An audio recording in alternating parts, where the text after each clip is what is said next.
Well, good evening.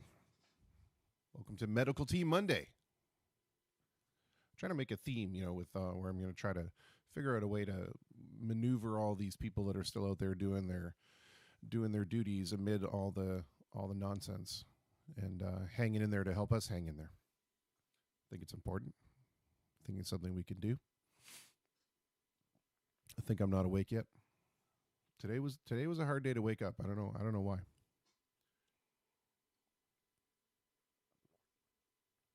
Slept pretty fitfully last night. Slept pretty fitfully this afternoon. Who knows what's going on? Maybe all this is mentally catching up to me a little bit. Could be. Who knows? Certainly don't have it as bad as some. Certainly have it better than some. Certainly have it, whatever. I don't know where I'm going with this. Oh, welcome, everyone. Oh, tea is good. Well, we have an interesting program for you today. We have four very special people we'll be talking to. We'll be talking with Paul Longden, musician / educator / actor / singer / dancer / model. We'll be talking with Mr. Greg Gnip. We'll be talking with Mr. Mike Lesperance, and we'll be talking with Mr. Mo Tuzignon, who's going to teach me how to pronounce his last name properly, I'm sure. There you go, Dan. Yeah. Hey, Lewis, how are you? Good to see you. Dan, yes, I slept terrible last night. Yeah, I don't know. Maybe there was just something about last night. I don't know. You know how sometimes we get on those things where everybody just collectively doesn't sleep well? Maybe that was last night. I don't know. Just didn't do it for me. Went to bed about 3 a.m, woke up at 6:30 a.m, bolt awake after a fitful sleep, went downstairs, made pancakes, had yogurt and pancakes for breakfast. That was delicious. And then did some work with my good friend AJ, and went back to go lie down for a little bit around 2 o'clock or so, and just could not get into a rhythm of sleep whatsoever. So the eyelids are heavy is where I'm going with that. Oh, all right. Well, got a whole bunch of new music submissions over this time, though, so I've ripped a lot of those and I've got those ready to go, which is pretty exciting. Pancake Monday, yeah, exactly. St. Alfonso's pancake breakfast for those Zappa fans out there. Yeah, so we got some new music we're gonna play. We got some video. We got some MP3s. I'm excited about that. And I want to start off with this tune. It's a maybe a depressing song. Depends on the way you look at it. It's about the Galveston flood. But I like it. It's also a Chad Mitchell Trio tune. For those of you not in the know, Chad Mitchell Trio was a satire group, folk group in the 1950s and 60s, who, after Chad Mitchell left to pursue a solo career, Denny, yeah, Zappa Hermanson, there you go. I'll retell that story. That's a great story. Yeah, after Chad Mitchell left the group to pursue a solo career that did not pan out, he was replaced by a young man by the name of John Ditchendorfer, who later had his own successful solo career as John Denver. But this song predates the Ditchendorfer days. That's a good. Somebody should do a movie of the week about Chad Mitchell Trio and call it the Ditchendorfer days.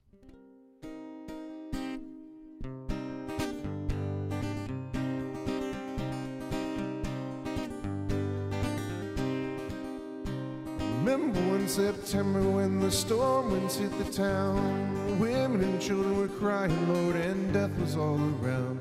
Wasn't that a mighty day? Wasn't that a mighty day? Wasn't that a mighty day, great God, that morning when the storm winds hit the town? The winds began to blow and the rains began to fall. The thunder shafts were crackling, Lord, and the thunder started to roll. Wasn't that a mighty day? Wasn't that a mighty day? Wasn't that a mighty day, great God, that morning when the storm winds hit the town? And the trumpets gave them warning, they better leave this place. But they never meant to leave their homes till death was in their face. The seas began to roll in, the ships they could not land. I heard a captain crying, God, please save this drowning man. Wasn't that a mighty day, a mighty day? Wasn't that a mighty day, great God, that morning when the storm winds hit the town? Trains, they all were loaded with people leaving town. The tracks gave way to the ocean, Lord, the trains, they went on down. The water, some like a river, went rushing to and fro. I see my father drowning, Lord, and I watch my mother go. Wasn't that a mighty day? Wasn't that a mighty day? Wasn't that a mighty day, great God, that morning when the storm winds hit the town? Death, your hands are icy, you've got them on my knee. You took away my mother, now you're coming after me. Wasn't that a mighty day, a mighty day? Wasn't that a mighty day, great God, that morning when the storm winds hit the town? Wasn't that a mighty day, a mighty day? Wasn't that a mighty day, great God, that morning when the storm winds hit the town? Wasn't that a mighty day, a mighty day? Wasn't that a mighty day, great God, that morning when the storm winds hit the town?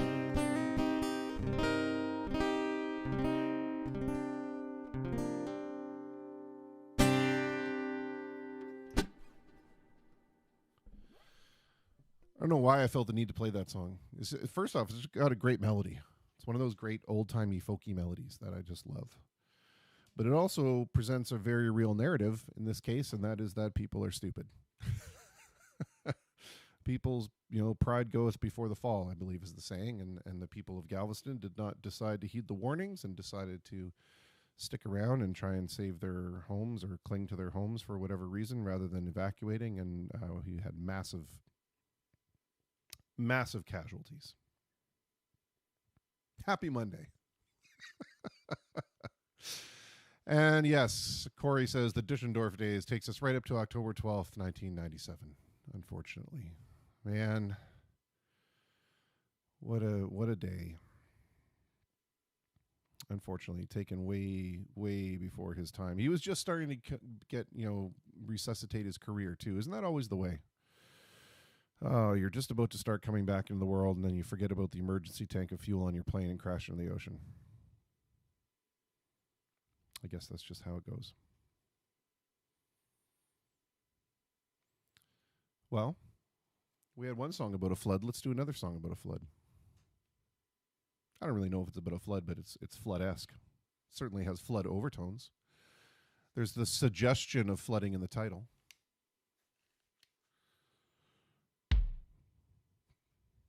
Sounds good to me.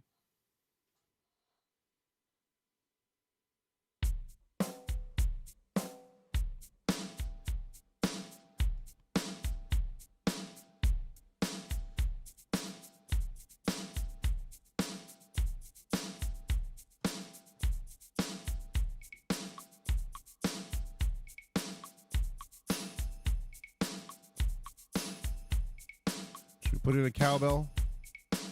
Put in a cowbell for Mr. Sean Fathers if he shows up. I think we should.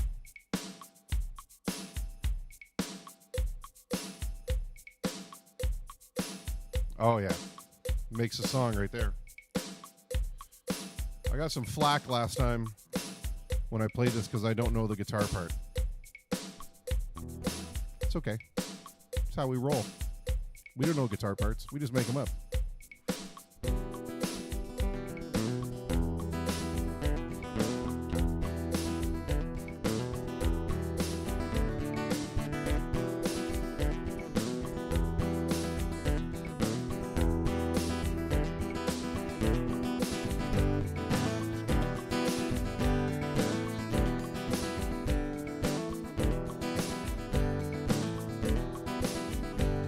Bourbon blues on the street, loose and complete under skies of smoky blue-green.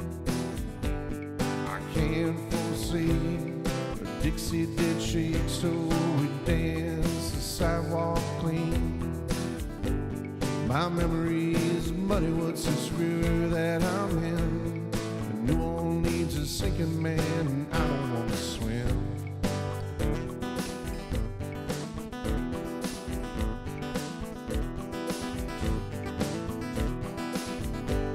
Colonel Tom, what's wrong? What's going on? You can't tie yourself up for a deal. He said, hey, dog, yourself. Shut your big mouth. You gotta do what you feel is real. Postcards ain't got no souvenirs. But baby, she don't know me when I'm thinking about those years.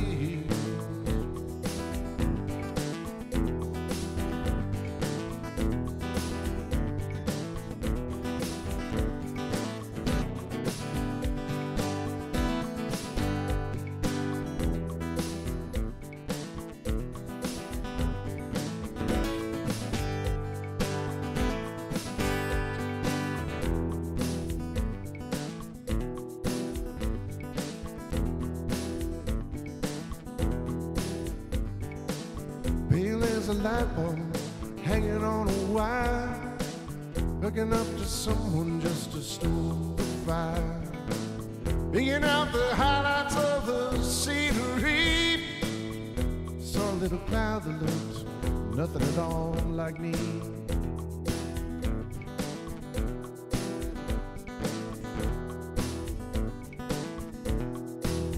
I had my hands in the river, feet back up on the banks. I looked up to the Lord above and said, hey man, thanks. Sometimes I feel so good I gotta scream. She said, go to bed, you know exactly what you mean. She said, I swear to God, she said,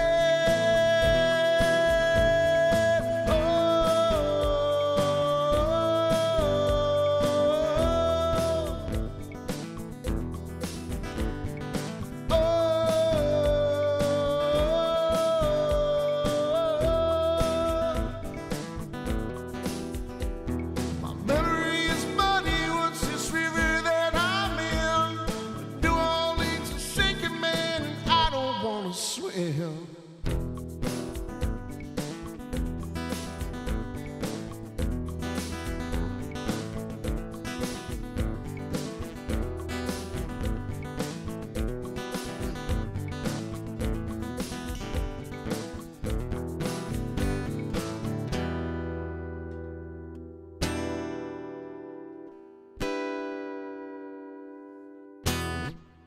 I love that little guitar bend.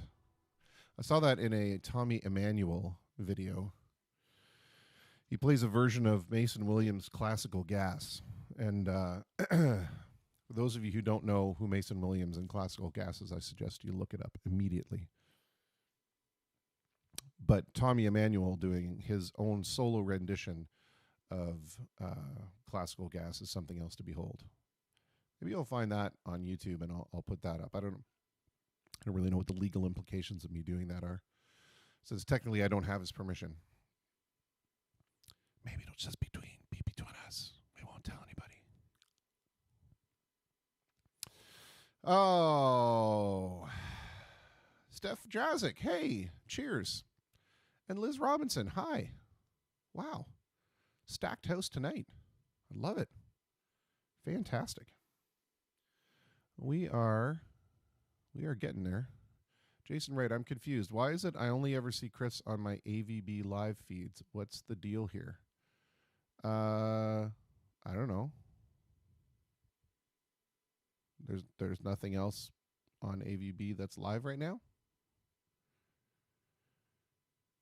We're not friends, and so you're not on my Facebook? Or so I am going live out through the AVB, my personal profile, Rockstar Music Hall, Walkerville Night Market, YouTube, and Twitch. So all of those are available. Maybe it's just that you're getting notifications from the AVB. Because AJ and I are partnering up on some really cool stuff. That's part of it. So he's letting me notify everybody over at the AVB that I'm doing things live. Hey, Raven. Hey, Diane. So, yeah, I don't know. If it's annoying, let me know, and I'll talk to AJ about it. Maybe we'll we won't do it on AVB. I don't want to annoy anybody.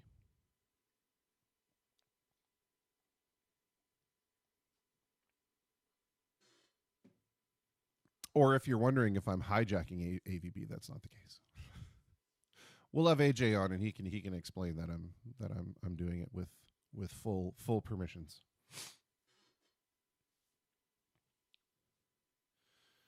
All right. Gotcha. I thought it was some weird Facebook spooky stuff. Yeah, well, I mean, there is that as well, right? It's Facebook. Who the hell knows? Who the hell knows?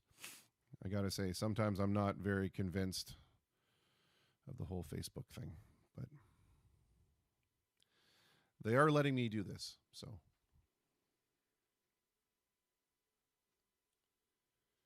All right. Well, hey, Timmy. Good to see you, brother. A fellow left-hander. Thank you. Great shows. I don't know about that, but they're something. They're turning into something. That's pretty cool. I did some stats. Ooh, you want to hear some stats? Here's pretty cool. I was thinking about, like, you know, it'd be cool, like down at the bottom here in this text area, this little black box in this area, we could have like a running or a scrolling thing that lets people know, like, stats, right? Like how many people we've talked to, or how many hours we've been streaming, or like, it's pretty neat. I did some calculations, and so far we've had 10,246 total views of videos of shows. That's pretty awesome. That's a lot of people watching nonsense. At least when I'm on. The guests are a different story altogether. Let's take a quick break here for a second. While well, not really a break, but I'm gonna play some music. This was sent to me by my good friend Kevin K. Gagno. If you know Kevin, and if you've been anywhere near the local music scene in the last, I don't know, 180 years, then you definitely know Kevin. Kevin is one of the most proficient bass players and guitar players around. He's sat in with everybody and anybody who is anybody. He currently plays with the Formula.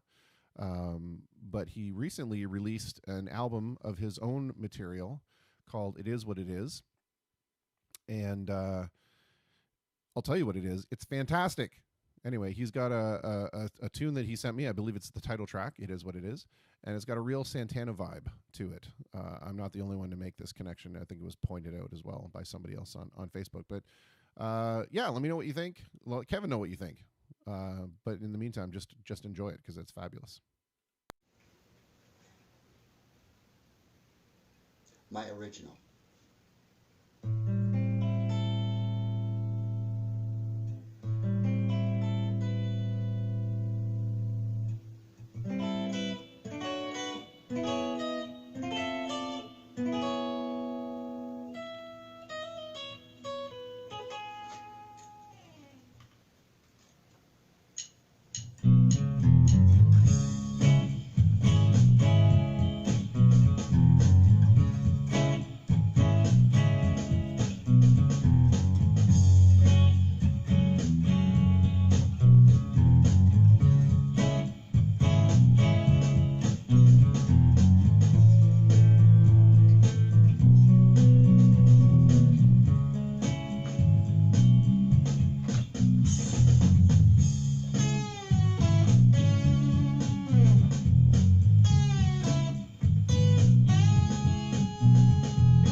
Well, there you had it. The not so subtle merchandising option right at the end. That was great.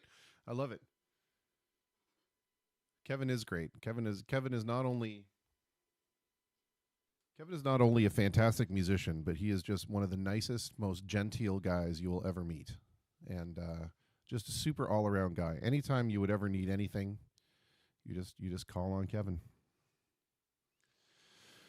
Oh, all right. And he plays Levon on the bass like you wouldn't believe. So there's a really cool thing about Dee Murray, who is Elton John's bass player. He's my favorite bass player by far, and is because he plays things very melodically. So in Levon, there's this part in Levon where it goes, Levon wears his wool like a crown, calls his child Jesus. Then it goes, right? So it goes from a C to a G, or the 1 to the 5. But the cool thing is that on the bass, Dee Murray does like this. It does it like.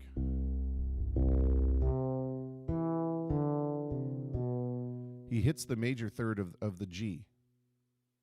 So what that sounds like when you hear it with the piano, it makes this really cool melodic tension. So it goes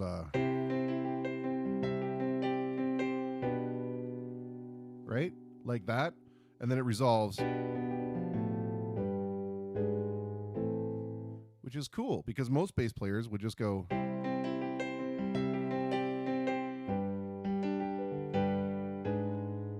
But not Dee. Dee wants the melody in there. Dee wants the counter melody, or the whatever you call it, the augmentation. He wants to present that in a different, out of the pocket fashion.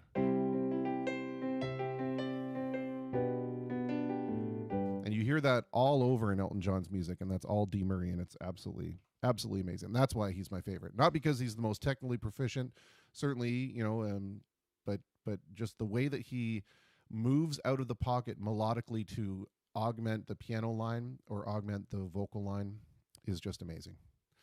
So anyway, that's my take on it. Hey, Sandra, and hey, Al. Well, I appreciate you tuning in. Hey, Adrienne. Look at all these people. Look at all these people. Yeah, the same thing as an Elton song, "Fly Away." There's anything. I mean, actually, the Ballad of Danny Bailey from Goodbye Yellow Brick Road album is an amazing version of it. Right? There you go. There's my version of "What Makes This Song Great" by Rick Beato. So that's my version of what makes that song great by Chris Marentette. All right, I want to lead into Paul's segment with this tune because he always asks me to play it, and he's the only one. And I learned this song from Dave Gatt. And I always screw it up, and Paul never minds. So I'm gonna screw it up again. All right. And we can do a beat for it, sure. Let's see here.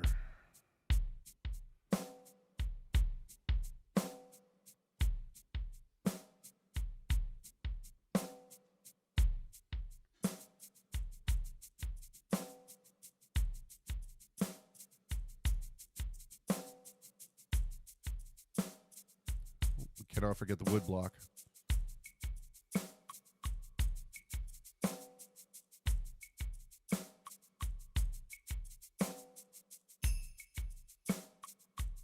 No cowbell in this one, though. Or maybe.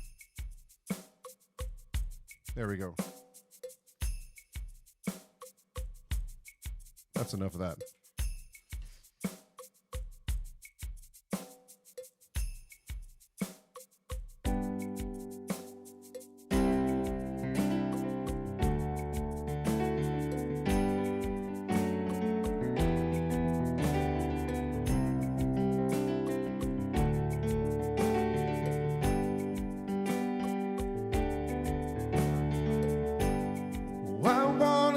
Streetcar downtown, read Henry Miller and wander around, drink some Guinness from a tin, 'cause my UI chick has just come in. Oh, where you been? Coming up rosy and gray, and the wind is cold, but the smell of snow warms me today.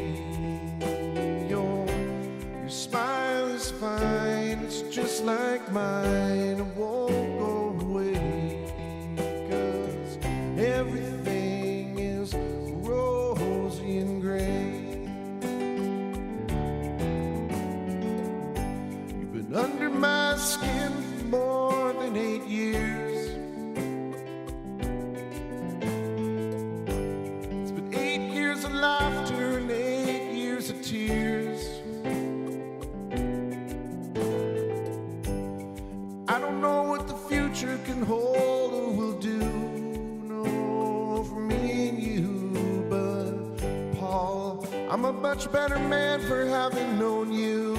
Oh, and you know it's true because everything is coming up rosy and gray, and the wind is cold with the smell of snow warms me today, and your smile is fine, it's just like mine, it won't go away, and everything is rosy and gray. Well, I've been told that there's a sucker born every day. I wonder who, yeah, I wonder who. Maybe the one doesn't realize there's 1,000 shades of gray. I know that's true, yes I do. I know that's true, yes I do. And I know it's true. And how about you? Well, they're picking up trash and they're putting down roads. The brokering stock class struggle explodes. I'll play this piano just the best that I can. Not like that. Well, maybe I'm not, maybe I am. Oh, who gives a damn? Because everything is coming up rosy and gray, and the wind is cold, the smell of snow warms us today, and your smile is fine, it's just like mine, it won't go away, because everything is rosy and gray. Now the line, or the verse that everybody loves the best.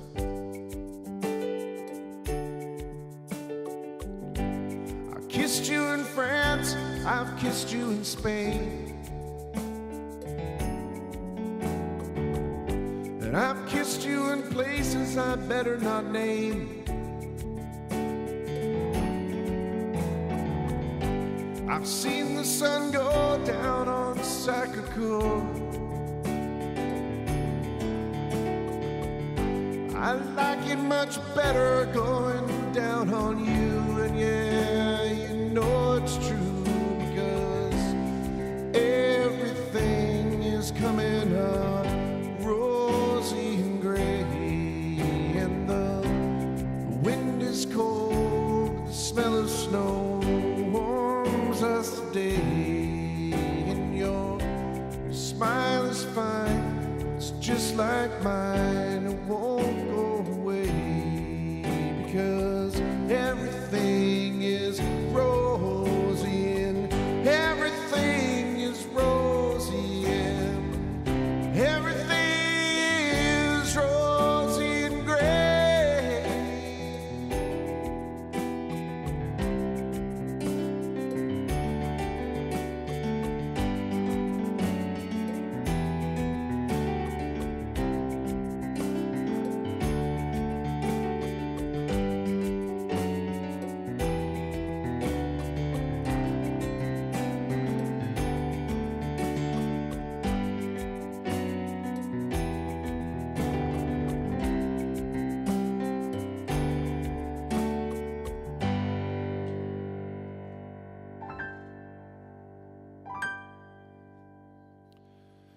I had to redo that.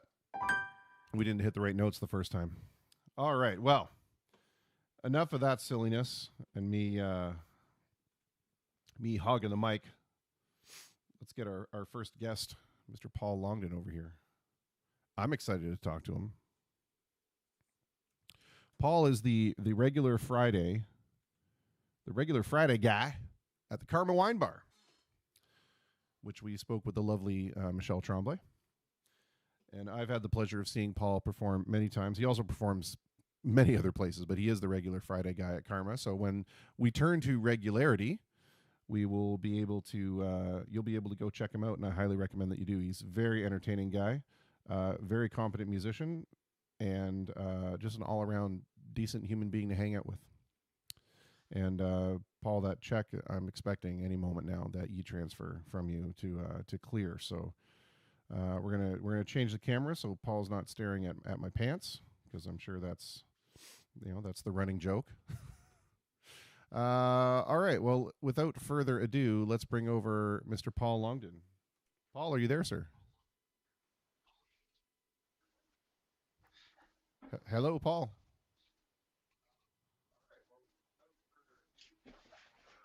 Having a bit of trouble hearing you, mate. Oh, is that better? Can you hear me now? Yeah, you know what? I have my phone here too. I can get you on there. All right. Sounds good. Having a bit of trouble hearing you, mate. Oh, I get to actually say that. I get to actually say this in the Let me. in the industry standard, sir. I'm going to need you to get you to turn down your radio. Yeah. Yeah, we're hearing the loop back. Perfect. Well, there we go. Now we're cooking with gas. Fantastic. Yeah, I'm gonna have to come in a bit though, because you're still a bit quiet for me. All right, no problem. It's my accent. It's my ridiculous accent. That's what's causing the problem. You know what it is? This iPad's got one of those volume switches on the side. I don't know how to use them. Ah, all right, all right. Well, fair enough. I'll just talk real loud then. Just like, how when we go to a foreign country and we're trying to talk in their language, we don't actually try and speak their language. We just talk louder at them because clearly Turn left. that's right. I would like to go to the hotel. That's right.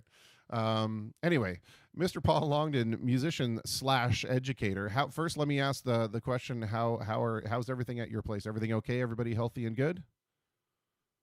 You know what? Everything's great. I'm in a good place. Gnip posted something on his website a couple of days ago about, the Windsor Cares and the giving back thing. And he was asking how everybody's feeling it. And he mentioned that it's okay to be good. It's okay to be happy. I'm here with my wife. I'm here with my dogs. I miss my family. I miss the kids I teach, of course. But, I understand there are people who are by themselves right now, and they're maybe not in as good a place, but it's okay to be happy right now, too. Absolutely. We have to allow for both sides of that, right? We can't just concentrate on the doom and gloom, and you can't just exist in a state of misery and wonder, right? You have to at some point Right. find out that you're going to be okay with it, and good for you that you're in that place. I'm in that place too. I mean, doing this whole project for me has actually lifted me out of a kind of a stasis. So I'm super happy about it. I'm in a really good place too. Um, Oh, you're doing an amazing job. I tune in most nights, as you probably noticed. Like I said, when you had Lex and Adam on there, it's great for me to see people who I don't get to see on a regular Friday night basis. Because I'm out gigging, you miss their gigs. yep, So absolutely. Yeah, I'm enjoying that. as I've been saying to all of my musician friends that show up to chat is, I look forward to the time when we're all so busy that we can't see each other anymore. That's Yeah, exactly. so we'll get to your musical endeavors in a moment, but I kind of want to speak to you about the education side of this, and that is, we're Sure. seeing this radical shift in the way that education is being presented to students and to educators and to parents. And how's that been going for you? Are you still active in that role? And if so, have you experienced any pushback from Well, either parents or students? I'm very fortunate in a number of ways. I teach out in Tecumseh. It's a fairly affluent area, so the kids all have access to technology, whereas, a lot of places where the kids don't have the laptops and things like that at home, it's not as good for them. We get great support at our school from the parents in the community as well. In my classroom, we've always been pretty forward with technology. I use a product called Microsoft OneNote. It's a digital notebook. The kids on my class were trained on that at the start of the year. So when this kind of kicked in, we kind of said, okay, we're going to keep doing it that way. It's just you won't be seeing me every day. I had a great Microsoft Teams meeting with my class this morning.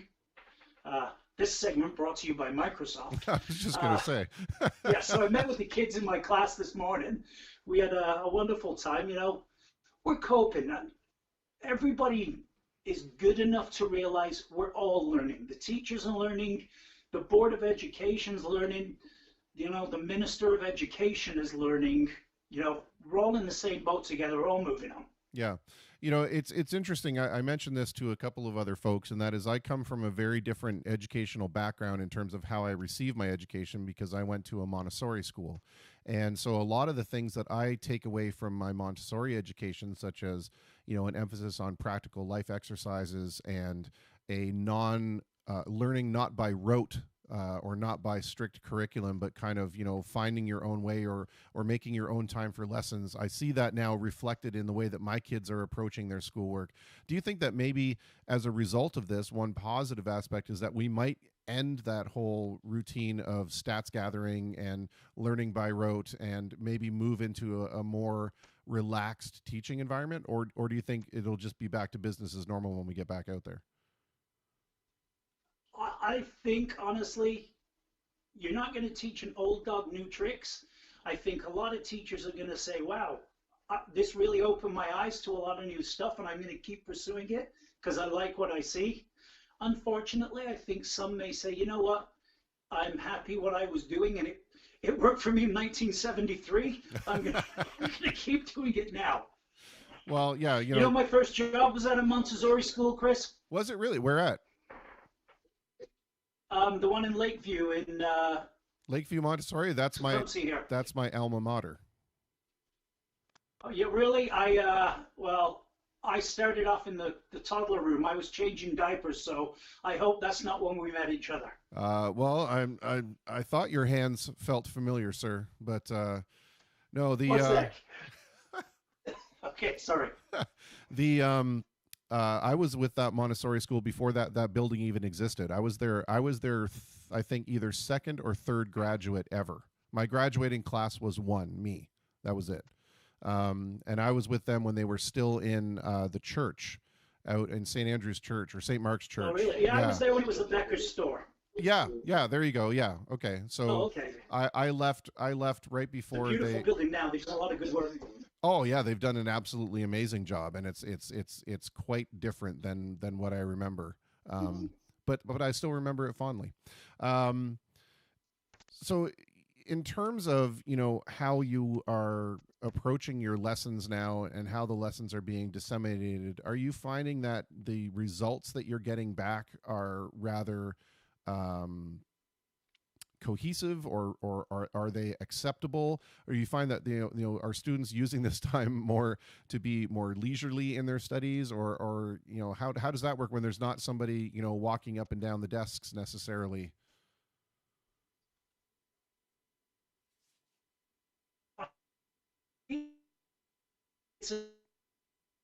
Uh-oh, we have internet glitch. Hang on one second, Paul. Still at the state. I know most teachers. Nope. That's all right. Yeah, hang on. We have internet glitch. It's like a movie from the 1970s about future technology where the cameras don't quite work properly. Let me ask you this: you're going through an iPad? Are you on Wi-Fi right now, or are you on cellular?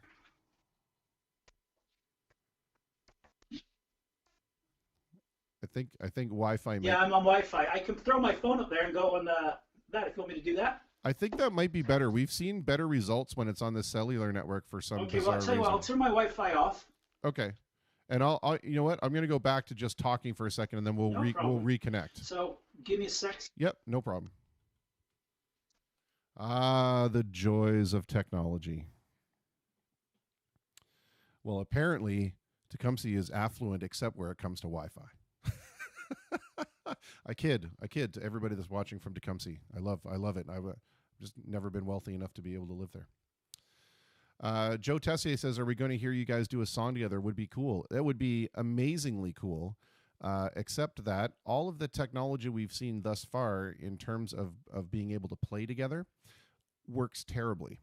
So here's the thing: when you're chatting with somebody on Facebook Messenger or Skype or any one of these different things, what happens is it's expecting a conversation. So when you're talking, if there's a bed of music, it drops that music out while you're talking. So if you're playing the guitar and you start singing along with it, the software thinks, "Oh my goodness, I need to drop this music bed out. Somebody's talking." And so the audio sounds crappy. And if you look at the YouTube channel and you go back to some of the first shows that we did, and I was doing it through a web console, which is very much the same thing, that's what was happening. Every time I would hit the piano or hit the guitar and sing, it just sounded like poo.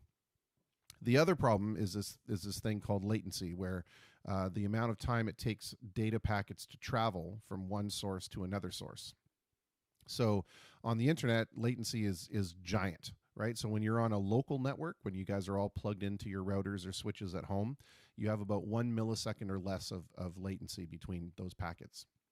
When you're on the internet, if you're not on the same network, you can get up to 200 milliseconds, or averages between 40 to 100 milliseconds, which to humans doesn't sound like a lot, but when you're trying to coordinate those packets back and forth, it's nearly impossible.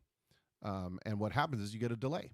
So I will hit a chord, and maybe a little bit less than half a second later, Paul will hear it. And again, it doesn't sound like much, but when you're trying to play together in a rhythm, it just doesn't work. And we've tried with Skype, Teams, Zoom, Facebook, FaceTime, Duo, you name it, we've tried it. The only one that has remotely worked well at all has been Skype. And Skype just seems to be such a pain in the rear to get set up that we've kind of abandoned that. And there's been a bunch of other things out there, something called Jamulus and something called JamKazam and something else called Jammer. Can't get any of them to work without any delay. It's just not good. All right. Well, let's see. I've probably wasted enough time now. Let's see if I can give Paul a call back here and see if we can get him on his cellular.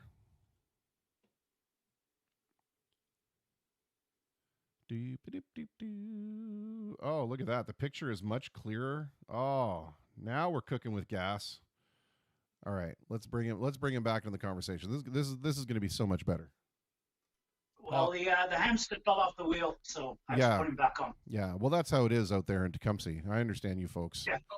You need a 2 hamster wheel setup, Paul. Come on, let's get with the program. So I think where we left off when things started to get a little bit goofy was, I was asking, what's the consistency of work been like from your students back to you? Do you find that people are kind of slacking off more when there's not someone that can, is patrolling up and down the desks and being the disciplinarian? No, the kids are doing really well. I've been in contact with all the parents. We're going to be in touch with them in the next week or two, as well as almost like a progress report of what we've seen so far this year. Because you've got to remember, before this, there was work to rule action in terms of our federation. So our kids haven't received a report card yet this year, That's right. Which is kind of shocking. So we're really into it.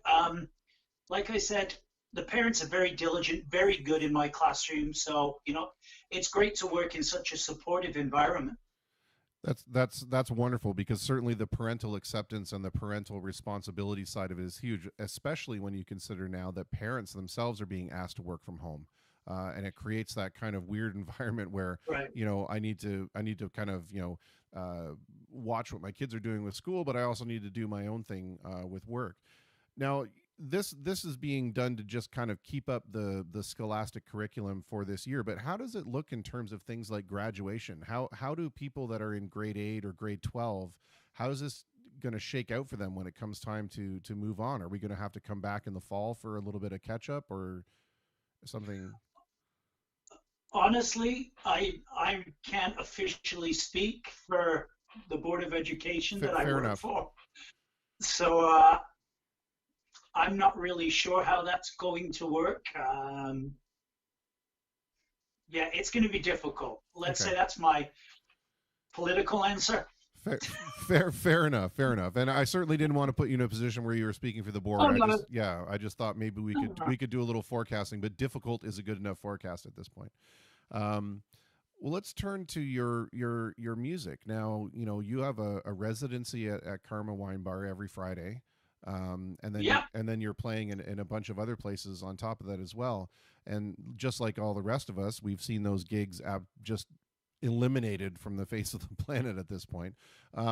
What's that mean for you in terms of, you know, obviously as an educator you still have other revenue coming in, but you know, what does that mean to you in terms of a performer? Is it allowing you now time to maybe, you know, rejig the act a little bit, or learn some new material, or you know, what does that look like for you? Well, I'm trying to learn some new stuff. You know, fortunately, like you said, fortunately, it's not affecting me that much financially because I have my real job. You know, I feel for the guys out there who are playing and missing their income. You know, like it's hitting a lot of people really hard, man. And that's why it's so important, and not just the performers, but the places we play too. You know, we have For to sure. think about those guys, and it's really sad. So yeah, that's what I'm going with that one. Yeah, you know, you make an excellent point that, you know, too often we forget that there's a relationship between, you know, the places that we play at and the performers. You know, we need to understand that, you know, this may be a very different scenario going forward when we come back for a little while this all shakes out. Like, who knows how that's going to be? I mean, these places are going to be struggling enough to, you know, kind of get some Yeah, income coming back in. So we may see that the performance roster doesn't bounce back right away, and it's going to be an interesting kind of shakeout on how that happens. it certainly will, and I think if we look at the positive in this, a lot of times when you read the musician message boards on Facebook and such like that, you get a lot of us versus them attitudes. Those bar owners, they did this, we won't do that. And then the bar owners are, these guys did this, those guys do that. Hopefully after this, we'll have the attitude of, hey, we've got to work together to get this thing back to where it was, or even in a better space, One you hundred know? percent, 100%, and I think that we're actually seeing that a little bit in the sense that, you know, even within the musician community, there are certainly different circles or different cliques, if we want to go so far as to call them that. And oftentimes they're very isolated. You know, this group of performers doesn't really associate or talk with this group of performers, just Right. because we move in different circles. But what we've seen come out of this very positively is that everyone's reaching out together and everyone's working together to kind of get ourselves through this. So I think if we can move that forward into the relationship with the venues, that's even better, right? So maybe only positives will come out of this. Um, And I'm lucky. Like I play about 4 or 5 regular places, and I'm lucky. I have a really good relationship with those owners there.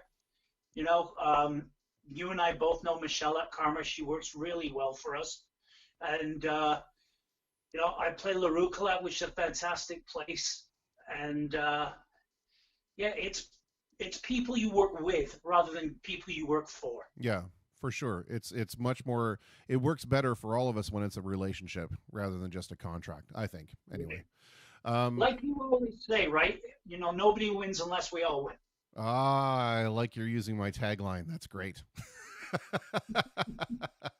All I right. give you Well, credit. I see behind you there that you have some of your kids backed up against the wall there, and I'm going to ask the question ahead of Jocelyn this time, and I'm going to ask you, out of your guitars, do you have a favorite, and does it have a name? You know what? Unfortunately, I have named all my guitars just for the fact that um, they're not exotic names. My Norman 12 string is named Norman. I've named this is this is old Max, which is like named after a dog, my Yes. old dog. Uh, this is Martin because it's a Martin. You know, Well, so I that's mean, about it. they're easy to figure out which one you're talking about, and then so out of those, which is your And very favorite to play? I also have another one called Blackie, and I'll let you figure out why. Okay, because it's white. Um, I get it. yeah, exactly. Uh, you know, it's weird. I love playing the Martin live. It's great. Um, I found though when I'm doing these internet things, the Epiphone EJ200 sounds a lot better. Really? And it's It just, just sounds warmer. yeah. Is it because of the size of the sound shell, or is it because it's just a warmer sounding body, perhaps? Is this being Yeah, played? it's a jumbo, so it's a warmer sounding body. I mean, let's be honest, mate. I'm not, I'm not at the level of musicianship you guys are. Um, I bang out my three chords every week, and I have fun doing it. So Hey, if it sounds good, I like it. I only know six chords, so yeah. Show off. I want to ask you the same kind of questions I've been asking all the other folks as well, and that is first the two sides of the same coin question, and that is, what is it that you miss the most about the normal life of a few weeks ago? And then on the other I miss side, going around to my mum and dad's. I miss going to my mum and dad's and having a cup of tea. fair enough. Excellent answer. Excellent answer. That was, it's almost like you were prepared for that. I don't know. I'm going to have to start asking harder Wow. questions. Um, okay, and then the flip side of that, then, has there been anything that, to your surprise, given the lockdown and being that you've had to be, kind of a solitary dude, um, has there been anything to your surprise that has been peaceful or comforting or joyful in that? Um, well, I'm just like I said, I really enjoy this the time I'm spending with my wife and my dogs, and like I'm a homebody. I don't like leaving the house as it is. Um, Before every gig, I say to myself, "Oh, I don't want to go. I'm nervous. I don't want to leave the house." But when I start playing the gig, I'm enjoying it. You know, Yeah. I could stay home all the time. I'm that type of person. Now, I don't know if my wife would agree with that, but for me, Yeah. I Yeah. like it here. Yeah. As long as I've got Amazon, I'm fine. There you go. There you go. And then the other question, in your opinion, and it's just an opinion, it's the way that you're looking at the world. What is it that you think? Uh-oh, notifications are our Sorry. enemy. That's all right. What do you think people should or shouldn't be doing right now? In terms of we all know what we're being told, but just on a your opinion, what do you think people should or shouldn't be doing, and is there something that we could be doing better? Um, I think it's important right now that we realize as the numbers are getting bigger in our country, in our city, like what are we at? Close to 50 deaths now in our city. 30 deaths, I think. 400, 500 cases. Um, we need to be cognizant of the fact that the person you're talking to knows somebody who's affected by this personally. You know, there's an uncle, an aunt, a grandmother in one of the long-term care homes, and while you may have a conspiracy theory that you won't want to share, great, okay, but think about your audience before you start sending your message. That's what I'd say. That's an excellent point. I think it's part of this whole thing about realizing that the conversation is larger than just ourselves, right? And that we are part of. May I ask you a personal question? Absolutely. Do you know somebody who's personally been affected by this? Yes, I do. Absolutely, 100%. There you go. Yeah. There you go. The end of the conversation. Yeah. Yeah. Exactly.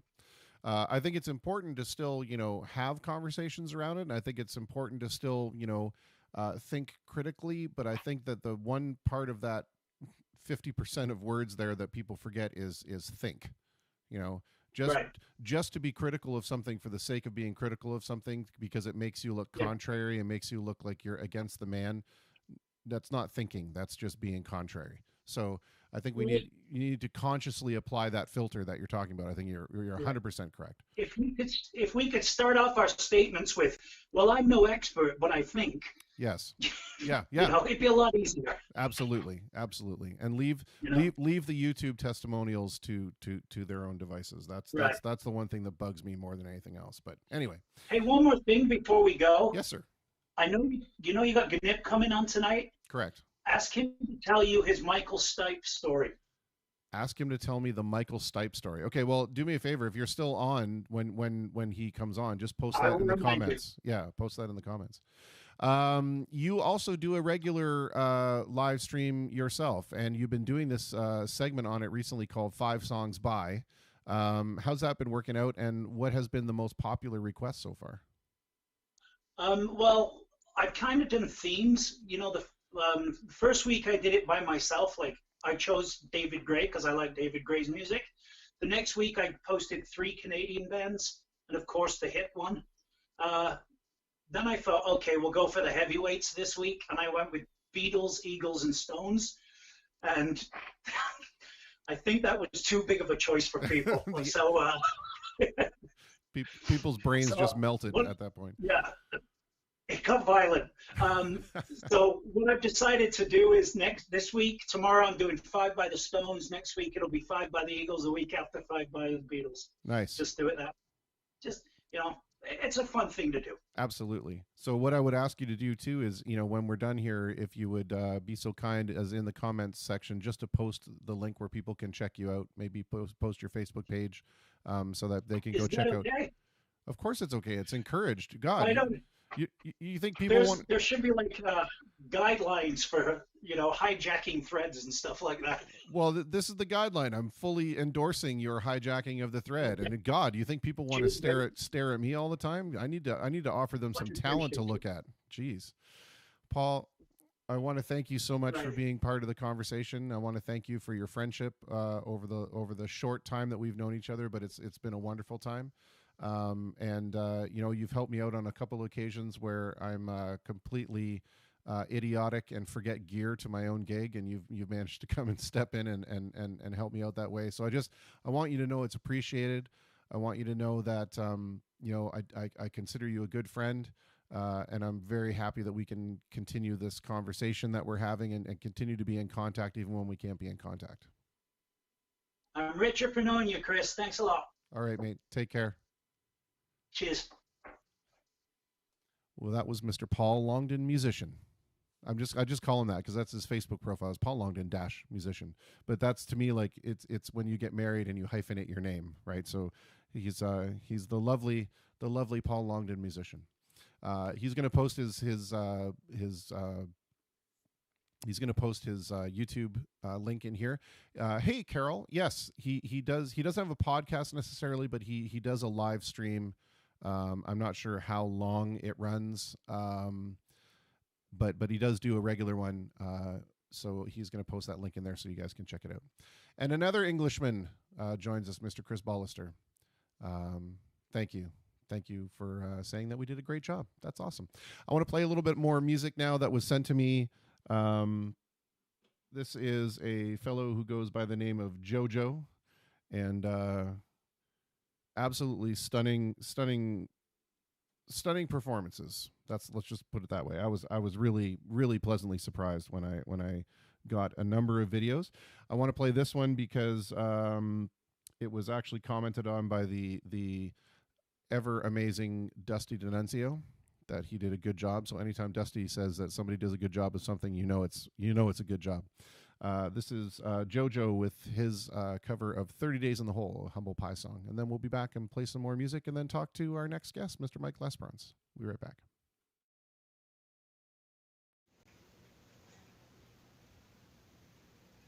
My original.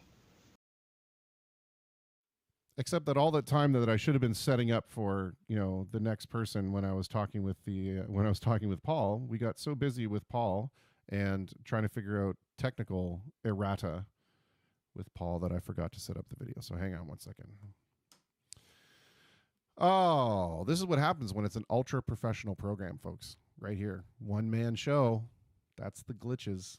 Here we go. Let's try this.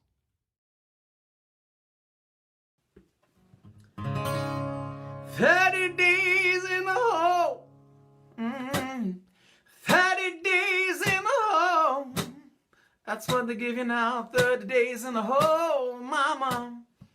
All right, come on in, man. Yeah, that's it.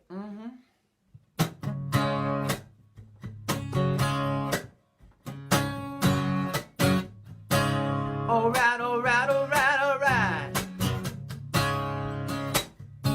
Chicago green, talking about black Lebanese. a silver Coke spoon. Give me my release. Come on, baby. Black hair, please. It's got you weak in your knees. You sneeze some dust that you got bust on. You know it's hard to believe 30 days in the hole. 30 days in the hole. 30 days in the hole. Yeah, yeah. 30 days in the hole. Newcastle Round. I'm telling you can show smack it down.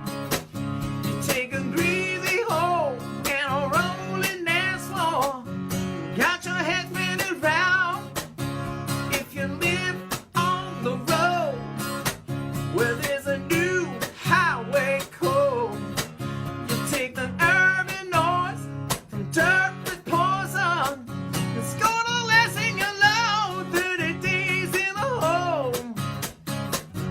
30 days in the hole. That's what they give you now. 30 days in the hole. You alright? 30 days in the hole.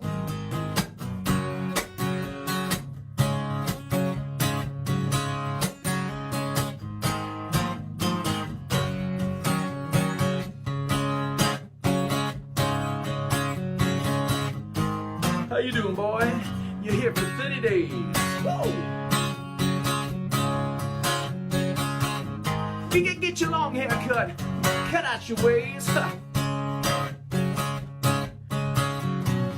Black Napoli, it's got you weak in your knees. You're gonna sneeze some dust, you got bust on. You know it's hard to please. Newcastle Round, I'm telling you can show smack it down. You're taking greasy hole and a rolling dance floor. You know you're jailhouse bound. 30 days in the hole. 30 days in the hole. Yeah, yeah. 30 days in the hole. 30 days in the hole, man. 30 days in the hole. Yeah, yeah. That's what they give you now. 30 days in the hole.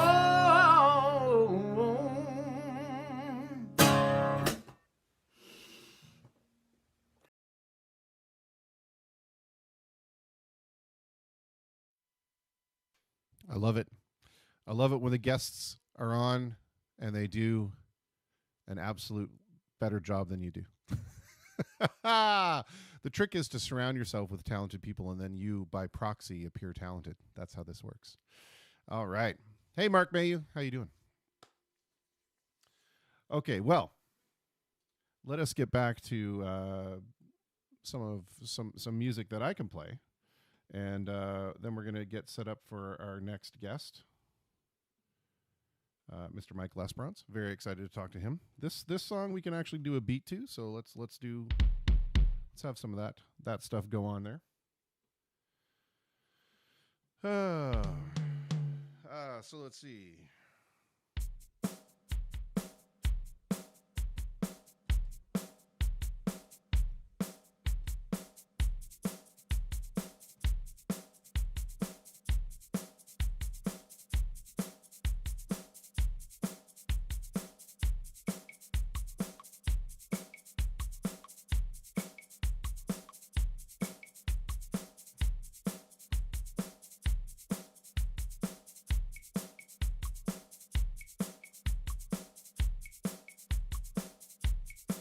I don't know. The woodblock feels weird on this one. I'm not going to lie. For some reason. I don't know.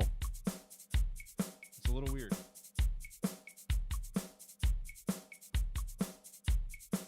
All right.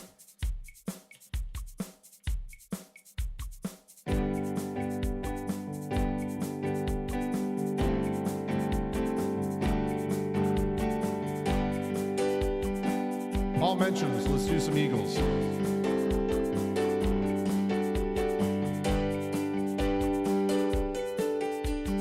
Run down the road trying to loosen my load. I said, when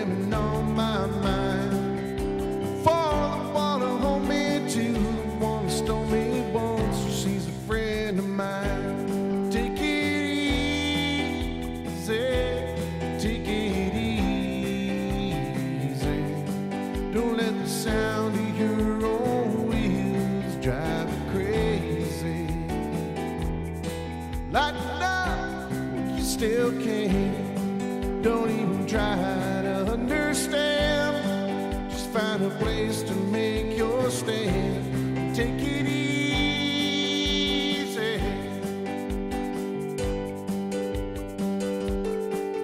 Well, I'm standing on a corner in Winslow, Arizona, such a fine sight to see.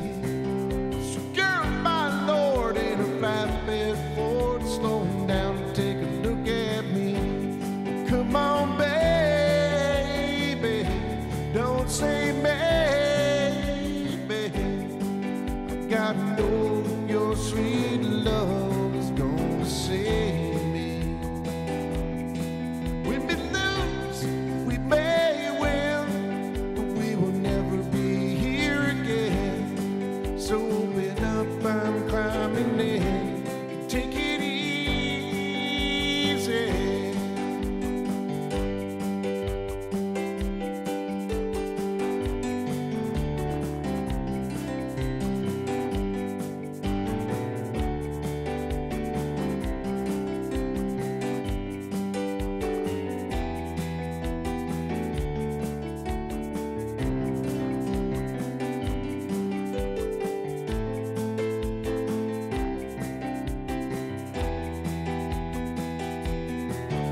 I'm running down the road trying to loosen my load. I got a world of trouble on my mind. Looking for a lover who won't blow my cover, but she's so hard to find. Take it easy. Take it easy. Don't let the sound of your own wheels drive you crazy. Lighten up when you still can. Don't even try to understand. I gotta know your sweet love is gonna save me.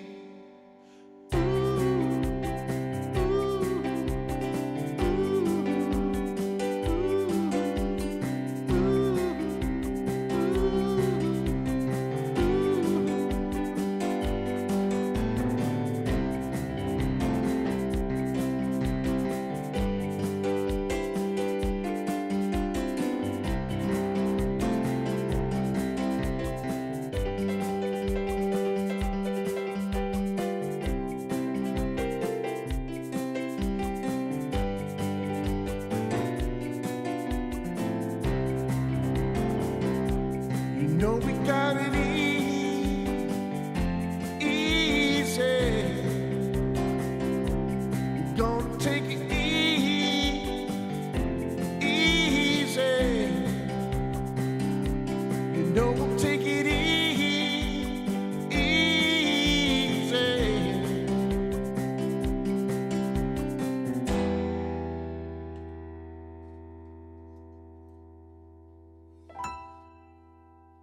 Yeah, there we go. Nice. I got people texting me left and right here. What is happening?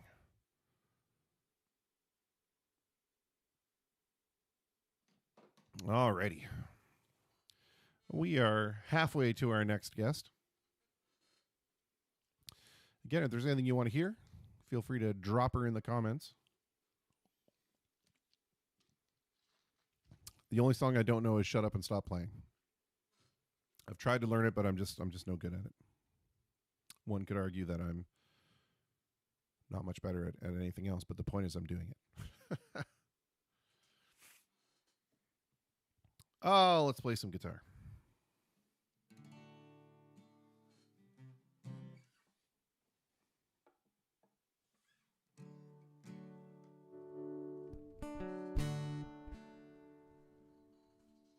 Pick number one gone.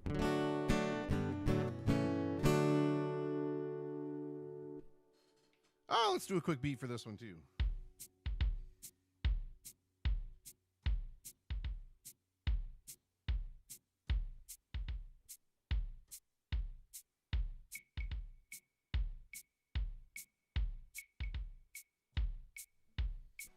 That's it. Well, maybe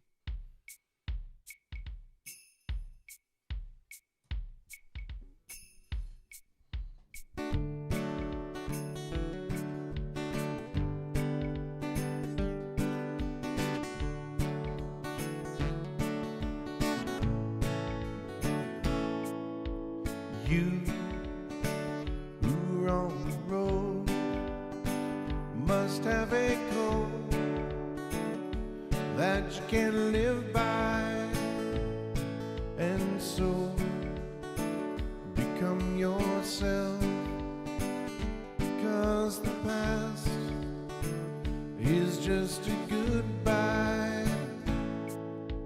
Teach your children well. Their father's hell did slowly go by, and feed them on your dreams.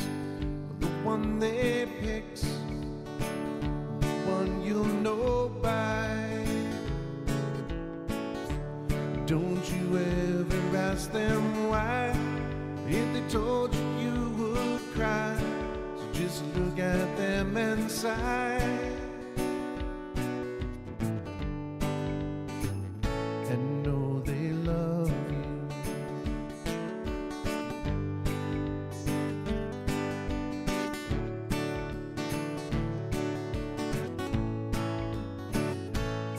And you of tender years can know the fears that your elders grew by, and so please help them with your youth.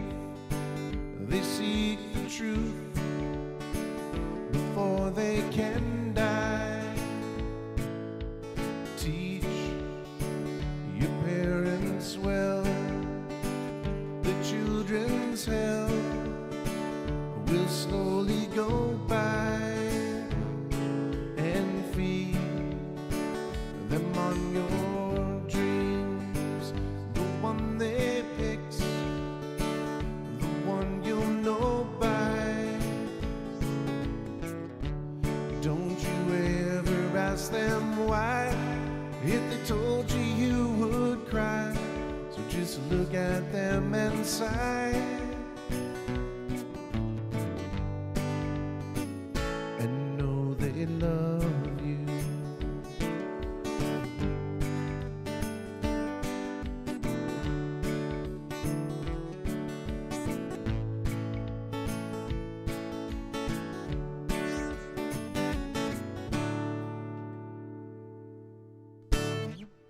Yeah, that was a fun one. I love it. It's hard to do. You know, I've spoken about this a couple of times on the stream already. It's hard to do bands like Crosby, Stills, Nash and Young because there's like 4-part harmony, and then sometimes in your brain when you're doing it, you flip between the melody and the harmony lines. It's super. At least for me, it's super. I find it confusing. Just going back real quick to a point Joe Tessier made, about streaming online. He says you need your own stream, and that is the idea behind programs like Jamulus, where you start you act as a server and everybody connects to you, and it eliminates the middleman. The problem with that is that people's home internet connections, especially on oversubscribed and congested networks like Kojiko, can't handle it. The latency is just too bad. So what you would need is you need your own direct link back to wherever it is that you're going, but unfortunately you can't be doing that because you're going over the same infrastructure. It's a whole big ball of wax, unfortunately. All right. Well, we did this one a little while ago, and it was pretty cool. I enjoyed it thoroughly, and I hope you guys will too. This has definitely got a beat that we can do.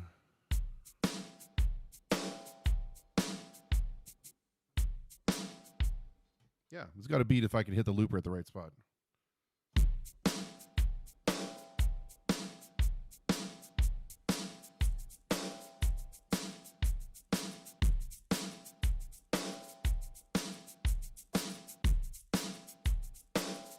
It's a little weird.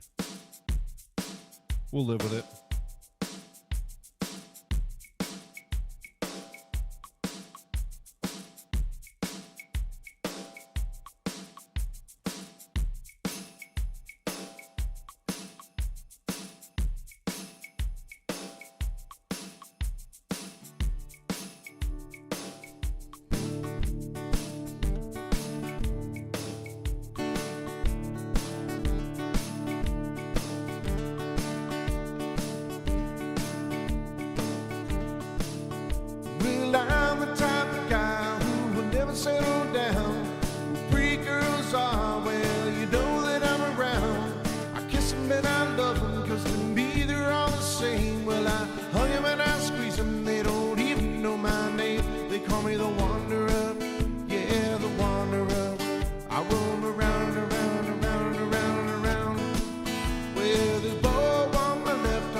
I'm the type of guy who likes to go around from every one place. I walk town to town. When I find myself, yeah, falling for some girl, well, I hop right into that car of mine and drive around the world, 'cause I'm the wanderer, yeah, the wanderer. I roam around and around and around and around and around. Well, I roam from town to town.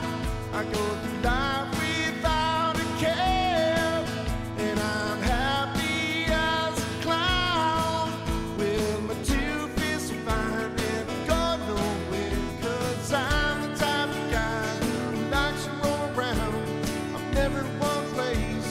I roam from town to town. And when I find myself, yeah, falling for some girl, well, I hop right into that car of mine and drive around the world, 'cause I'm the wanderer, yeah, the wanderer. I roam around and around and around and around and around, 'cause I'm the wanderer, yeah, the wanderer. I roam around and around and around and around and around, 'cause I'm the wanderer, yeah, the wanderer. I roam around and around and around and around and around, 'cause I'm the wanderer, yeah, the wanderer. I roam around and around and around and around and around.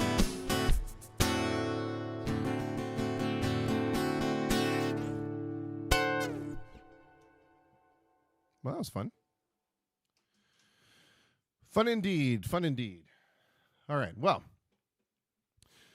we are nearly ready for our next guest, and I am also very eager to talk to. This is a new person. Well, I mean, obviously a new person, but a new area of expertise that we haven't talked to before, and so I'm eager to hear some insight into how this current situation is affecting their place of business or their business. I think it's going to be interesting because it's very much on the performance side of things. So I'm very, very much looking forward to it. But in the meantime, we're going to play. We're going to play some more music from other people now. This is a Windsor act that came together to recreate the hair metal bands of the 80s. And it's so cool. This is their own stuff. They're called Love Razor. I just think it's awesome. If you were ever into the Sunset Strip scene in the 80s, you know, the Motley Crue and the Poisons and all that kind of stuff, then this is definitely right up your alley.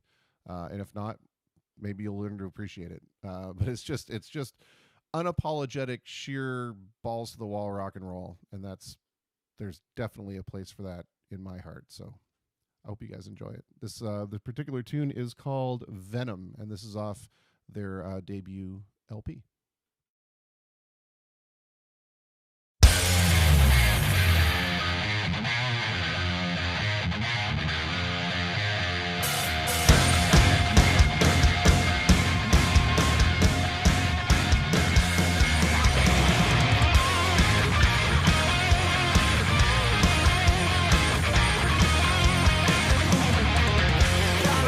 With your snake bite rhythm, knock me down like a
What did I tell you?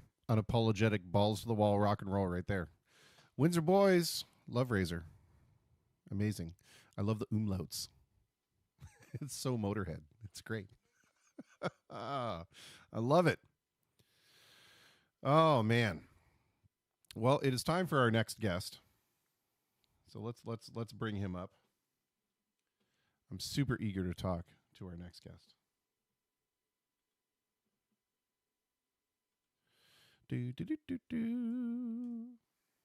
Wearing 6 hats. That's my job. All right, let's just get him on the line here.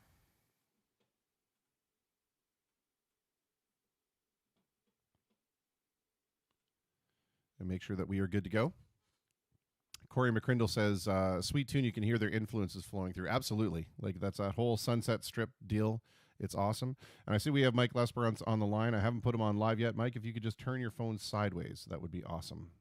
So that we get some landscape video. That would be awesome. If you could just flip it. There we go. All righty. And I'm going to flip my camera so you're not staring at my keyboard. Because clearly staring at my face is a much better option. All right. Here we go. Let's bring him over now. Let's come over here and make a little click over here. Mr. Mike Lesperance, how are you, sir? I'm good, Chris. How are you? I'm doing very well, thank you. And thank you for joining me. And first, let me ask, everybody at your place doing okay?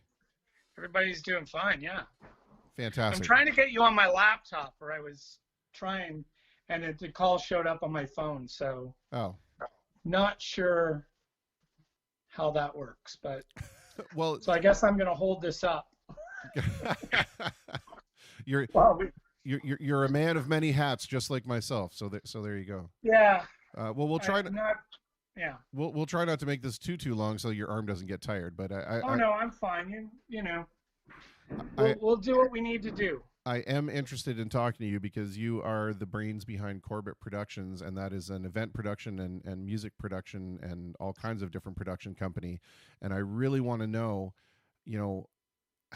what does the face of that look like right now in the face of this current pandemic? What has this done to your schedule for the year, I guess? And then more importantly than that, how do you recover from something like this?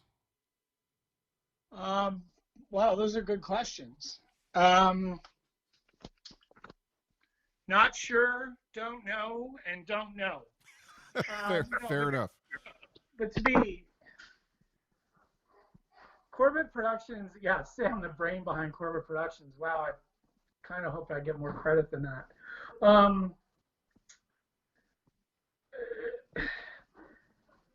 It's not good.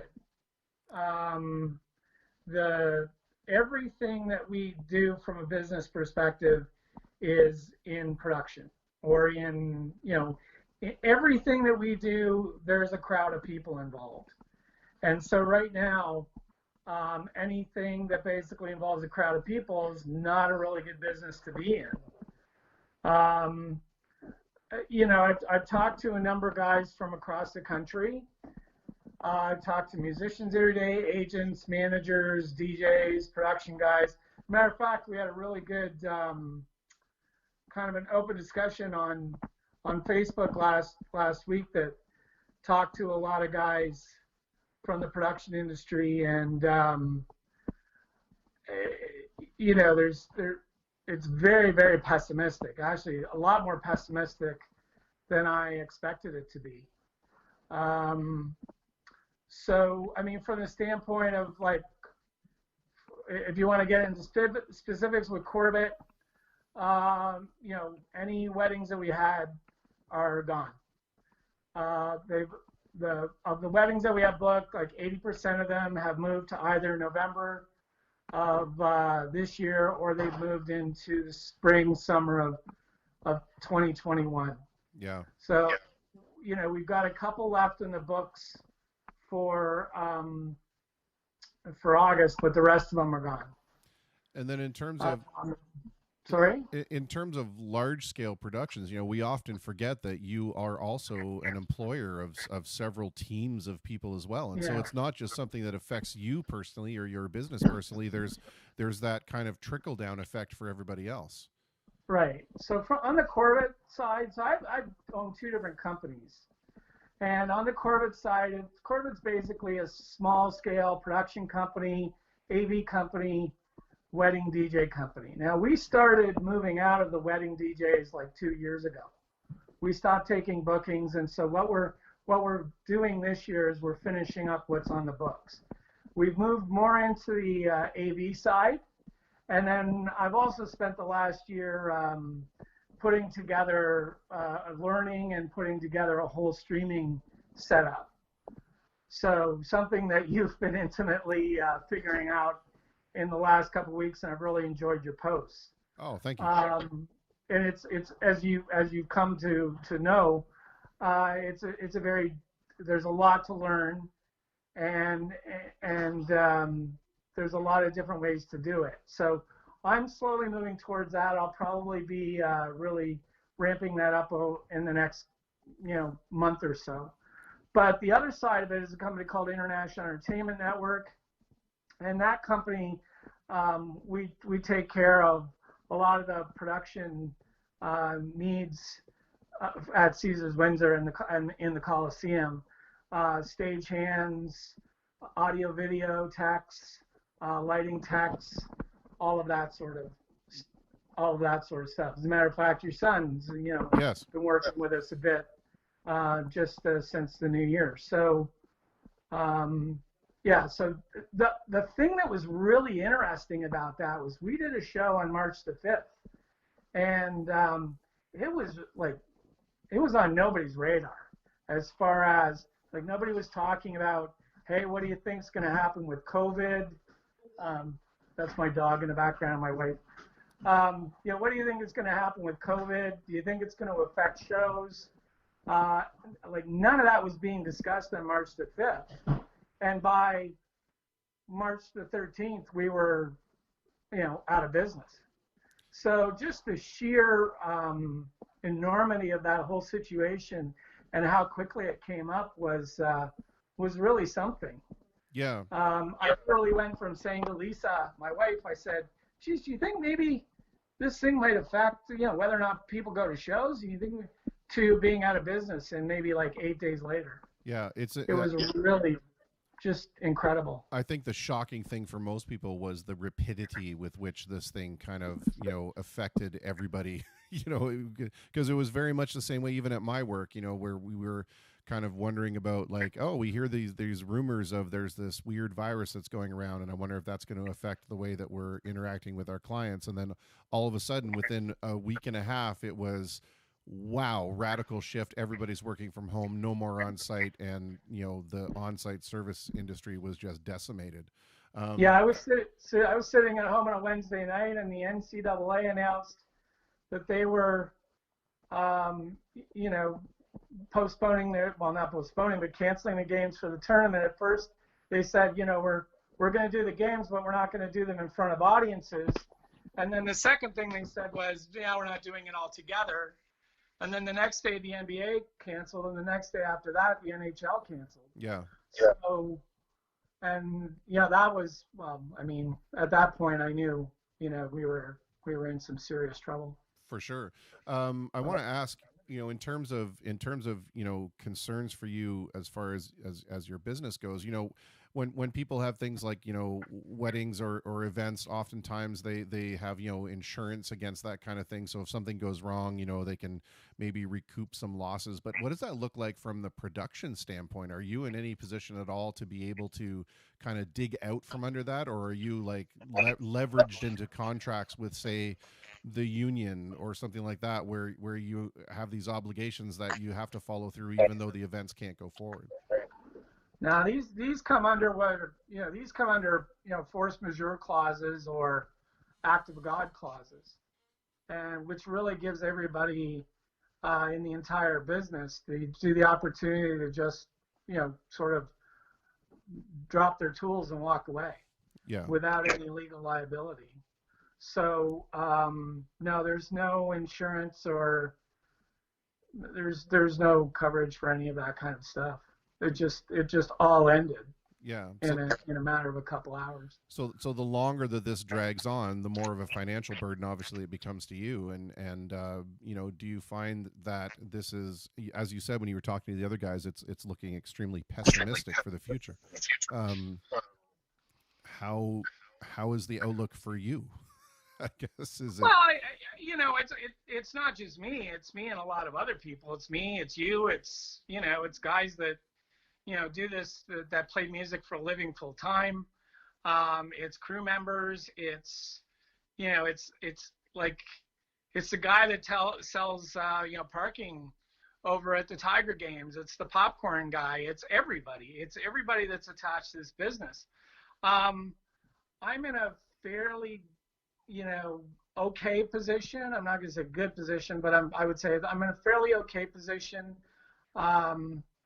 I've run the company extremely, you know, efficiently, and we don't have a lot of overhead.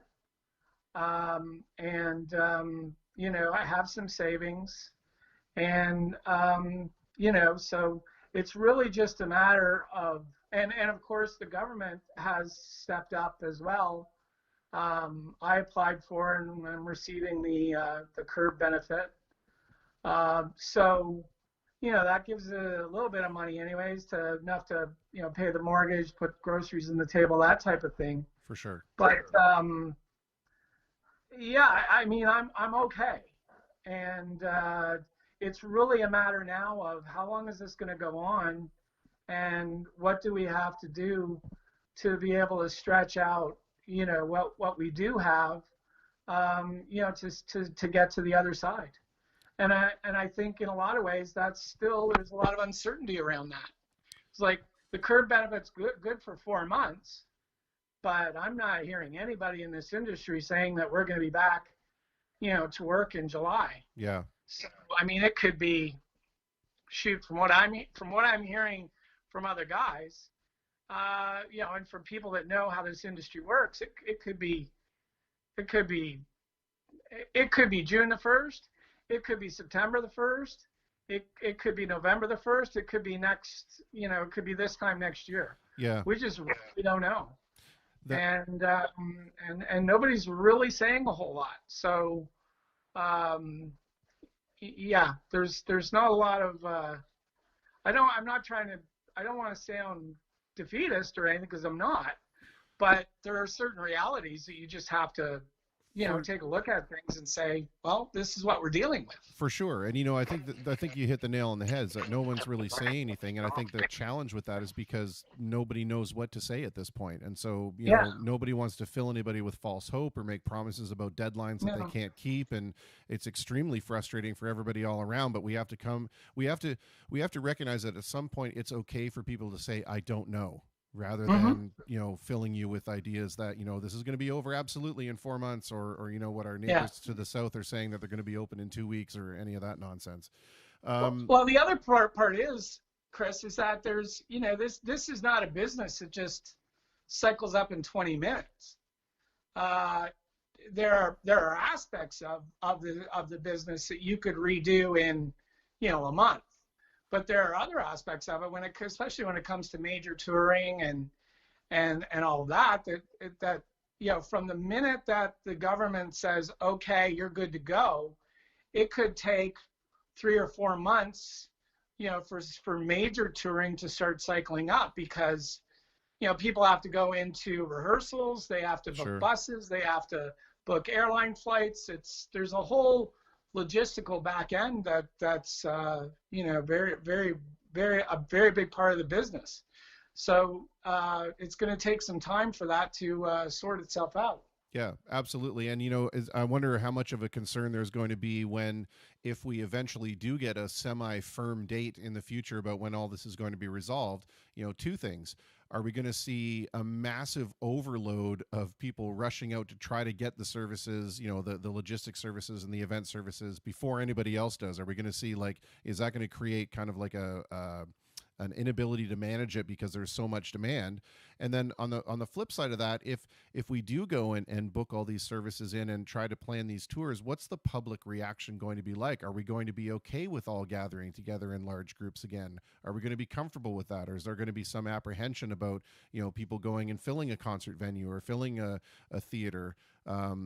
Which you kind of have to balance the let's start preparing for something that maybe the public isn't going to be ready for. And I think that's a gamble that, I don't know how we look at that.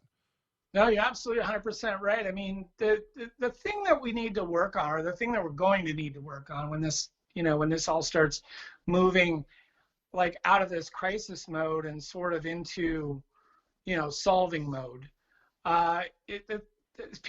we need to make people feel safe. We need to make people feel safe to go out, to park their cars, to walk with a bunch of people, line up for a show, to go into a venue where they might be sitting with 5 to 50,000 people. And what is it going to take, for that to happen? I've seen some reports of some interesting technologies of like temperature scanners and stuff like that venues may be able to use to make sure that that somebody isn't coming into the venue that's obviously sick. Yeah. But even over and above that, we still are going to have to make people feel safe. And what's it going to take to do that? And I don't know that that's something that anybody has put enough thought into yet.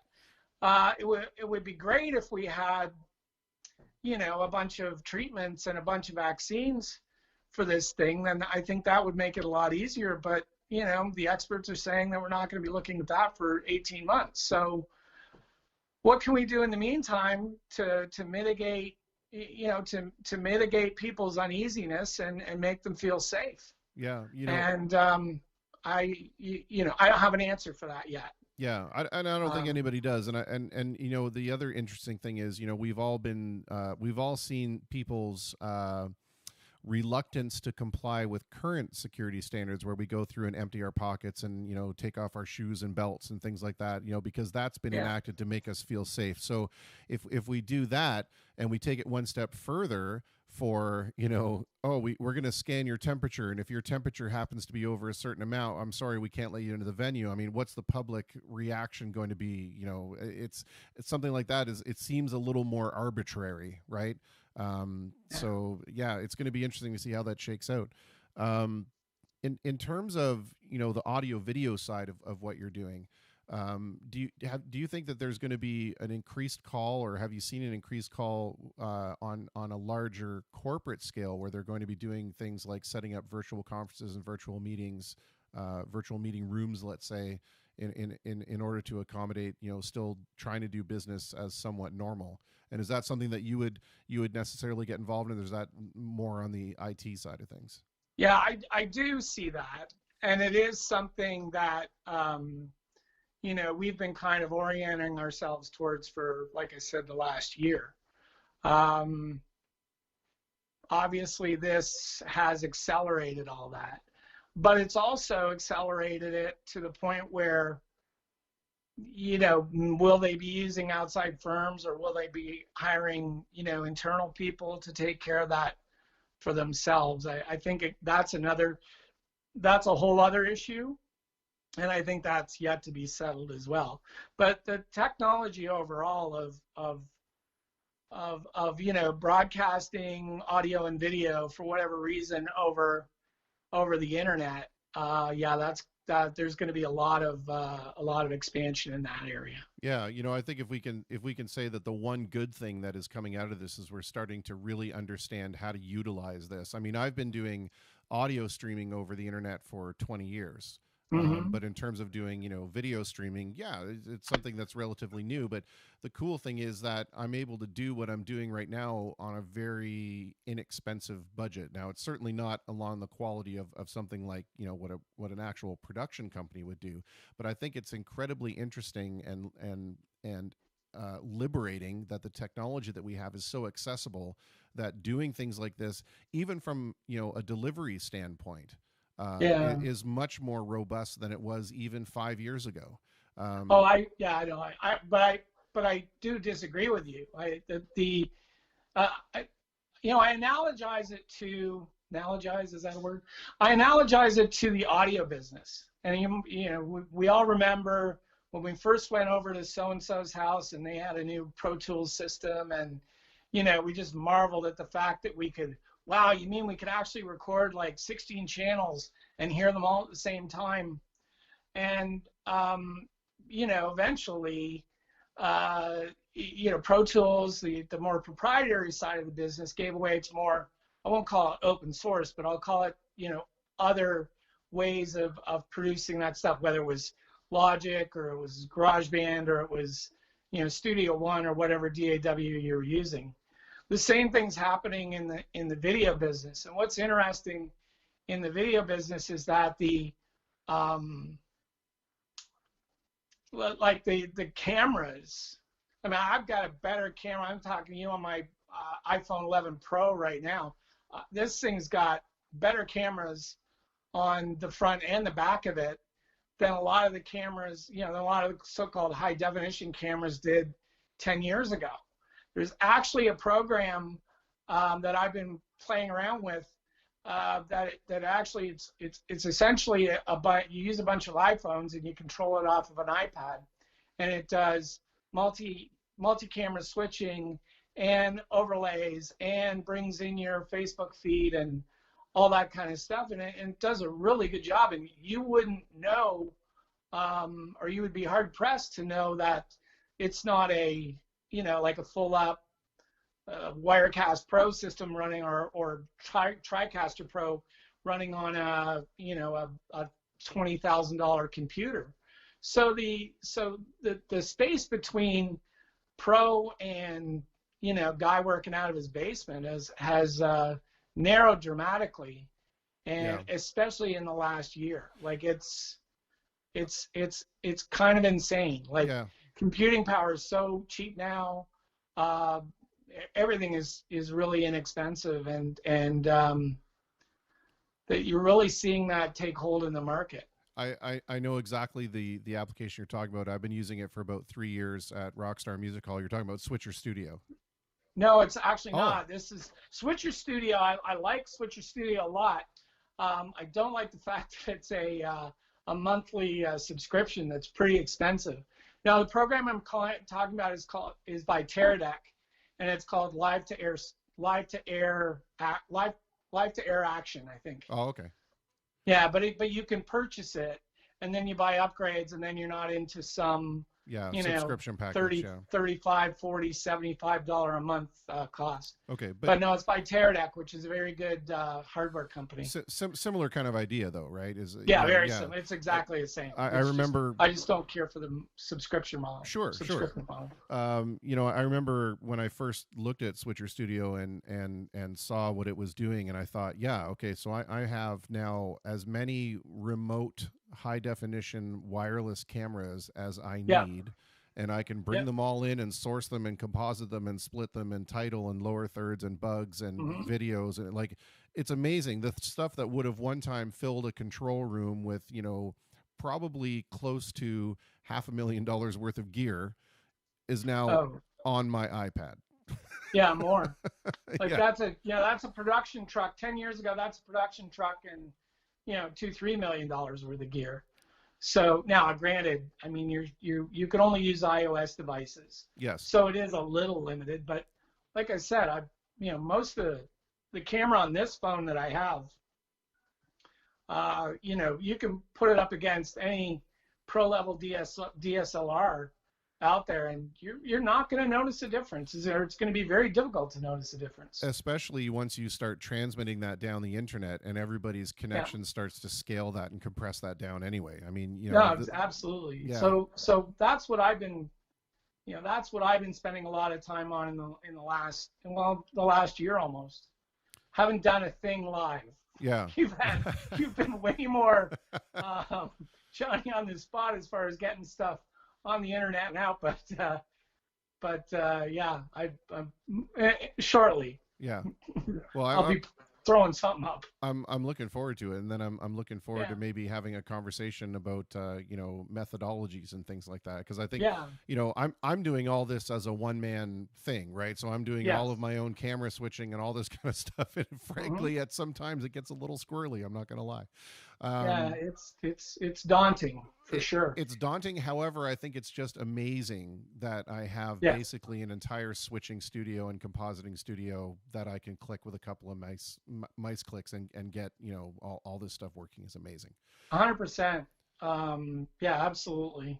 I just want to read out a couple of things in the comments here, and it goes back to when we were talking a little bit about the difference between the pessimistic outlook and the realistic output, and Paul jumps in and says, exactly, Mike. There's a big difference between defeatism and realism, and I think that's an important distinction to make. Is that just because you acknowledge that something may be difficult doesn't mean you're being pessimistic or being defeated. Is that Paul Bunventry? No, that's Paul Longden. Paul Longden, he was the previous last guest. guest. Yep. Yeah. And then he says that he and his wife had Pearl Jam tickets for Toronto, Ottawa, Budapest, and Amsterdam this summer. The official site says to reschedule for next year, but who knows? Yeah, I mean, I'm optimistic that we'll be okay a year from now. Yeah. I think we'll figure out those protocols. We'll figure out how to make people safe. Some of the work that's being done, on the treatment end of this disease, I mean, we're really just getting cycled up. Yeah. So I'm pretty optimistic that we're going to start seeing some treatments available, and then that will start to knock down people's anxiety about it. But I'm hopeful. I hope I wake up tomorrow morning and somebody has a vaccine. Yeah. But yeah. I'm not, but I'm also not. You're not banking on it. No. Yeah, Or I'm and, not letting it destroy me when it doesn't happen. Sure. And, I think it's important to note that exactly what you said, that because there are so many different moving components to this industry, that even if we do get the green light to go ahead, you still have to now have that logistical nightmare of rescheduling everything: transportation, food, housing, food lodging, everything, everything, event venues, everything. So it's going to take a while for this kind of, circle to come back around. Yep. I want to ask you a couple of questions of a more personal nature, not Sure. Delving into your personal life by any means, but just in terms of the life of relative normalcy that we enjoyed a few short weeks ago. What is it that you miss the most? And then on the flip side of that, having to deal suddenly with this isolation and being kind of confined to your living quarters, is there anything that you have surprisingly found some comfort or peace or joy in that? Yeah. I miss my grandkids. And as much as I miss my grandkids, my wife misses them 3 times as much. We have 2 granddaughters. They live in Bayfield. And, we're just not able to go and visit them. And, we have a young grandchild, Amelia. She's only 3 months old. So we're missing out on some kind of key times there. So that's definitely, number one. I miss what I do. I miss I miss the work. I work really closely with a lot of these tours. I take care of a lot of their logistics. So, ground transportation and immigration stuff and that type of thing. So I work really closely with a lot of them, and I've developed a lot of friends in the touring business, and there are some of these tours that I really enjoy seeing come around every year. There's some I don't, but there's some that I really do, and so I miss the work. Yeah. On the positive side, I mean, we've been busy. When this all went down, we've been in this, at the house we live in, we've been in here for 20 years, and we had a lot of stuff that needed to be gone. So we spent like 2-3 weeks getting rid of a bunch of stuff. And then I'm in the process of rebuilding the studio right now, downstairs. So it's torn apart, or I would have been down there. But so I've enjoyed the opportunity to do some of that that type of thing. Just get projects that I've been wanting to do for a long time, just have some time to devote to them. For sure. I mean, it's amazing. The other, Go ahead. The other thing I'm really positive about too is, Chris, is this kind of stuff. I really think it's been really neat to see what you're doing and a lot of other people are doing. I don't think anybody really saw that coming. And just, in order to kind of survive, I think we've all figured out different ways to connect. I think that's been a really cool part of all this.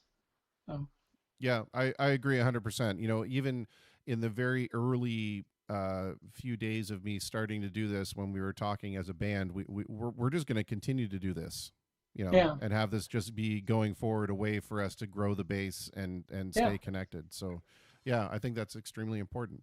And I think it's really cool that now, again, because the technology has gotten to the level that it has, and the accessibility of that technology, that it is so easy for everybody to do. And you don't have to have a pro audio interface. And you just basically have to turn on your awesome high definition camera and your decent quality microphone and play some guitar, because you know what, at the end of the day, it's like people, taping concert performances on their phone. No one's after the fidelity, they're after the experience. And I think as long as we can continue to have that connection, we're good. Yeah.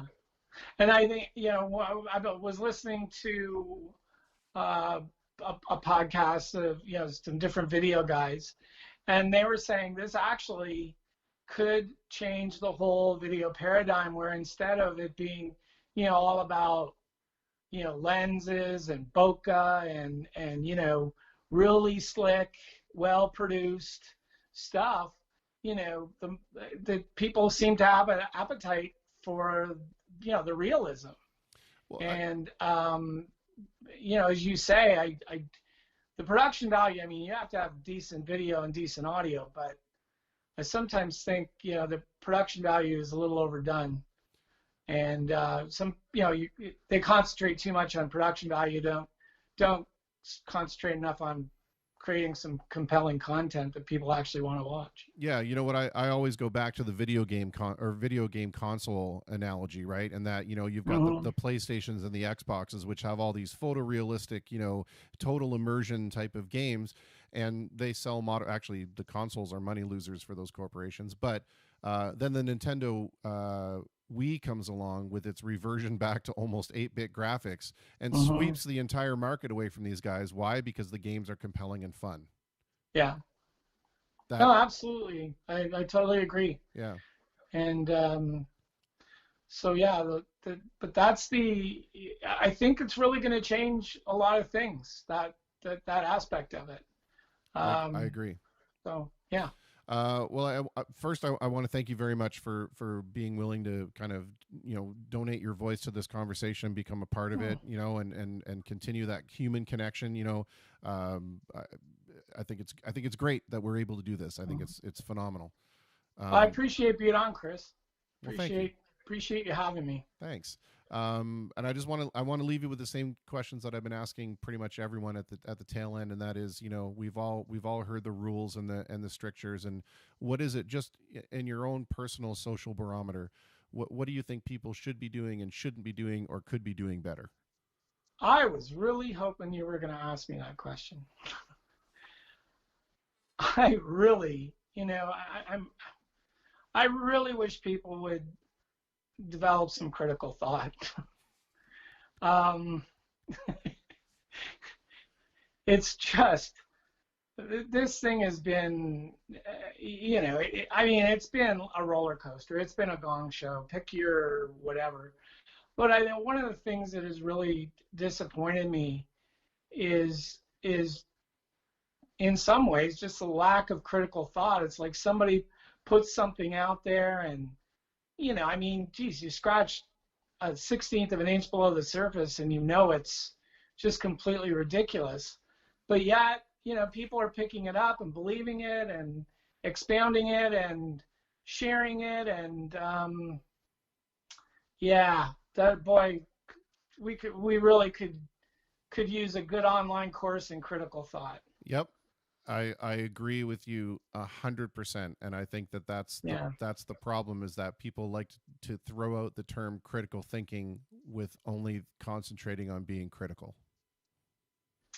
Well, that's not that's not what it is. But okay. That's what I mean, though. It's like, Yeah, no, I agree with you. yeah, But again, that's actually having a lack of critical thought about what critical thought is. 100%, 100%, yeah.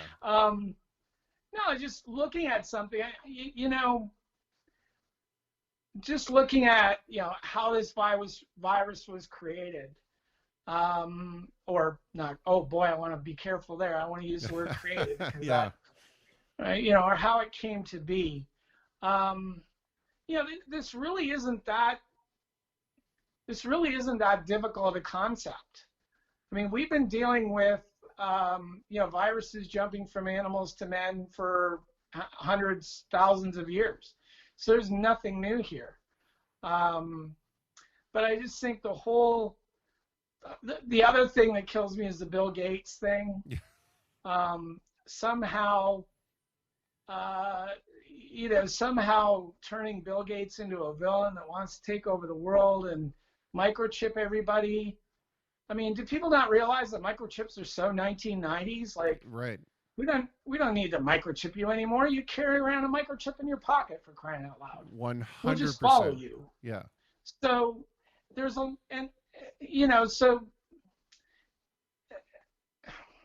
just take some time, do a Google search, check Snopes, like before you go out and adopt something into your ideology as gospel, spend some time, think it through, and I don't mean that to be critical. It just makes for a much better conversation. Yes. I think that it's important to remember that no one is saying don't question things. Questioning things is important. Questioning things opens a dialogue, and hopefully opens a dialogue with intelligent discourse.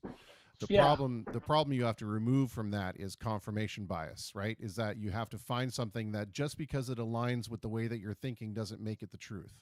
And so you have to dig a little deeper. And I think that's, part of what you're talking about. Yeah, it is. And I don't know, it just seems that people just fall for things so quickly and fall into these narratives and fall into these preformed narratives that it just, and then it's so easy to pick apart. It's so easy to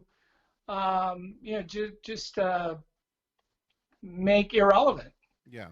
And then we end up spending more time arguing, over the fact, or arguing over whether the virus was created in a lab or it was created naturally, when nobody's disputing the fact that it's a natural virus. The epidemiologists have by studying the DNA strand, they know it's a natural virus. There is no question.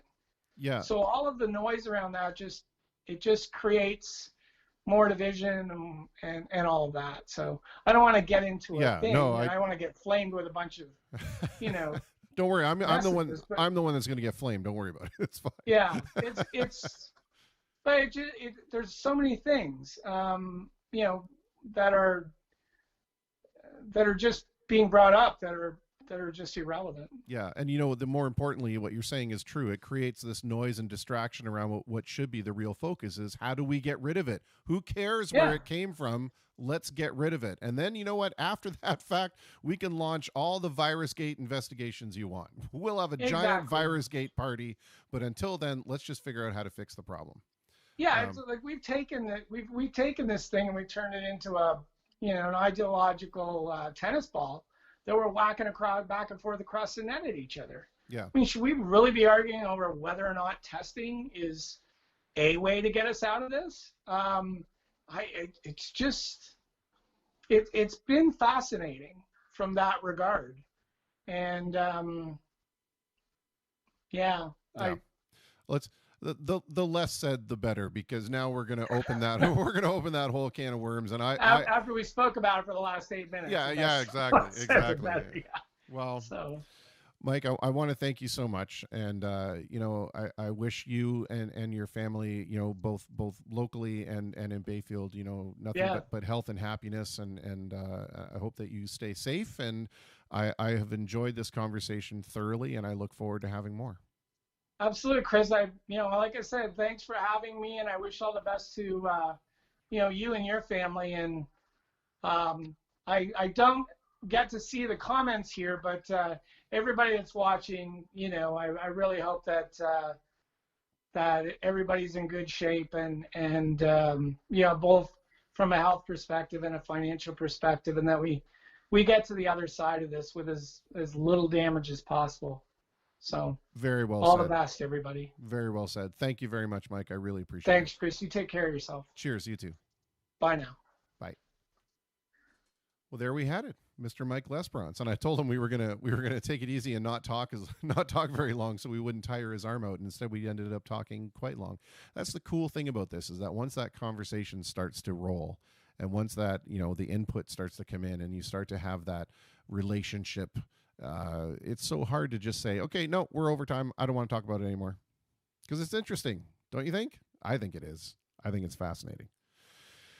Oh dear. Well, I don't really have any requests waiting for me in the queue, so I'm going to go back, and I want to play something that was sent to me by one of the original J Sharp major guys. And that was Mr. Colton Summers Young.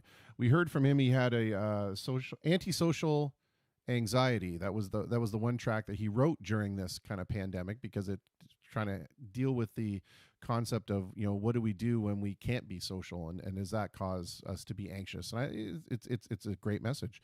But I want to go back to the very first original song that he wrote, which captured me right away. It's called Karma.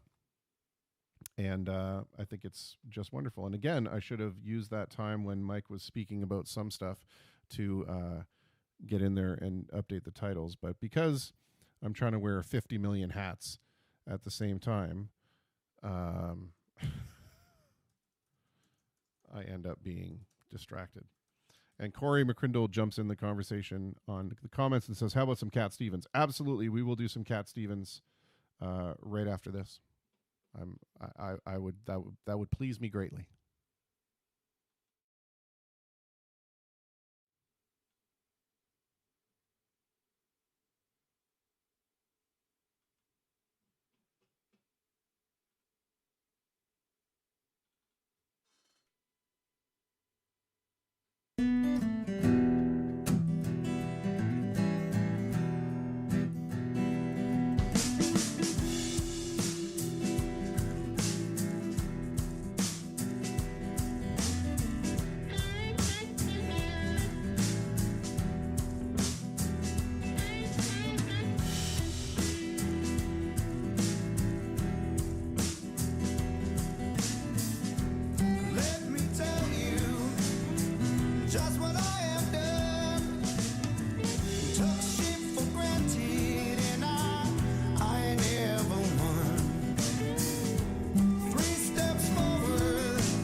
Your own future. You're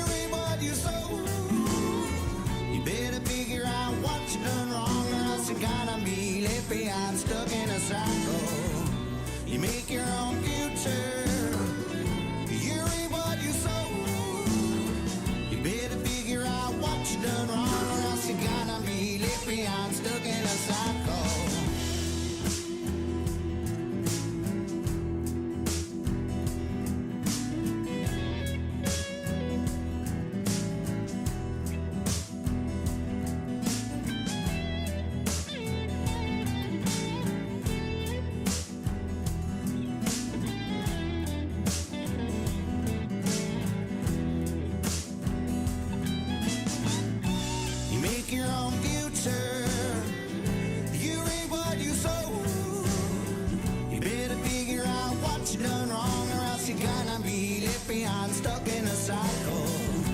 You make your own future. You reap what you sow.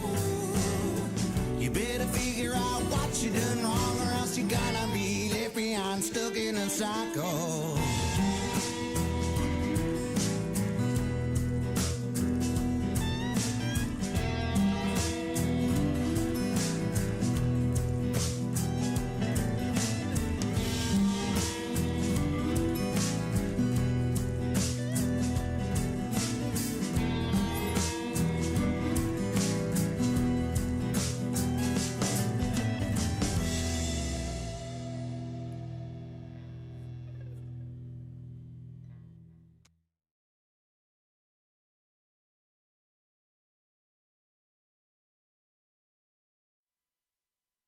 Is that a funky good jam?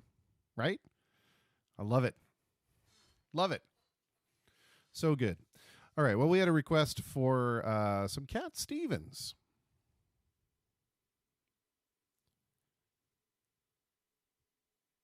So let's do some of that. Sorry, I was pausing there because I was trying to figure out what Cat Stevens I was going to do. And yeah, Chitch, who doesn't remember the Ghoul? I know it's like you're right. I'm probably right on the age cusp where that was on its way out. But I do remember. So let me try and figure out how I can have some kind of froggy going on there. All right, let's see here.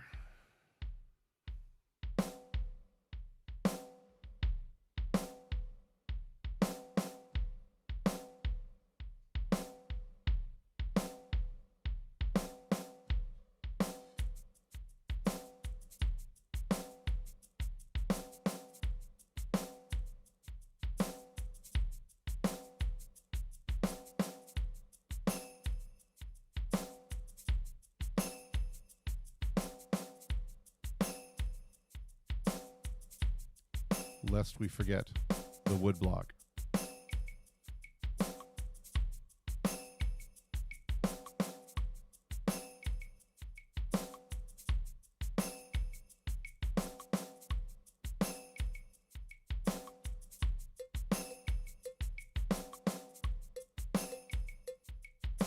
Some cowbell for Mr. Fathers.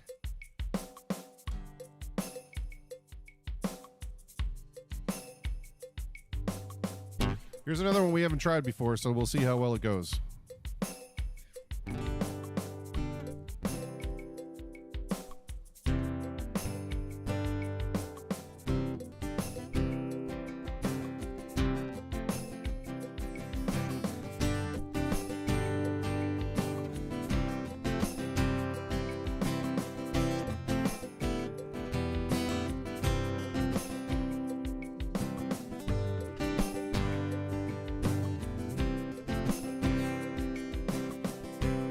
Let's not do it in that key though. Let's do the.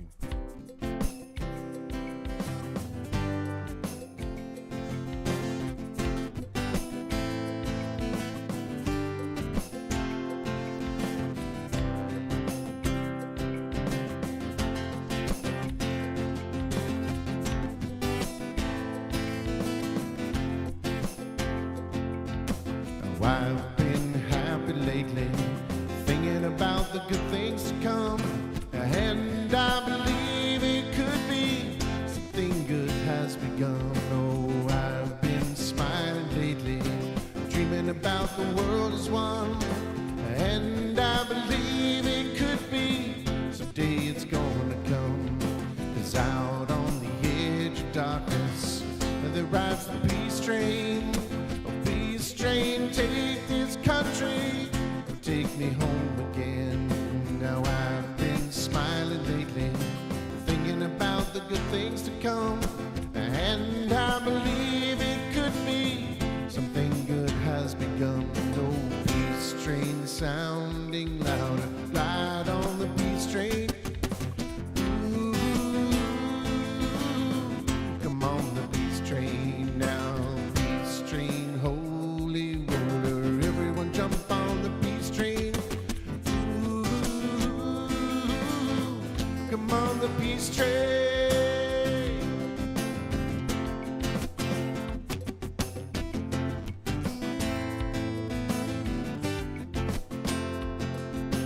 get your bags together. Go bring your good friends too, because it's getting nearer. Soon we'll be with you. Now come on, join the living. It's not so far from you, and it's getting nearer. Soon it will all be true. Oh, the peace train sounding louder. Glide on the peace train. Ooh, yeah. Come on, the peace train.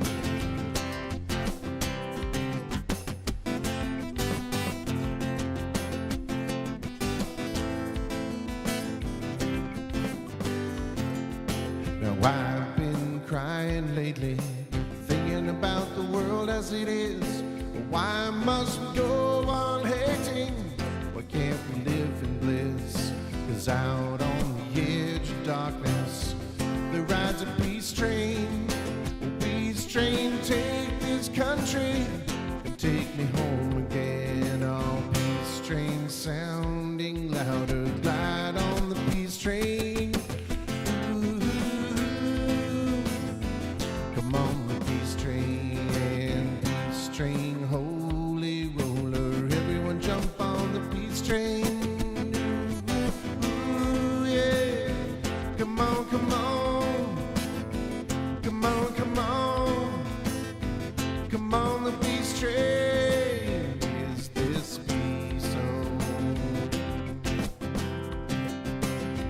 Come on, the peace train. Come on, the peace train. Now, the peace train sounding louder. Ride on the peace train. Ooh, come on, the peace train. Yeah, the peace train, holy roller. Everyone jump on the peace train. Ooh, come on, the peace train.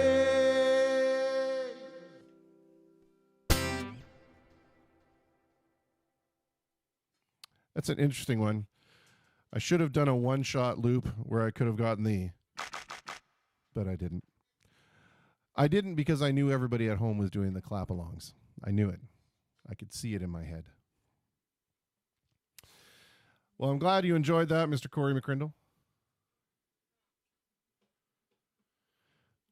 We are about 8 minutes away from our next guest, who has just messaged me, so I'm hoping he's not going to message me with something like, I can't do it now. Let's see. I'm gonna message back. Hiya. Let's see what happens here. Oh, in the meantime, let's do something else. Oh, he's asking how we're doing it. One sec.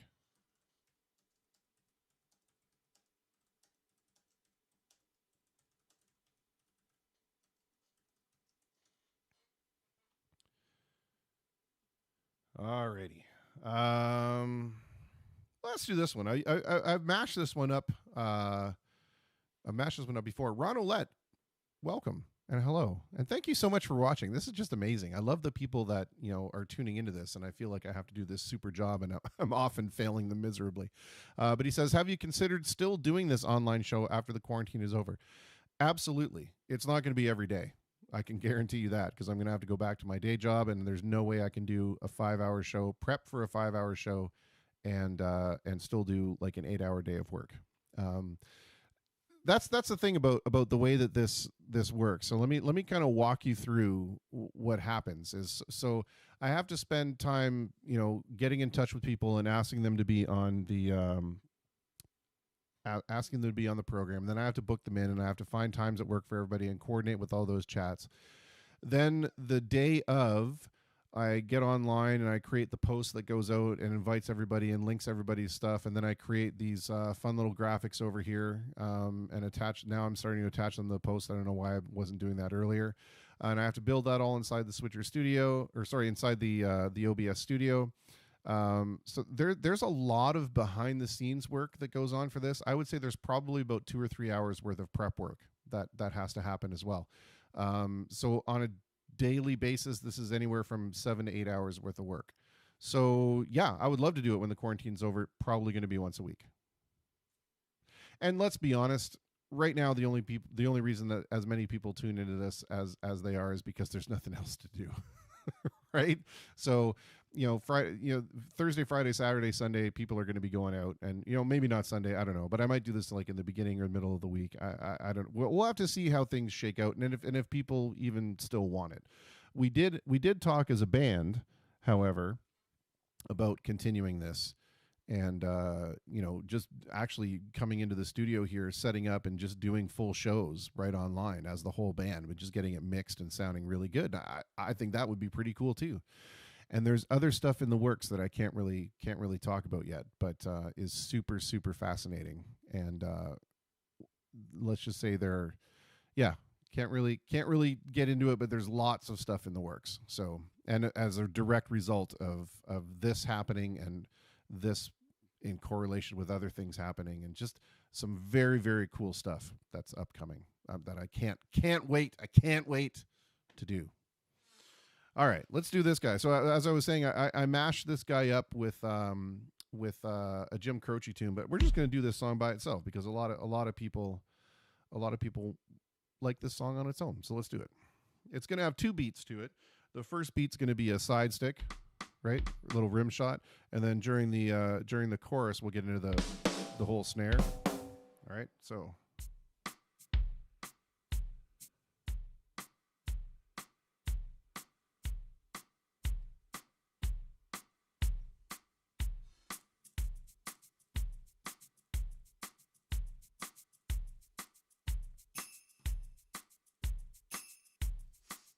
And we can keep the wood block through the whole thing because it's the wood block and it's got to be in everything.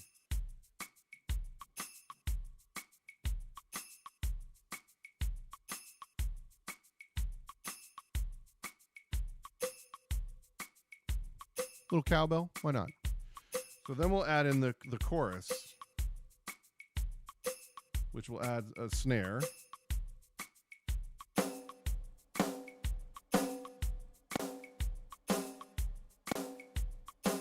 But maybe a good snare. Maybe a good snare.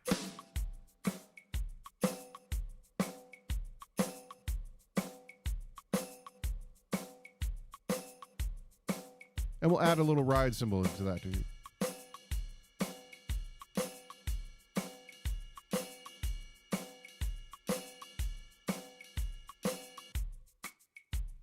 Yeah, cool. I think it's cool. I know to some people it's very rudimentary, but I think it's cool. All right.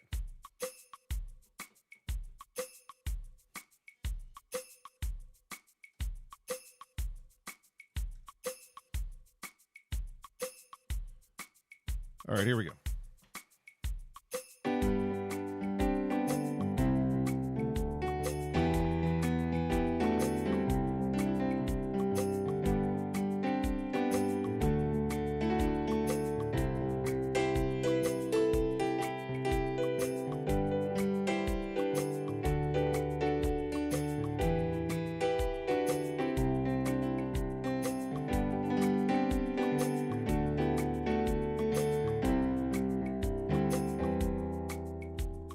Heading down south to the land of the pines. I'm thumbing my way into North Carolina, staring up the road and I pray to God I see headlights. I made it to the coast in 17 hours, picking me a bouquet of dogwood flowers, and I'm hoping for a ride to see my baby tonight. So rock me, mama, like a wagon wheel. Rock me, mama, any way you feel. Hey, mama, rock me. Rock me, mama, like the wind and the rain. Rock me, mama, like a southbound train. Hey, mama, rock me.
trucker out of Philly told me a really funny joke.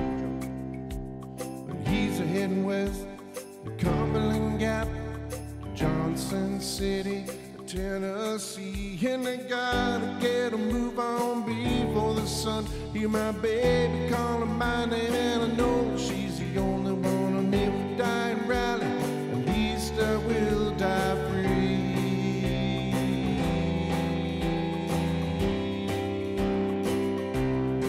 So rock me, mama, like a wagon wheel. Rock me, mama, any way you feel. Mama, rock me. Rock me, mama, like the wind and the rain. Rock me, mama, like a southbound train. Hey, mama, rock me.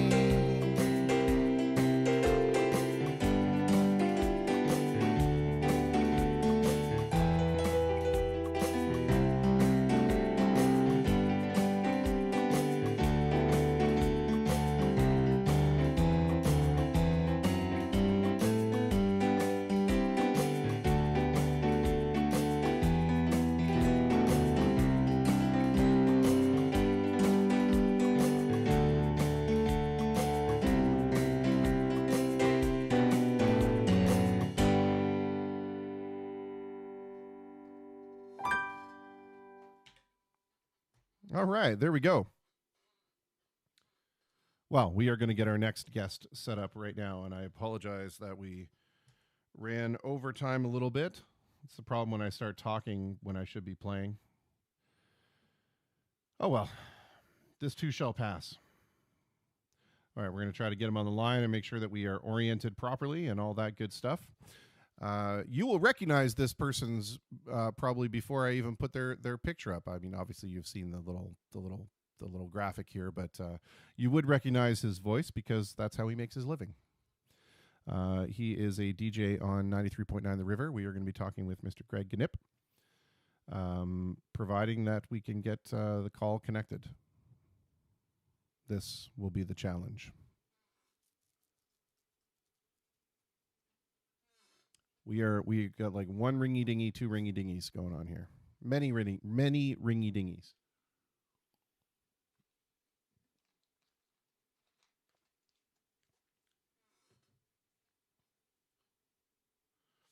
He's saying, "Did he hang up?" I don't think it ever even connected. Let's try it again.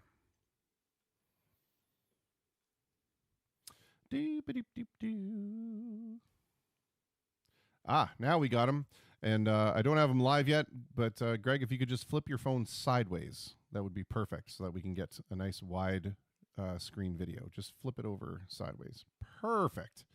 And I'm going to change my camera so you're not staring at my keyboard, because clearly this is the money right here. That's what I'm talking about. All right. Well, let me just bring him over into the conversation, and we will bring him up. Mr. Gnipser, how are you? I'm doing wonderful, my friend. How are you? I am also doing wonderfully. Thank you for asking. And I feel like, our roles have been reversed right now. I've got my hands all over audio gear, and this is so. I hope I do you proud. I have to be honest. I'm a little starstruck at the moment, and I'm feeling a little nervous about being on this side of the chair. But we'll tackle that as it comes. Well, you know what? Here's what I'm going to do. I'm going to move someplace where there's better light. Okay. And I think you are an absolutely wonderful human being. So, you know what? It's all about the love tonight. Okay, perfect. Great. Tonight, it's all about the love. Tomorrow, I expect the critical analysis email of my interviewing skills. Yeah. I'm taking notes. Go ahead. Excellent. Fantastic. Well, first, let me thank you very much for carving out some time to talk to us today. I really appreciate that. And I appreciate you just being willing to lend your voice to the conversation. Are you kidding? I love what you're doing. I think what you've been doing is absolutely awesome. Thanks, man. Because let's be honest, it's a weird time we're in a weird time. It's about just people bonding again. 100%. I think that's the takeaway from all this, right? And that's what kind of this project has evolved into. It's about being able to maintain that human connection even though we're in isolation, right? Just because we're in isolation doesn't mean we have to be disconnected. And you know, and that's the thing. I said on the weekend we had a get together in my neighborhood, and there were four groups of like four neighbors all standing on our front lawns, and we all shared a drink together. And you know, we yelled across the street to each other and that kind of thing.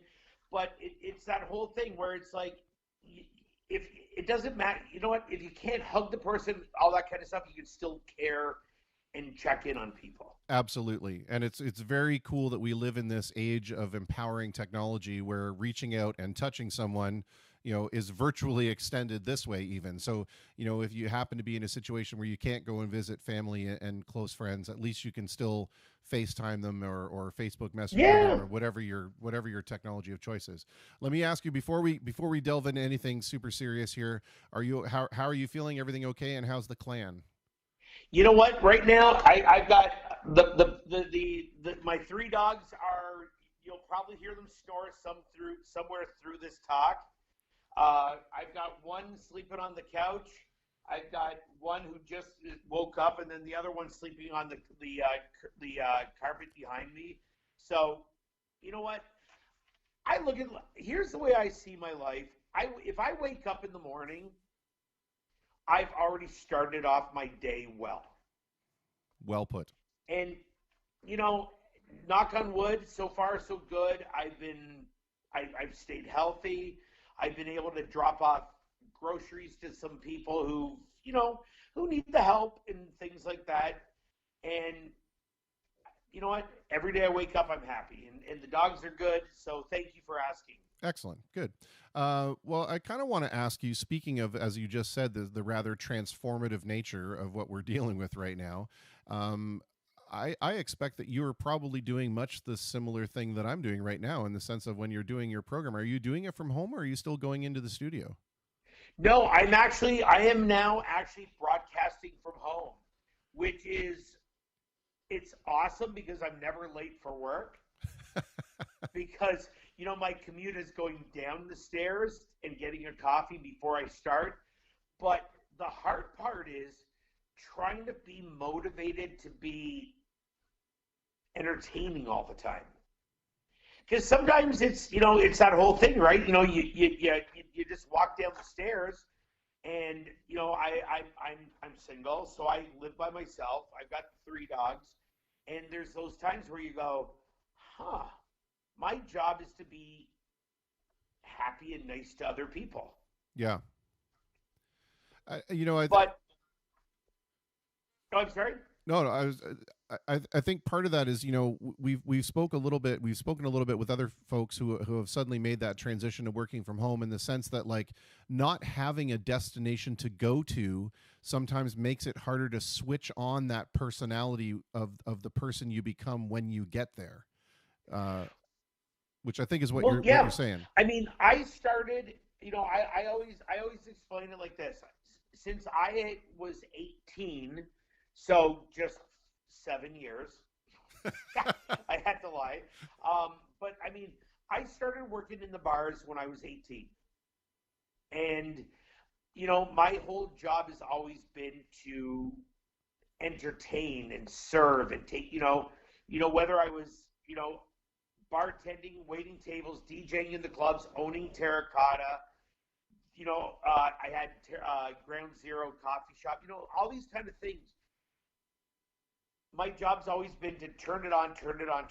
And when you walk into a new area, it's easy. You go, this is my job. Boom, I'm here. I have to remember that my dining room now is my new workspace. Yeah, 100%. And I have to remember that instead of having Easter dinner here, you know, last year, I have to go, I'm putting on a show now. And it gets tough at times, because I mean, there's been a couple of times where I'm like, I kind of want to dial this in, but no, you know, I can't. Yeah.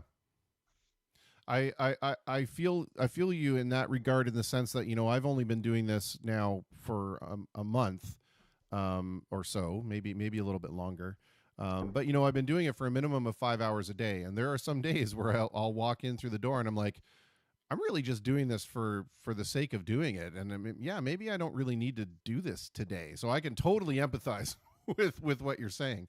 What But you know what though? One of the things is, and I'm going to say this as a huge compliment. You're right. It's like it. You may not need to do it for yourself, but there's a lot of people I think you're helping, and I think even if you don't see comments and likes and things like that, knowing you're doing it is helping our community, and I think it's a wonderful thing what you're doing. Thank you. That's incredibly kind of you to say that. And actually, a comment in the chat here, or a comment that popped up on the video from Megan Hutchinson says, "This is so accurate. I'm teaching from home, and I'm definitely not the same persona as I would be at school." And I think that that's something that we all have to, you know, even looking at from an educator's point of view, that's something we're asking of our students now too, or asking of our kids, is that you have to get into the school mode when you're sitting in the living room beside your big screen TV and all of your programs are on. So it's a struggle that's being faced by everybody. What, you know, in terms of delivering the content of your show from your home, what was the biggest hurdle, you know, besides getting into the mode, but technologically, I guess, or production wise, what was the big hurdle for you there? You know what? I've been lucky. My boss is amazing. The Jim is an amazing guy. He found some the technology to do the show, and it just makes it easy. And so for me, you know, I didn't have much to do. I had to download something on my phone and on my my iPad. I had to bring a microphone in, and they bought the little box to do everything. So for me, doing my show from the home, like with the technology, was really easy. Finding the content is the hard part. Interesting. Because you know what? I don't want to do the whole show about COVID-19 and here's facts about, you know, how much are we cooking at home every, you know what I mean? Yeah. There's more to the world than just the COVID-19 case. Like, you know, I said one of my beautiful friends of mine, my friends Kim and Glenn, just adopted a new puppy today, today actually. And I'm like, I can talk about that on the radio. Mm-hmm. You know, those are the good stories. You know, they adopted this little puppy, and you're right. And I joked, I said, and you guys just won the internet today. Yeah. Because here's this little puppy that's got going to be spoiled rotten for the next 12, 15 years of its life. This dog just won the lottery. And to me, that's the hard part, is finding the good topics. I don't want to talk about death, destruction every day, because you know what? Flowers are blooming, birds are singing. There's still a lot of good in this world.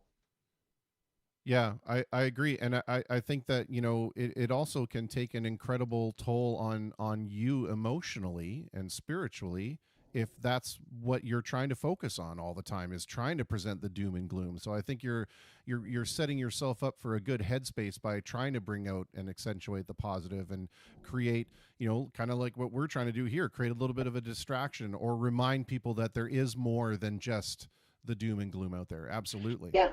And I actually wrote a blog I said, week and a half ago, I don't know what happened. I went outside with my dogs. I came in and I started doing the little snivelly cry thing. And I went, but I wasn't crying because I was upset. It was just that weird tension thing. Like, and I wasn't crying, but you know, I was like, I'm not crying, you're crying, you know, that kind of a thing. And I said, it's okay to be sad. It's okay to be scared. It's okay to be anxious. It's okay to be worried. all those things are perfectly normal. But waking up and seeing the sun, still, it's Yeah. still a good thing. For sure. For sure. And that is, and that's where I've turned my life. I kind of changed my attitude in the last little while. I'm like, look at the good things. Like right now, my girl is snoring down, at my feet. And you know what? That makes me happy. Yeah. Talking to a good guy like you, somebody that's got a positive attitude towards life. And that's what we need to do, is we need to start looking more at the people who are looking at the positive to take away from the negative. Yeah. Because things will get better. But it might take a little while. Sure. And it's about how we conduct ourselves along that journey, right? And I think that you hit the nail on the head, and we have mentioned that before, that having feelings of anxiety or having feelings of sadness or dread or worry are absolutely essential, and it's essential that you deal with them and don't try and stuff them away. If you want to shed a few tears, shed a few tears. That's what the whole thing is about. But I think at the end of the day, the important message to come back to, and I try and close every program with this little statement, is that all matter takes the form or takes the path of least resistance, right?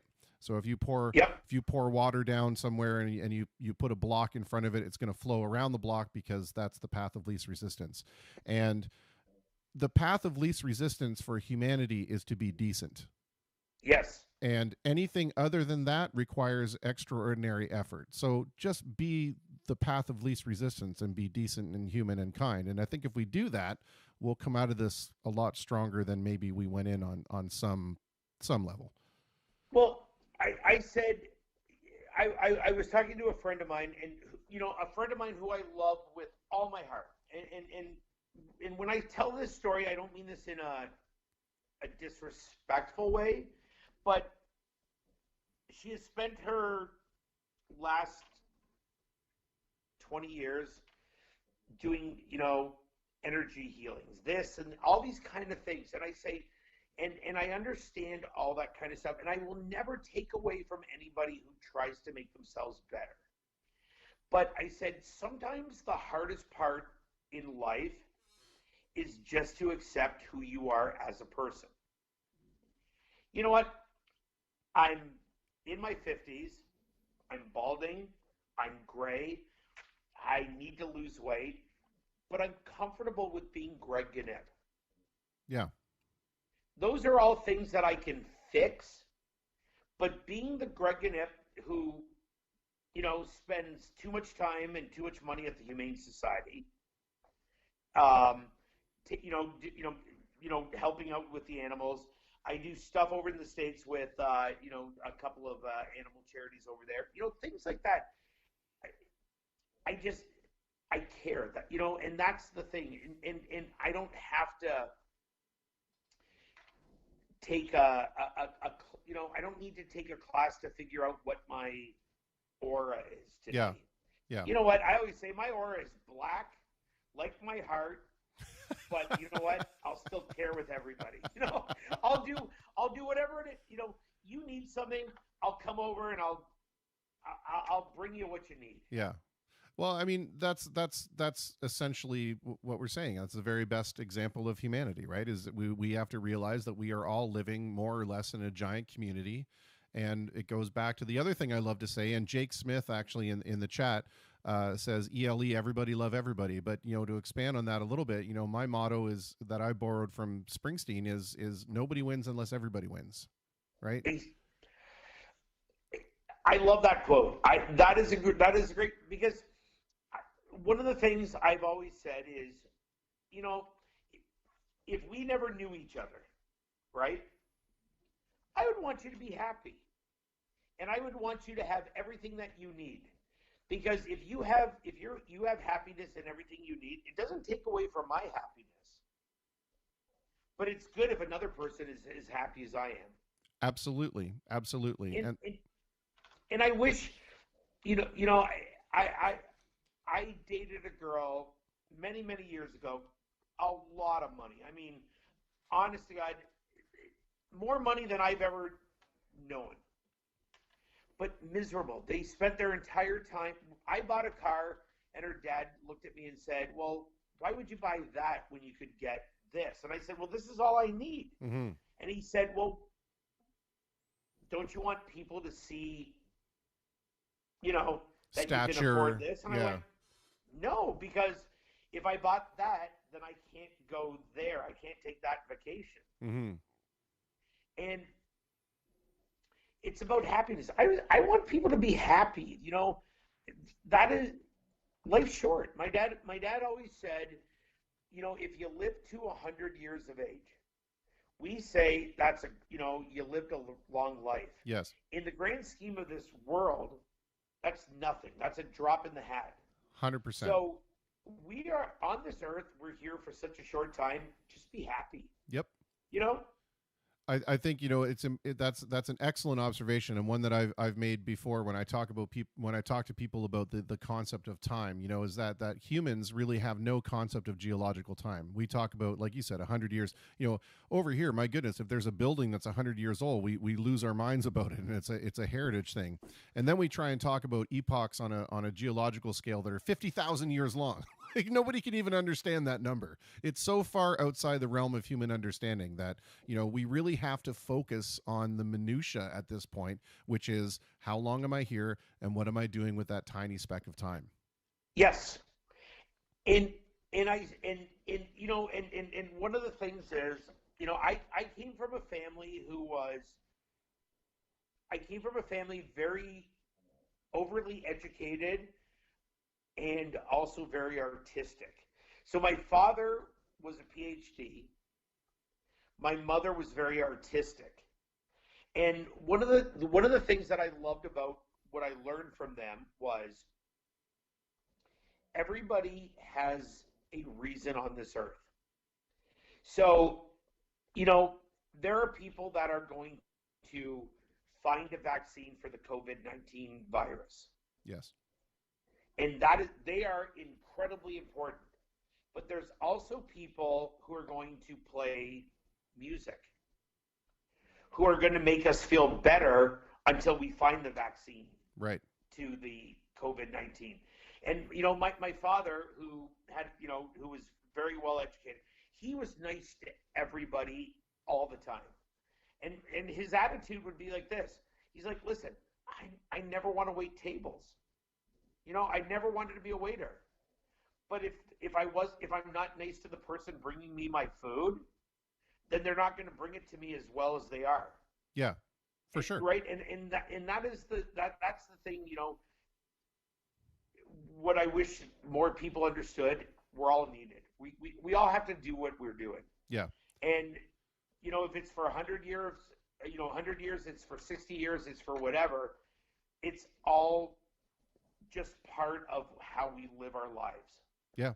My grandparents came from Europe in the 1950s, and they left very like an affluent lifestyle there. They were certainly in white collar positions, and when they came to Canada with almost next to nothing to their names, my grandfather started out scrubbing toilets, because you do what you have to do to get the job done, and there's not a certain station that we're all born to in life, right? And I think that if more people had to undergo or understand that journey, we'd probably come out with a little more humanity. I just want to read one comment here that Raven says, "Thank you so much, Greg, for speaking about this. We all need to be positive and appreciate who and what we have."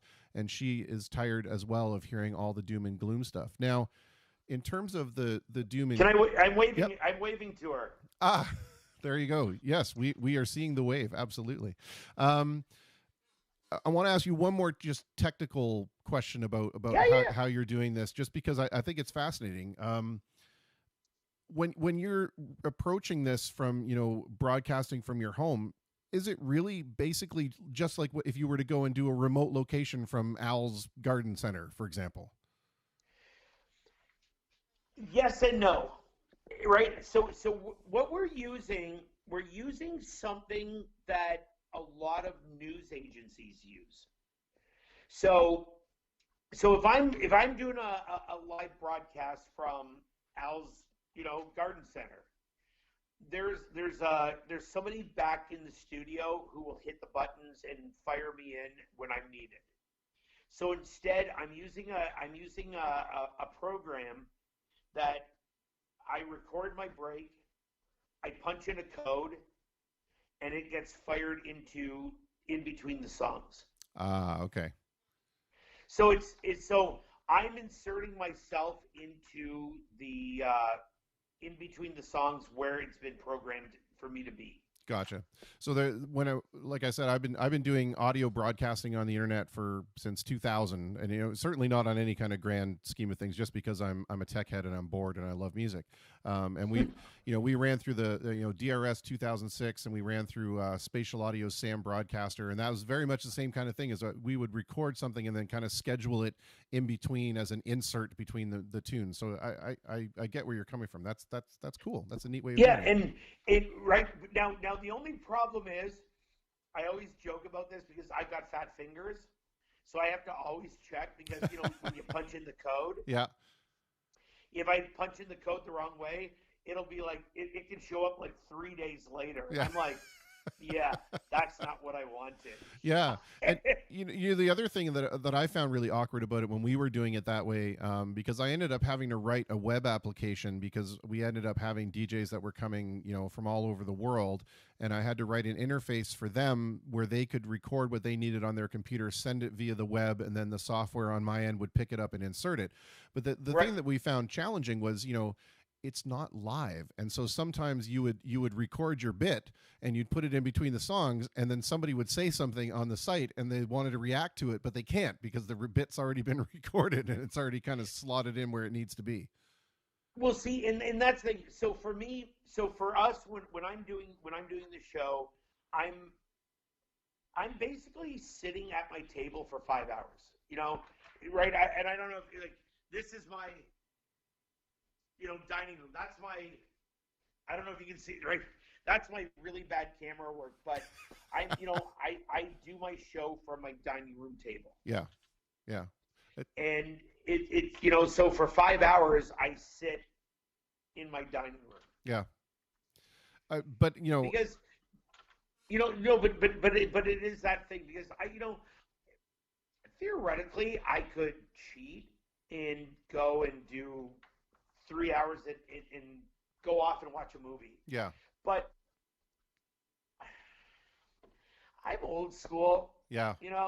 I like live radio. I love radio. I'm still the dorky guy that lives radio, that goes, I get paid to play music. Yeah. I maybe I don't like all the songs I play, but still I get paid to play music, talk on the radio, sometimes go to concerts. It's a pretty cool life. Yeah, absolutely. I got a couple more comments I want to read. Raven says she's waving right back at you. So there you go. Raven? Yeah. Hi, Raven. And Michelle Tremblay from Karma Wine Bar says that, she never wanted to be a bartender, but she is, and she loves it. And she loves you. So there you go. And I don't know if you know Michelle. Yeah. I love her. Yeah. I think she, what? It goes to that whole thing again, about meeting good people and things like that. And I said, it goes about being positive and finding the good that makes you better. And Michelle, Jake, you, Paul Langdon, and all that kind of stuff. I consider myself lucky with all the things I have. Yeah, I agree 100%. I have one other question in here from Corey McCrindle, who was also a broadcaster at one point for the CBC. He says, you have to ask Greg about being the first in Canada to play Pearl Jam. He told me that story many years ago. Oh, yeah. So I used to do a show on 89X many, many years ago called Out of the Box. Okay. And Out of the Box was on Sunday nights. And it was, so I get, there's been a few times in my life that I can think about I go, yeah, you know what, radio is pretty cool. Yeah. So Pearl Jam, I was doing Out of the Box, and Epic Records sends me an envelope, and it's a handwritten DVD, and all it says is Pearl Jam Alive 10. And I got to throw it on to Out of the Box, and it was one of those ones where we played it, and have you ever heard a song and you just know it's changing music? Yes. That was one of the nights.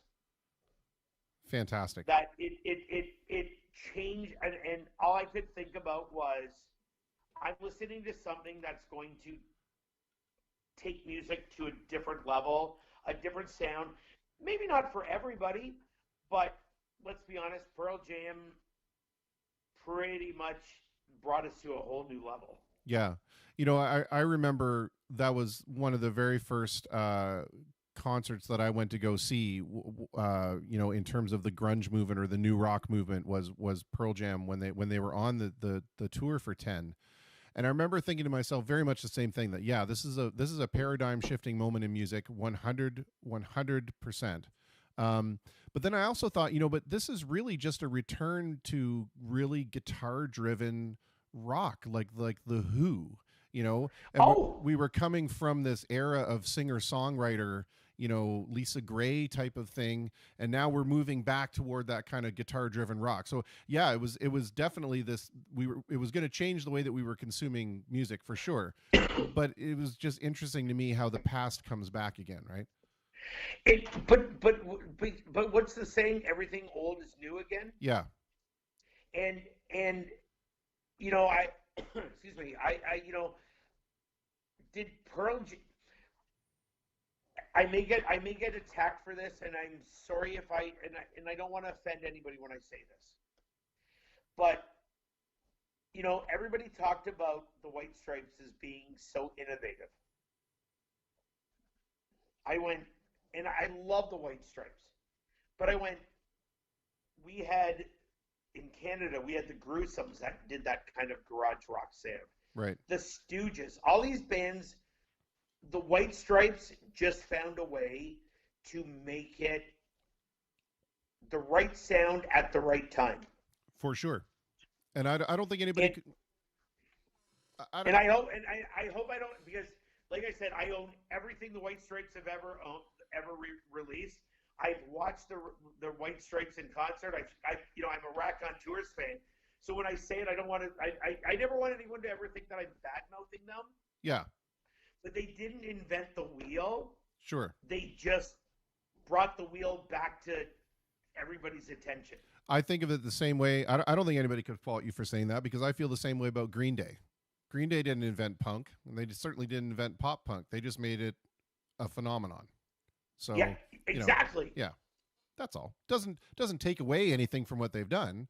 It just means, you know, and to some degree you could say the same thing about any innovator. You know, Steve Jobs did not invent the portable music player, but he certainly changed it enough that he revolutionized the way that we all listen to music, right?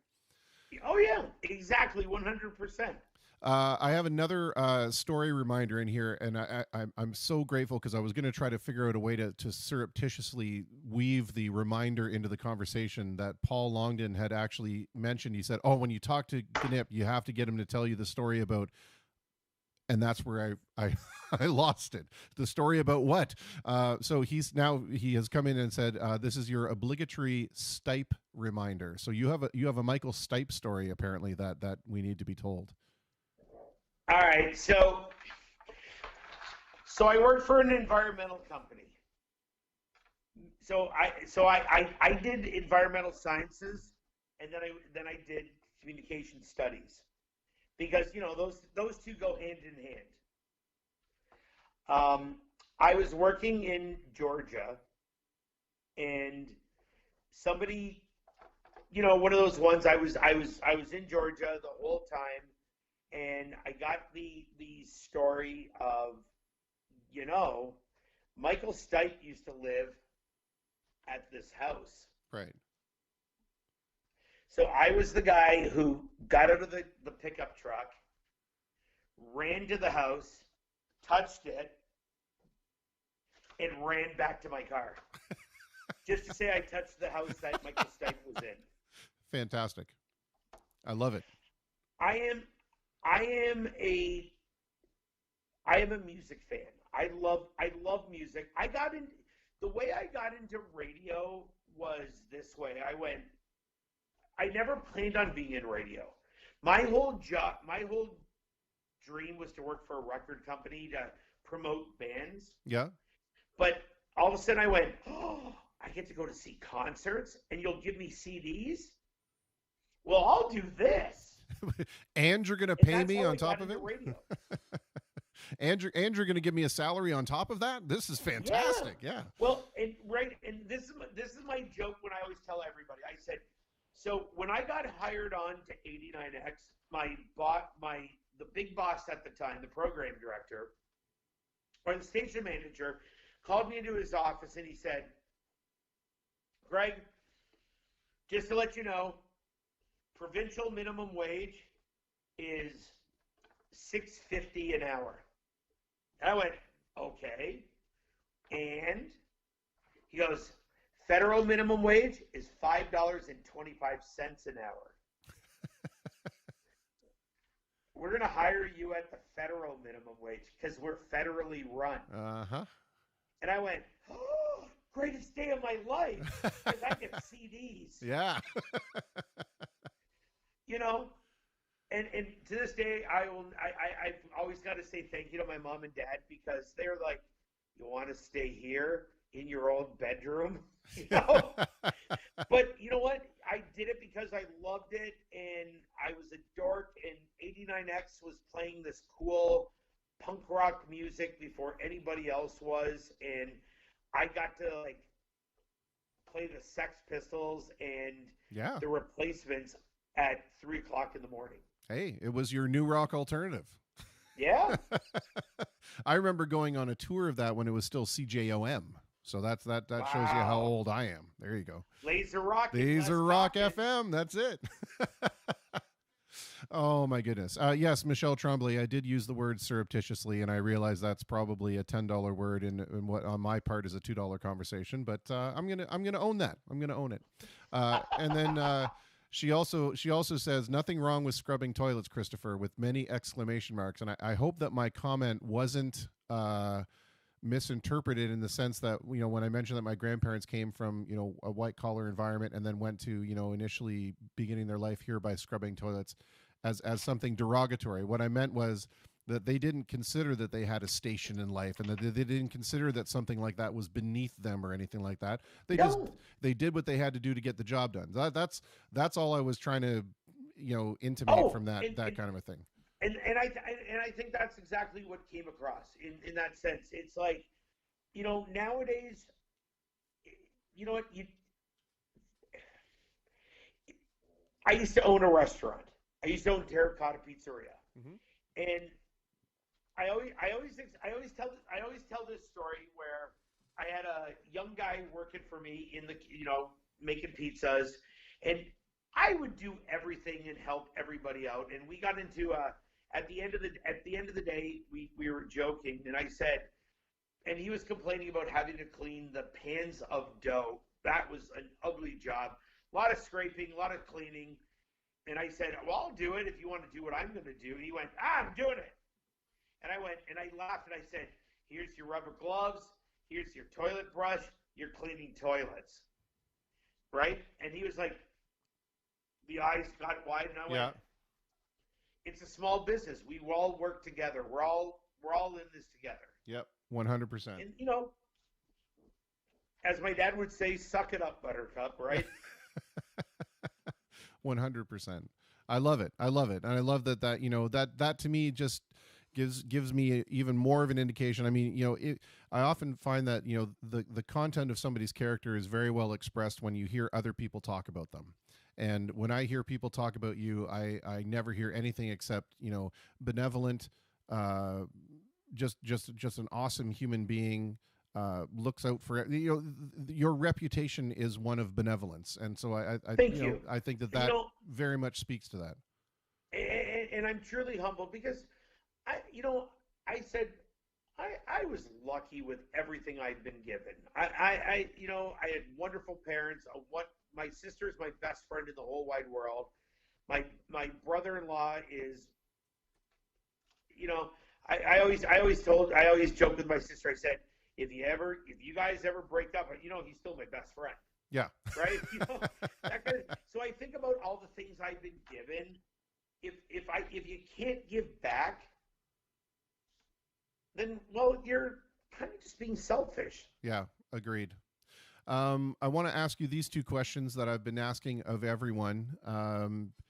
The answer's 14 in red. Excellent. Good. No, never mind. We don't need I know. questions. Good night. In terms of the life of normalcy that we were enjoying just a month ago, what is something that you miss the most from that life? And then on the flip side of that, having to be forced into this, isolation role or introspection role, has there been anything to your surprise that has been comforting or joyful as a result of that? Things I miss are randomness. It's going to sound weird, and I don't know if this is going to sound wrong. I don't miss hugs. I don't miss those kind of things, but I miss running into you on the street and saying, let's go grab a coffee. Right. Right? I miss those kind of things. Like my neighbors right across the street, they have a beautiful greyhound, and that's my boy Elliot's girlfriend. They love each other. They are bonded. They just are that. And Mike and Judith, we would go for a walk and then stop off at the coffee exchange or go to Manchester. Just, grab a coffee, grab an appetizer, grab whatever. That's what I miss, is that kind of stuff. Just being able to just go, man, let's do it now. Like, I don't want to walk through the Tim Hortons coffee, the Tim Hortons drive-through and grab a coffee and walk. I want to sit there with my friends and just talk for 45 minutes. Yeah, for sure. So those are the things I miss right there, is just random acts of life. Excellent. The second question is, what have I learned to appreciate again? Sort of, or just not necessarily learn to appreciate, but has there been something, in this moment where you've been forced to be, within your walls necessarily, and you haven't been able to participate in that randomness? Has there been something that, to your surprise, has been comforting or joyful in that?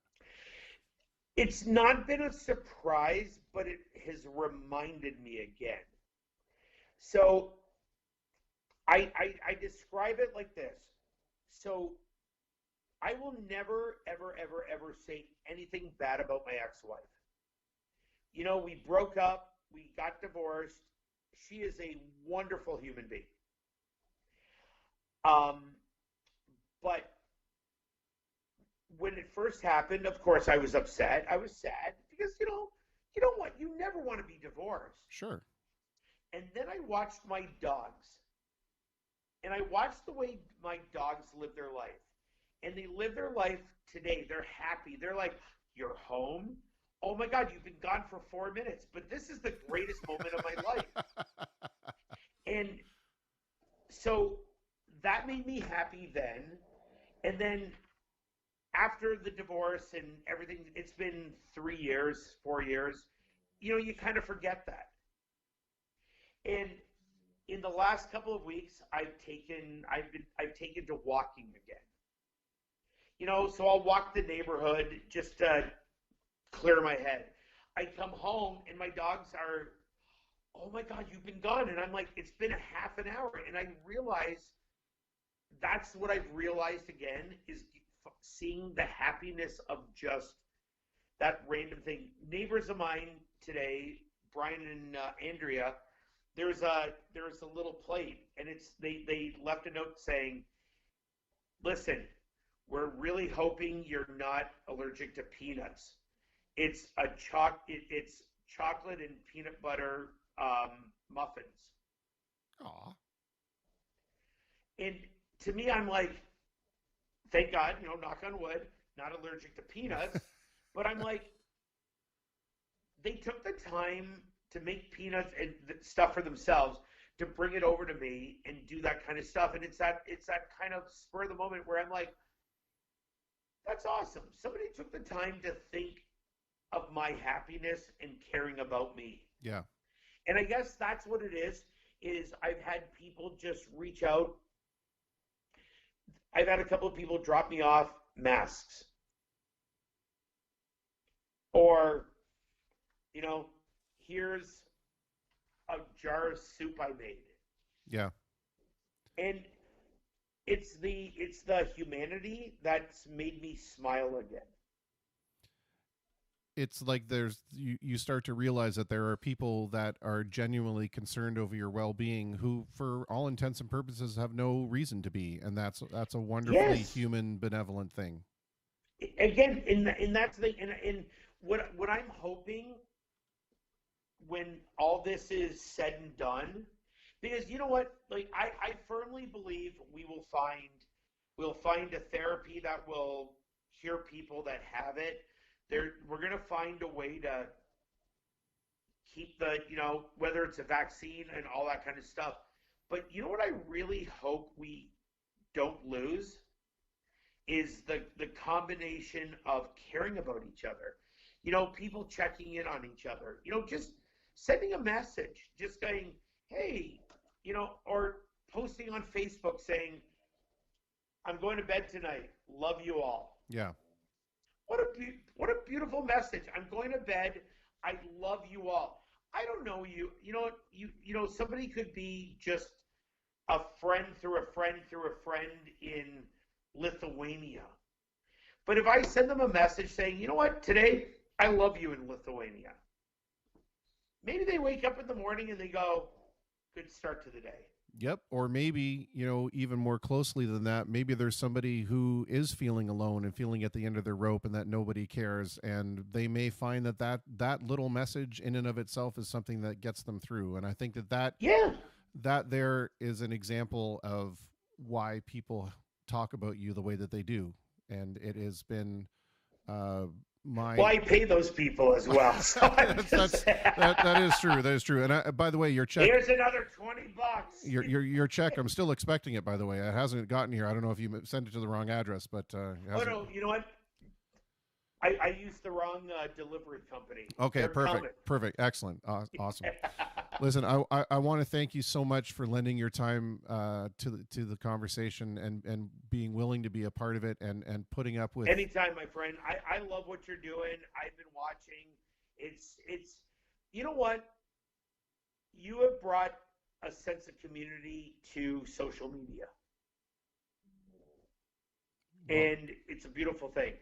Well, thank you. That's like it started off for purely selfish reasons.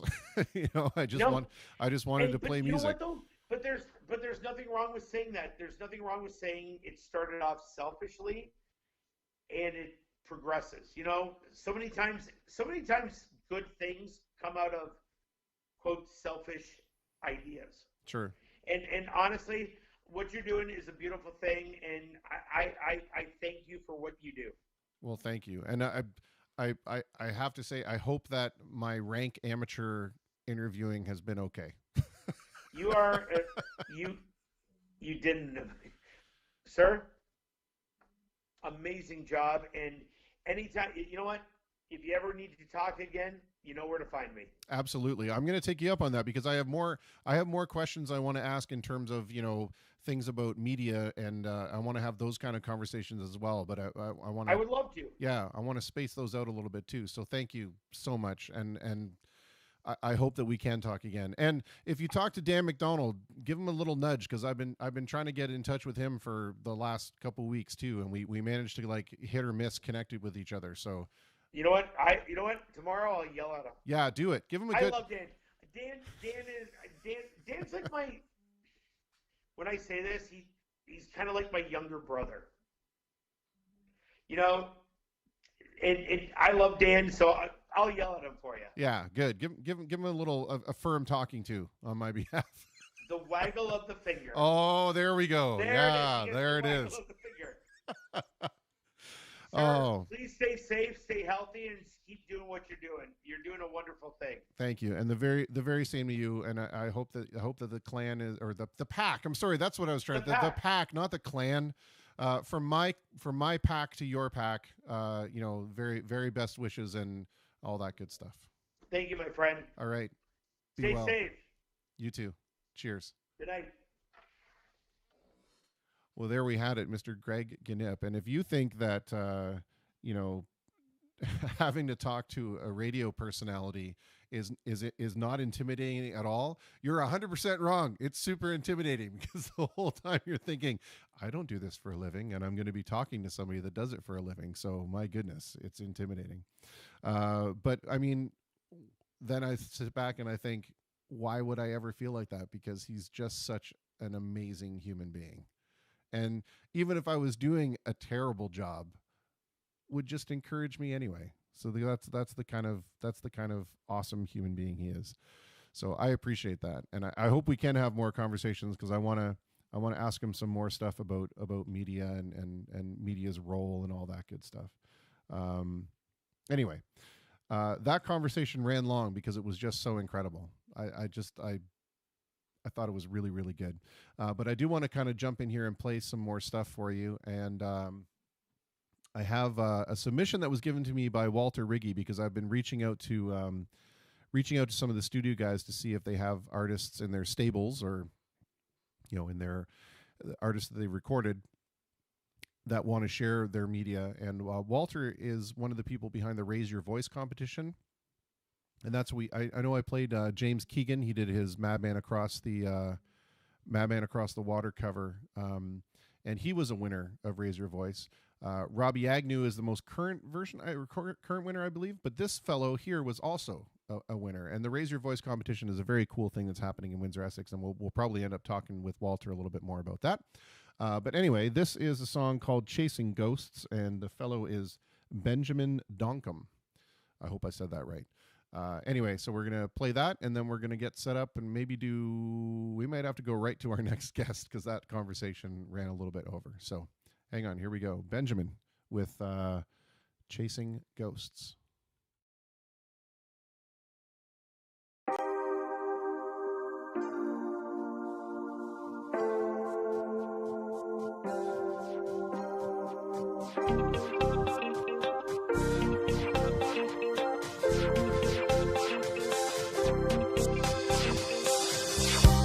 Your number, there's no reply. I keep on trying, but I know it's a waste of time. You pop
this work.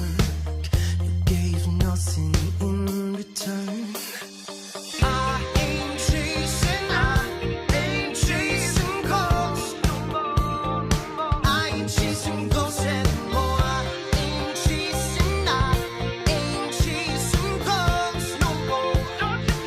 Who do you think you are? You popping out only when you need a hand out. Who do you think you are? I ain't chasing ghosts no more, no more, no more.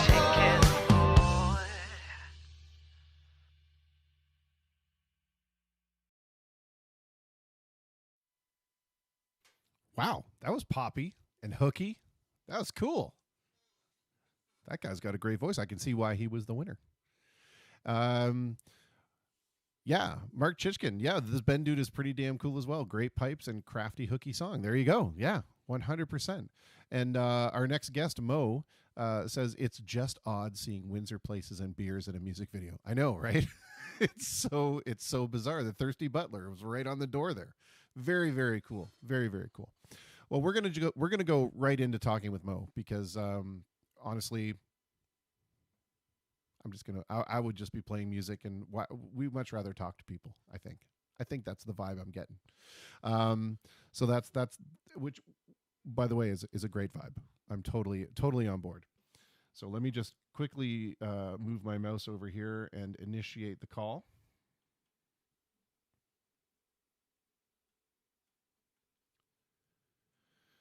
It's just so much damn fun, right? All right, there we go. We've got him. I'm going to switch him away from the pants cam here and get him into the regular camera. And then we are going to bring him over into the conversation. There we are. Mr. Mo, how are you, sir?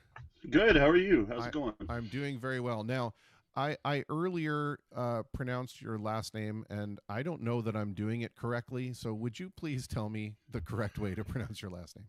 All right. The anglicized version is Tousignant. Tousignant. Okay. What is the non-anglicized version? The French would be Tousignon. Tousignon. Okay, well, okay. That's fine. I say Wallet. I can say that. That's fine. Yeah, there you go.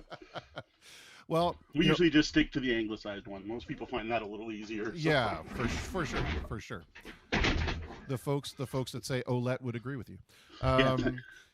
So let me ask the very first question, and the most important, of course, is how are you doing, and how is the family doing? Everybody okay? Yeah, so far so good.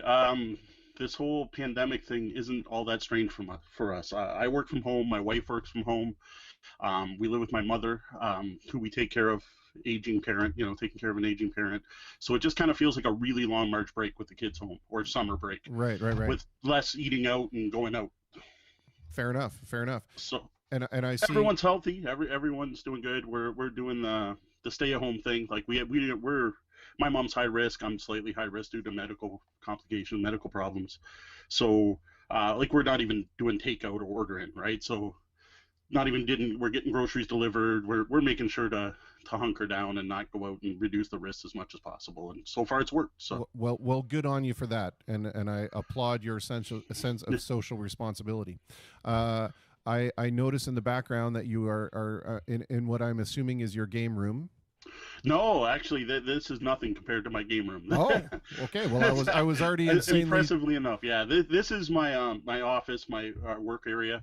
My wife and I, like I said, she works from home. She sits over there. I sit over here, doing our work during the day. And what I have up here is all my miniature games from the 80s when I used to play all the old Games Workshop games. Gotcha. And they're all up here. And the stuff you have behind me is actually because I record my podcast from sitting right here. So that's the backdrop we use for the podcast. So those were all games we talked about on our last podcast. Nice. Well, let's jump right into that then, because that's one of the reasons that I was kind of excited to have you on this program, is because this whole thing for me is relatively new, and I don't necessarily think that what I'm doing is a podcast, but it's podcast-esque. Yes. Let's say it's a vlogging, I think, is what it would be the modern term nowadays. All right, vlogging. I'm trying to coin the term live cast. That's what that works. Yeah, there you go. But tell me a little bit about, first off, am I doing a decent job, and then Secondly, tell me about the podcast, how you got started doing it, and why.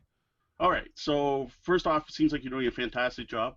Your production quality is already beating ours. So I think a lot of that probably just has to do with having a probably much more expensive camera than the one I'm using. But your stream looks fantastic. I don't see any latency. I'm not hearing any audio issues. So that's all looking great.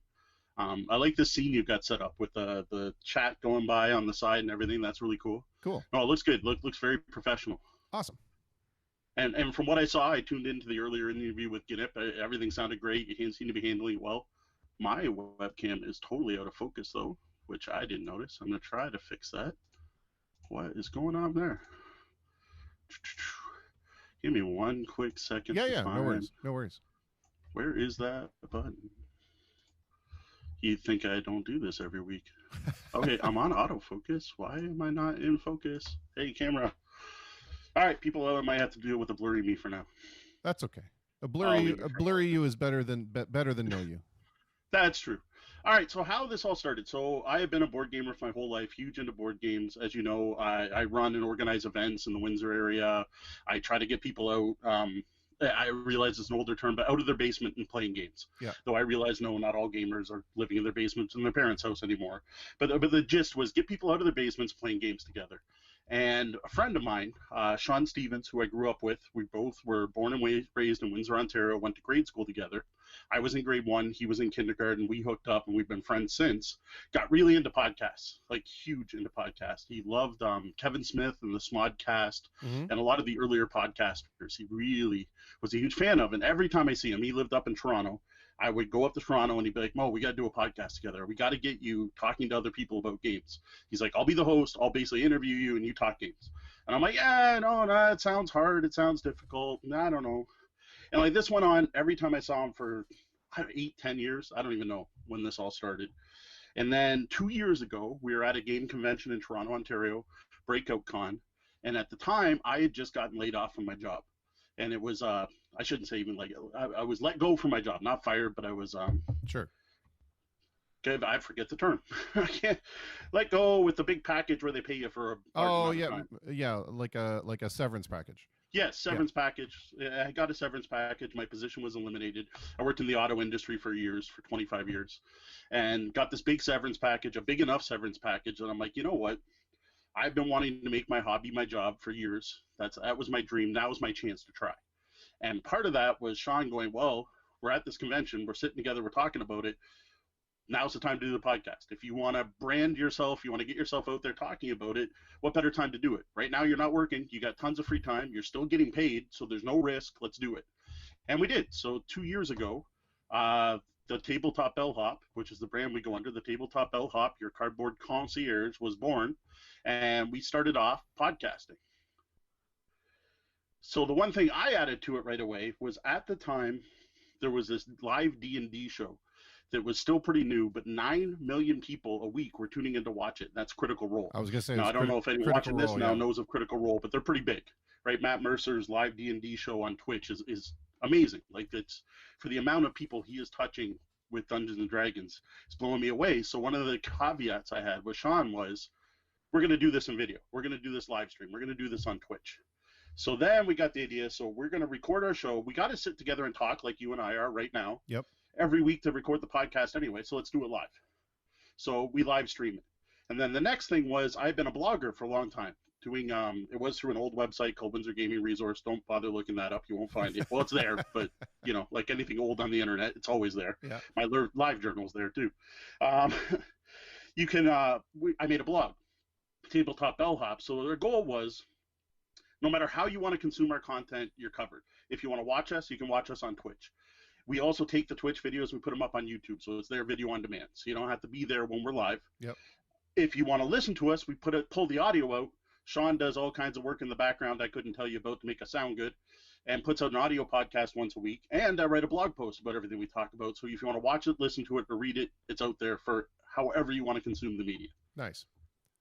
That's fantastic. Now, what I think you should do is take what you're doing here, and I don't know if you're recording these, but release it as an audio podcast for people to have a record of and to be able to listen to it whenever they want. Yeah, see, and that's the thing is like this whole thing has happened so organically. You know, like when it first started, all I wanted to do was just play music, right? I was just Right. gonna be out here to keep my chops up and keep practicing, you know, my craft, and then it turned into, well, you know, I'll take requests from people, you know, challenge me a little bit and get me to, you know, be outside my comfort zone, and then, oh, that's working. Well, maybe we should talk to some. So I'm still trying to figure out what exactly this thing looks like. And, you know, we're going to Twitch and Facebook and YouTube. So it is archived on demand as well. Nice, Back there.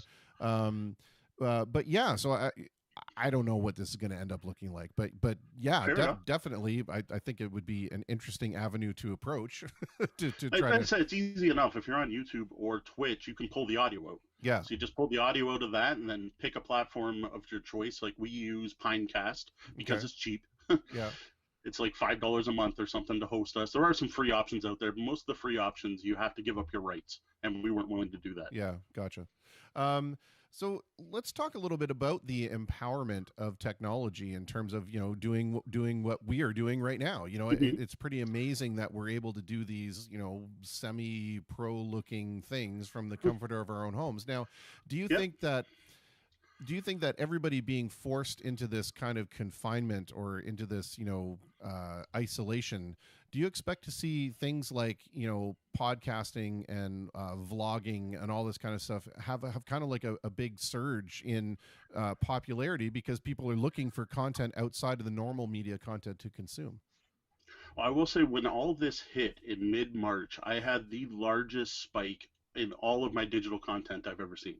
So I was going from thousands of views a day. This is just rough numbers on my blog, say like 1,200 views a day to 5,000 views a day. So 5 times the amount Wow. of people consuming my content. That first, like end of March period. But it has dropped off significantly since then and is now leveled out a bit higher than it was, which is nice, which means I gained some new, you know, followers or Yep. people who check back. And I think what happened was at first everyone was all happy to be home and happy to be in their computer and go on the internet and go on Facebook and everything. But I think people are honestly getting sick of it at this point. So I Maybe. think it's dropping back off to regular use. Yeah, which bodes poorly for me since I'm inserting myself into people's daily lives. So, At the tail end. yeah, we may see that this falls off, and that would be unfortunate, but we'll deal with it.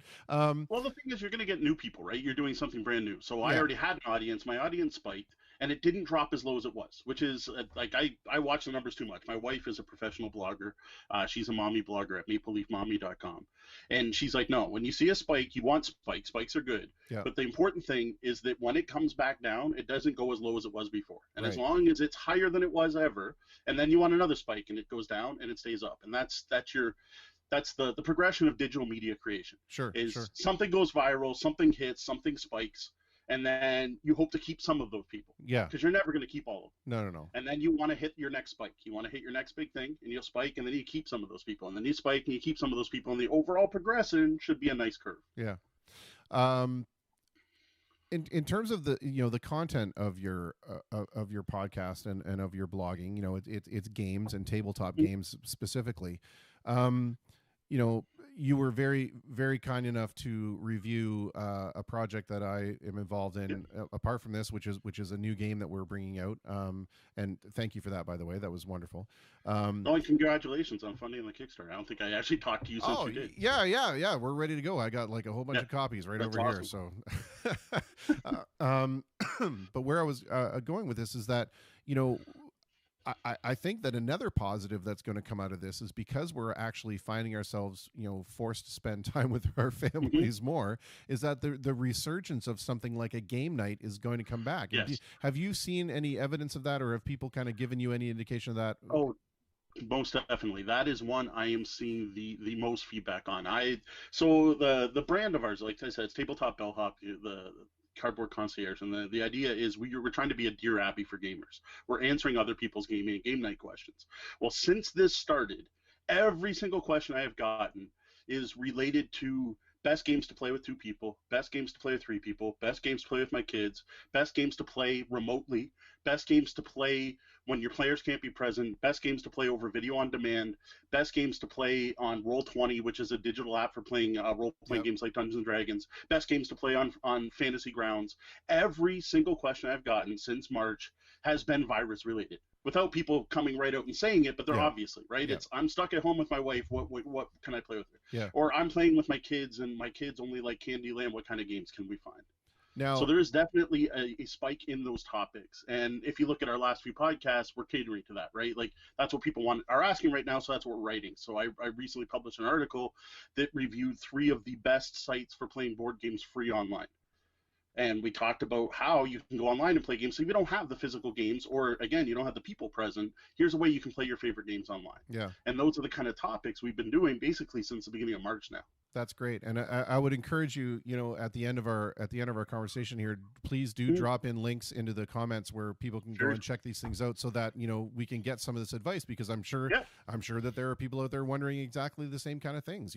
Can I get maybe a teaser from you in terms of out of all of these things, like what is the best to play with 2 or 3 people, or to play with the kids? Can you give me anything? I don't want to take away from the content of what you're doing, but No, you're not stealing anything. I'm willing to share this information freely all the time. So okay, we'll go. I'm always up for giving game recommendations. Give me your top 5 then.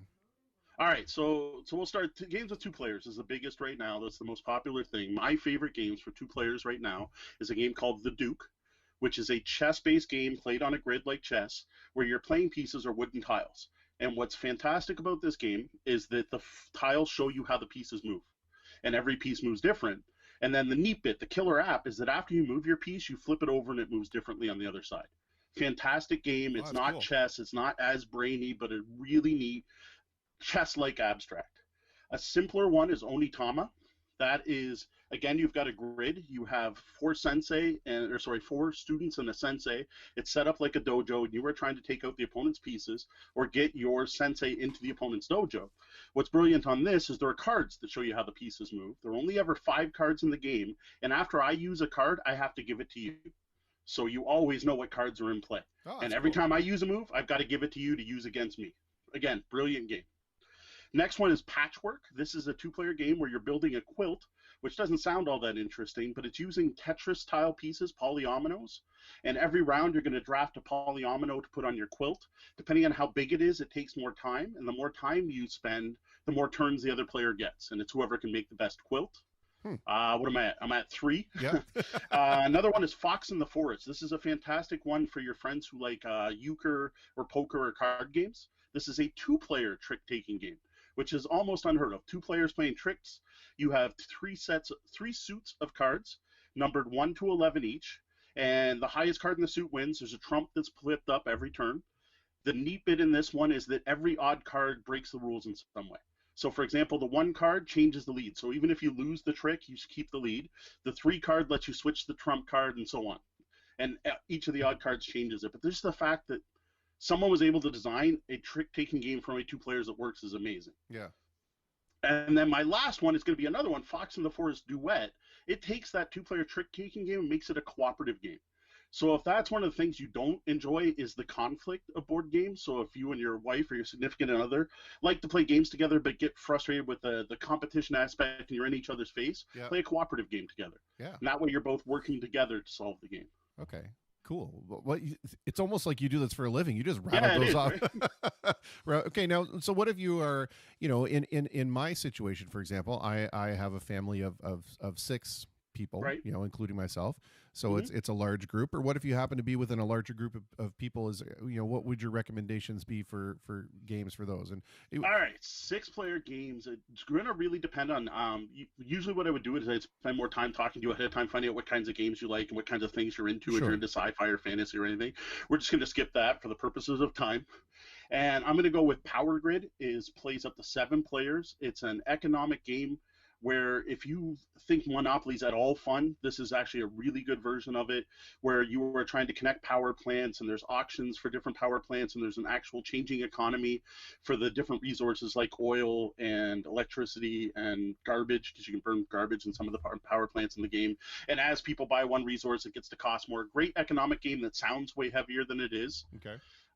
Lords of Waterdeep is a really simple worker placement game that has a Dungeons and Dragons theme. You are going around the board collecting adventurers to complete quests to get points. So a really quick summary of it. Very neat game with a lot of D&D tie-in theme. Okay. Trying to think 5-player games. 5 players I don't play as much. So without bringing up a blog post, those are two of my strongest recommendations.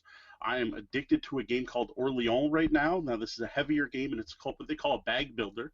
So this is a game where everyone starts with a bunch of chips representing different medieval farmers and priests and boat builders and that in a bag, and they're going to pull out so many bags, so many chits on their turn, and then use those to do different things. So that you can hire more people, you can hire soldiers, you can go on a pilgrimage and do all these different things trying to earn points.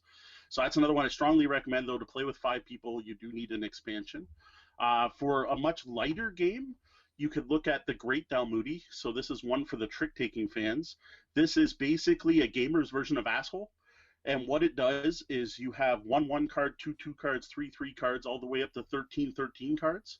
You deal out the entire deck, and the goal is to play your entire hand.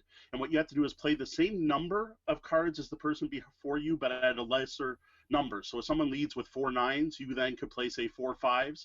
Then, of course, the only thing that's going to beat that is 4 4s. Okay. And you just keep going around the table until someone's eliminated their hand. Whoever gets out of their hand first becomes the Great Dalmuti, and then they get a bonus of the Greater Peon, who's the person who goes out last, has to give them their best cards. Plus, the fun way to play that game is you wear silly hats, and the Greater Peon is a peon for the whole table and has to get everyone's drinks and refill their drinks and everything like that. So that's a great party game. Nice. Another good party game is called Skull. This was a game originated by bikers who like to drink at bars using coasters. And what it is, you have a series of coasters that have 3 flowers and 1 skull, and you're going to stack them on your deck and like in front of you, and you're going to hide your skull somewhere near your stack, and then you're going to go around the table, and everyone's going to bet on how many people they can point to and flip over flowers before they hit skulls. So you're going to go, I can flip over 2, and then someone else can be, I can flip over 3, well, I can flip over 4, and then you go around the table, go, you flip, you flip, you flip. If you hit a skull, you're eliminated. So that's a nice, good drinking game, party game. Sure. Quick to play game with really minimum, like you can make your own copy if you got a bunch of beer coasters. Sure. Nice. So that's kind of the gamut from heavy stuff to light stuff. So trying to cover anything you might enjoy. Yeah, very, very, very cool.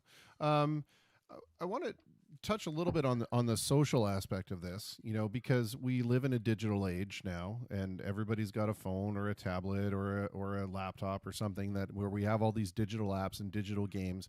But for me, there's something really comforting and reassuring about the fact that when we used to do game night, we sat around with a couple bags of chips and a thing of pop, and we it was more about the collection of everybody together and talking together than it was really about the game. And do you find that that's also starting to make a resurgence, that this whole digital divide or the digital distancing we find with apps is really giving way now to going back and sitting around a table together? I think definitely up until the whole pandemic hit. People seem to be reconnecting with board games. I don't know what caused it. People have called it the board game revolution, the tabletop revolution. A lot of people say it started with Settlers of Catan, which is a very popular game that came over from Germany in the year 2000 and just took off over here. And now it's been here long enough, it's been 20 years, that there are now a generation of gamers who grew up playing games like Catan. So it's more acceptable.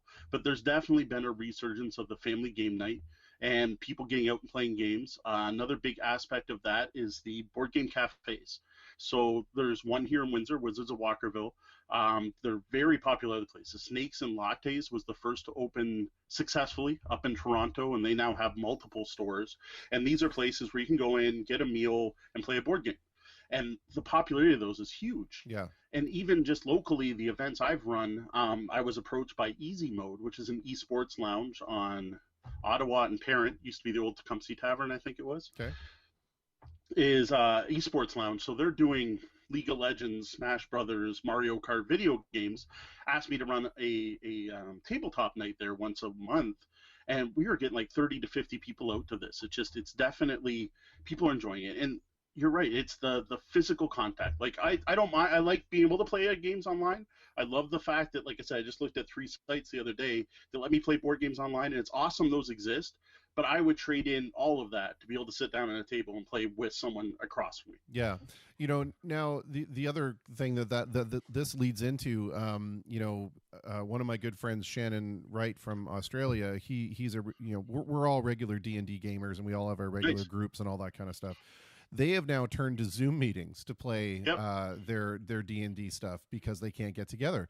Do you think that now things like Roll20 or some kind of venture along those lines are going to become more popular to maybe transcend the areas where people can't get together physically, and especially now when we is there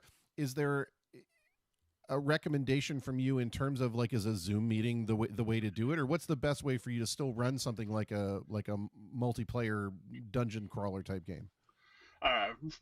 What I would recommend is there is specific software for running role-playing games, especially if you're doing Dungeons and Dragons. Dungeons and Dragons is covered by everyone. Being the world's most popular role-playing game, there's people that have written software for all of it. The 2 most popular sites for doing that are Roll20, and the other is Fantasy Grounds. And what these do is they handle a lot of the background, the math stuff that is hard to do with other players, or you don't. It's hard to say this politely in a way. People don't always trust other people to roll dice when they can't Correct. see them. We'll Correct. just put it that Yes. way, right? It keeps things impartial. There's a way to put it. It keeps things impartial. And personally, I think if you play with people like that, you should find another group. And now that you're playing online, that should be easy to do. Yeah.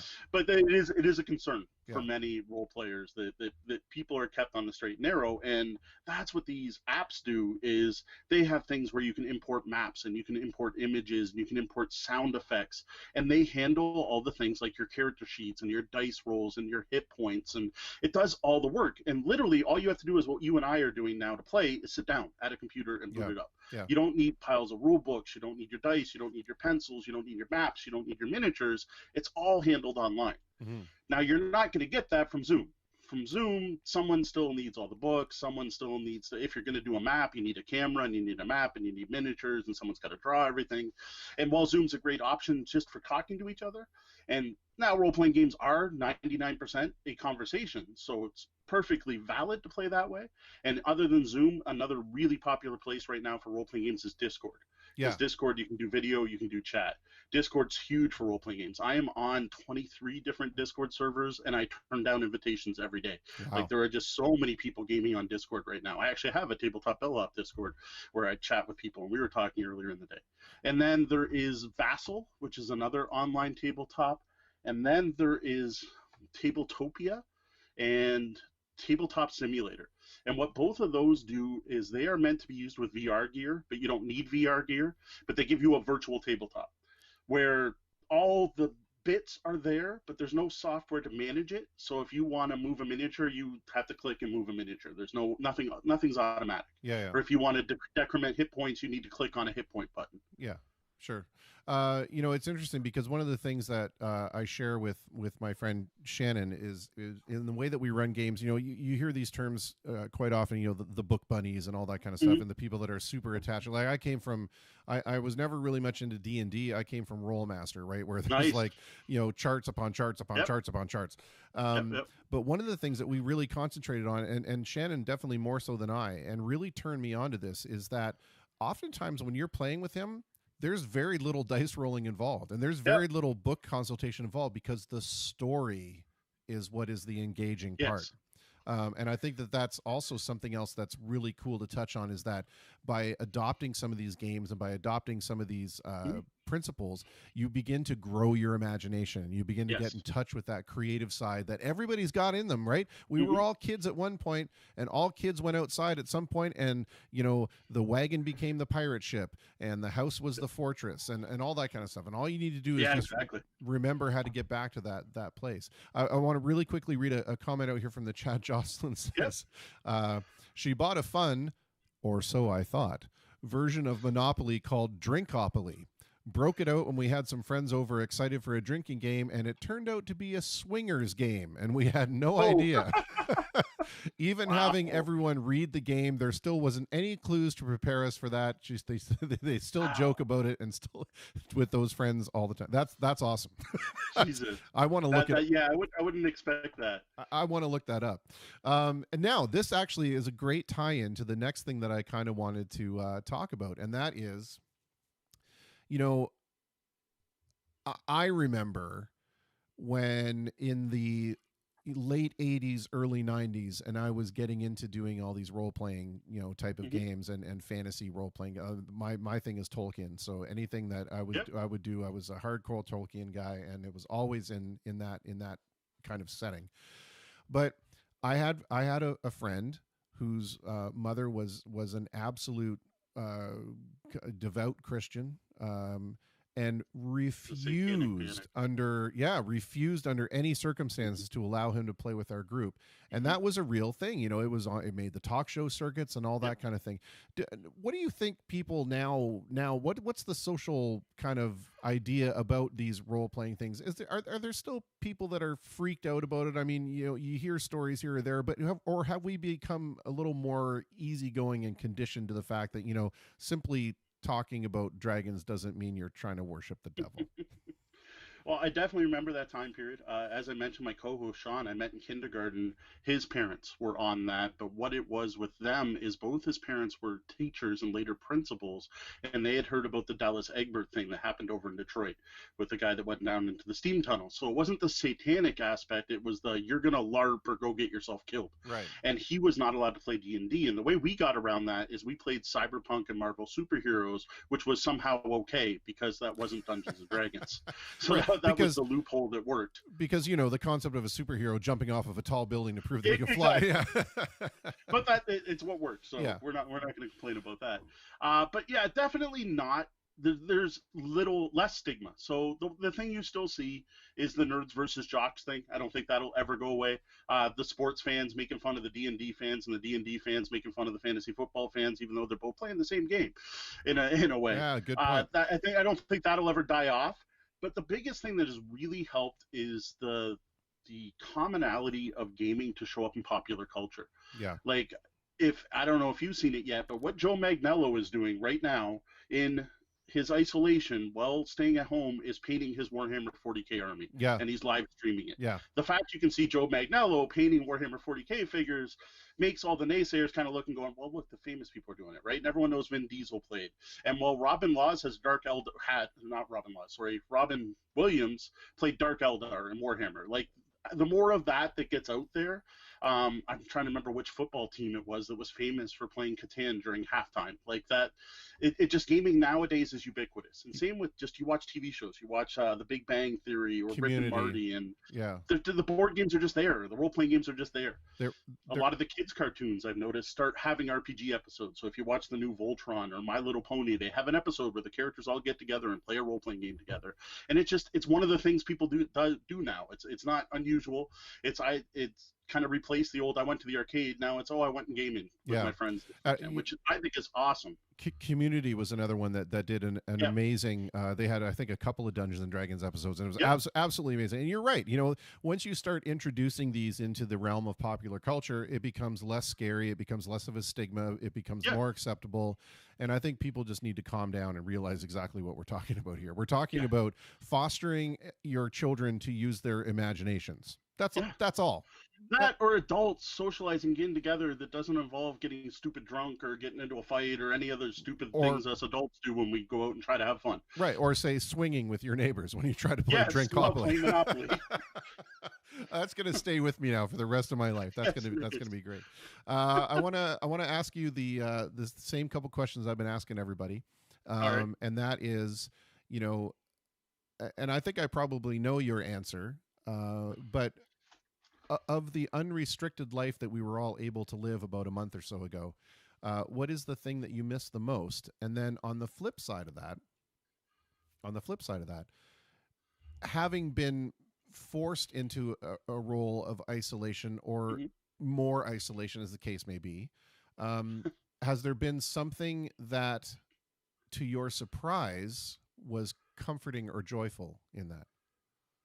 Obviously the thing I miss is gaming in public, right? Gaming with not that I don't like gaming with my wife and kids, but being able to go out to the local game stores, going out to public events, having those 50 people out, then having a new face walk in the door at easy mode and showing them something like Horrified, which is a co-op game where you battle the universal monsters, and having these people's brains explode when they're like, oh my god, it's not just Monopoly.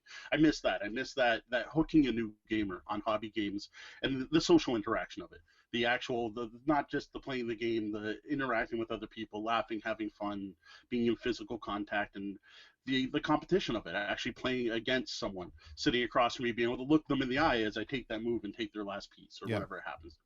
So that's definitely the thing I miss the most.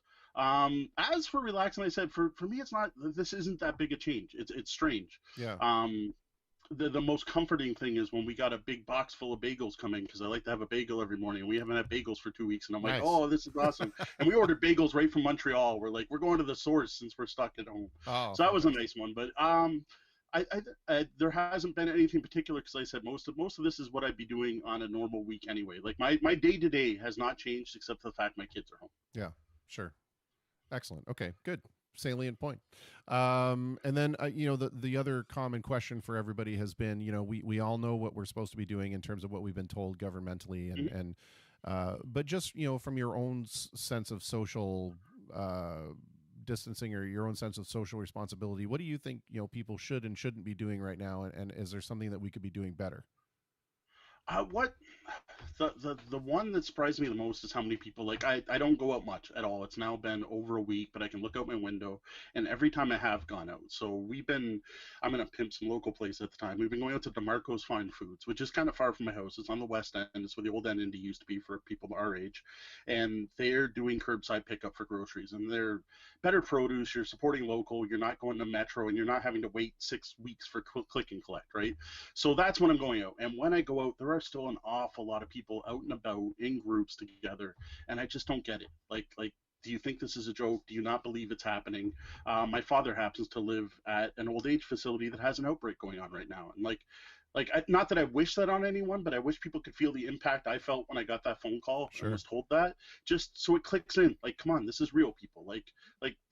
It's not the government trying to control you and keep you in your home. There's nothing secret going on out there. There is an actual plague spreading across the world right now, and stay safe. Yeah. And it just shocks me how many people are violating it flagrantly, thinking they're invincible. I don't know. Yeah. And just going out jogging in groups, going to the park, supposedly the parks are closed, but if you go down to Riverside Drive, there's people everywhere. Yeah. I agree. And I think that one of the other people we talked to this evening, made the very salient point that the more cases that go up in our city, and the more people that are affected, the more people are going to know people that have been affected. Mm-hmm. So I think that, unfortunately, that's going to be the thing that wakes people up. It's going to no longer be, well, I heard a friend of a friend of a friend. It's going to be, no, my dad has it. Or, in my case, like yourself, we're in a house where there's absolutely an immunocompromised person, or somebody that's at an extreme high risk. Yeah. So, yeah. Do I take it personally when I see people out in groups of 10 or more? Absolutely. Yeah. Absolutely. Right? You're doing this, you're going to hurt me. Yeah. Right. You don't think of yourself, right? Think of who you could be impacting. 100%. It's not about whether you're invincible. It's about whomever you're going to pass this on to. What's their likelihood of being invincible? Mo, I want to thank you so much for being a part of this, and thanks for having me on. Yeah, for your kind words and the fact that apparently I'm doing a halfway decent job. That's great. No, it looks great. And I saw that you did jump some stuff into the comments, but please put whatever you can. That leads people down a path of discovery for the wonderful things that you're doing. Again, I thank you for your review of our pre-Kickstarter game, no and we have another one that's going to be coming out, so I may drop another copy of that off at your door someday. Sounds good. Awesome. So I did drop one link in there specifically for you. You were talking about being able to play games online, and how you're a Rollmaster fan. I saw Rollmaster is 100% supported on Fantasy Grounds. It's got all the charts. It'll roll everything for you. Everything's in Fantasy Grounds. So if you want to play Rollmaster online, you just got to download a copy of Fantasy Grounds off Steam. All I want to see is Arms Law and Claw Law. That's There you go. See, I was never a Rollmaster. I was a MERP guy. I love MERP. Oh, well, see, Rollmaster was just that step too far. I started with MERP, right? Middle Earth role playing Tolkien. That was it. As you know, and I went through the entire MERP system, and then I discovered Rollmaster, and it was like arms law, that was claw just law. that step too far. Yeah, character law, campaign law, and spell law. And as soon as I started reading those, then I saw the critical charts where for some reason the number 66 was always just instant death. It was bizarre. Of course. Anyway, yeah, I digress. I want to thank you so much, and I hope that we can have a conversation again. Oh, sounds good. If you ever want me back on, if anyone's ever got a gaming question, I'll happily come on and talk to them about it. Give them some suggestions on games to pick up or play. You know what? That might be an interesting thing. Maybe we could work into some kind of, semi-regular deal where people are looking to alleviate some kind of boredom, and you can come on with some kind of recommendation of the whatever. Yeah, I'm totally up for that. All right, man. Cool. Awesome. Oh, you're doing a good thing here. It's giving people things to do right now is extremely valuable for any content creator, anyone who's creating content, to alleviate the boredom, to give people something to do deserves a thumbs up. So well, I think this is fantastic. And a thumbs up right back at you. I appreciate it. So yeah, I will get back in touch with you, and we'll figure something out. All right. All right, sounds my friend. Good. Take care. Be safe. You too. Well, there we had it. That was Mr. Mo. I'm not even gonna see, and I've already forgotten the lesson of his last name. That's what a terrible person I am. It went like one ear and out the other. Yeah. Oh my goodness. It's because you know what it is. I blame it on the fact that I'm trying to wear all these different hats at the same time. So, anyway, I'm going to disconnect the call, Mo, because you're no longer on the thing, and just so you don't think I'm rudely trying to hang up on you or anything like that. So there we go. Yeah, and you're typing in your stuff in there, so that's awesome. Thank you for that. And I'm sure people will get all kinds of extremely valuable information out of the stuff that he's dropping in there, because, I consider myself a casual gamer. The two folks that I've created, The Earth Is Ours, which is Krishada Games. That's our game company. Blatant plug there. I thought Sean was a gamer, and he is like an ardent gamer. But oh my goodness, this guy! Any question you could possibly want to ask, toss it in the comments, and he will have the most concise answer you're ever going to get. Amazing. Anyway, I want to play some stuff that was sent to me. I don't know if whoever was around for the conversation with Alessandro Rotundi. He was the young chap who did the Beach Boys reconstruction, where he found that that unreleased demo from Brian Wilson, and ended up writing the entire rest of the song, and then met the Beach Boys, because that's something that people do apparently. So I'm going to start crawling the internet for unfinished demos of like Pink Floyd stuff or Paul Simon stuff or Bruce Springsteen stuff, and I'm gonna have that happen to me. That's going to be something that happens to me. Anyway, he's in another band called Midnight Metro, and he was kind enough to send over some stuff that they shot at the live at the Old Walkerville Theater. So I want to put that on for you now.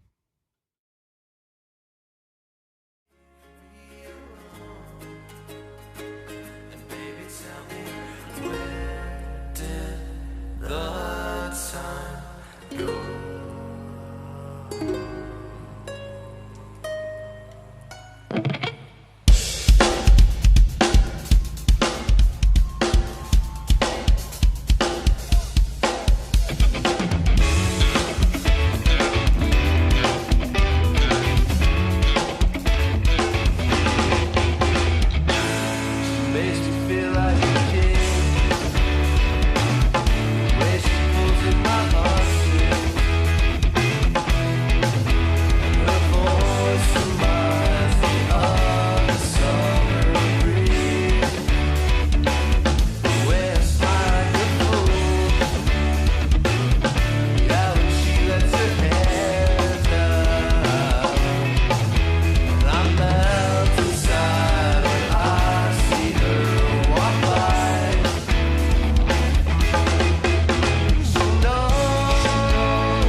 How's everybody doing?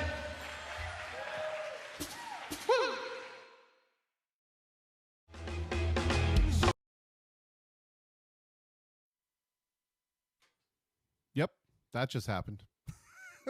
Awesome, right? Yeah, Phil Charette, you're right. Wow, started out folky, and then it wasn't. Hey, David Fox, welcome. I got one more I want to play for you, and then we're going to do some tunes of my own, if that's all right with you folks. This is another one we heard from this fellow earlier. It was JoJo, and he did a Humble Pie cover, 30 Days in the Hole. This one is by one of my favorite groups, or super groups, I guess you could call it, is more appropriate. Back in the 90s, I believe it was, we saw a whole bunch of folks get together, Roy Orbison, Tom Petty, Bob Dylan, just some small time guys. And they got together and formed a supergroup called the Traveling Wilburys. And this is a JoJo version of Handle Me With Care, which is a song that I used to also play in another band of mine. So I'm curious to hear what it sounds like.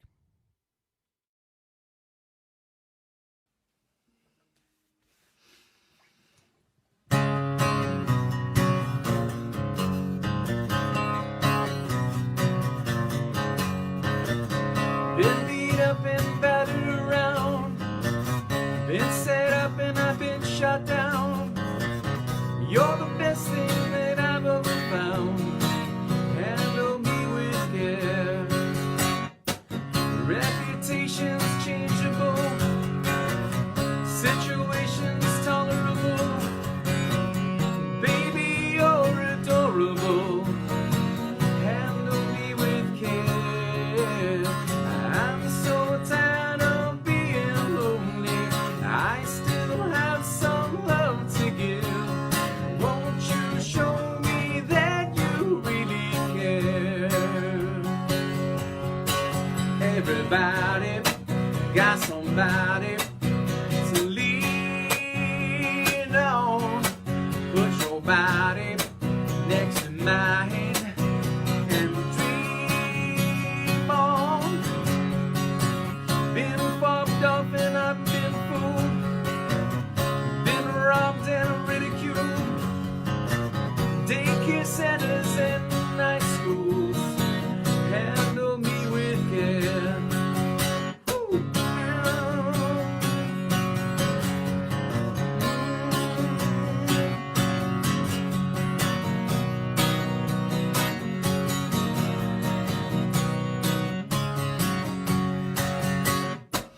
Been sticking airports and terrorized, sent to meetings hypnotized, overexposed, commercialized. Handle me with care. I'm so tired of being lonely. I still have some love to give. Won't you show me that you really care? Everybody got somebody to lean on. Put your body next to mine and dream on. Been uptight and I made a mess, but I cleaned up myself, I guess. Oh, the sweet smell of success. Handle me with care.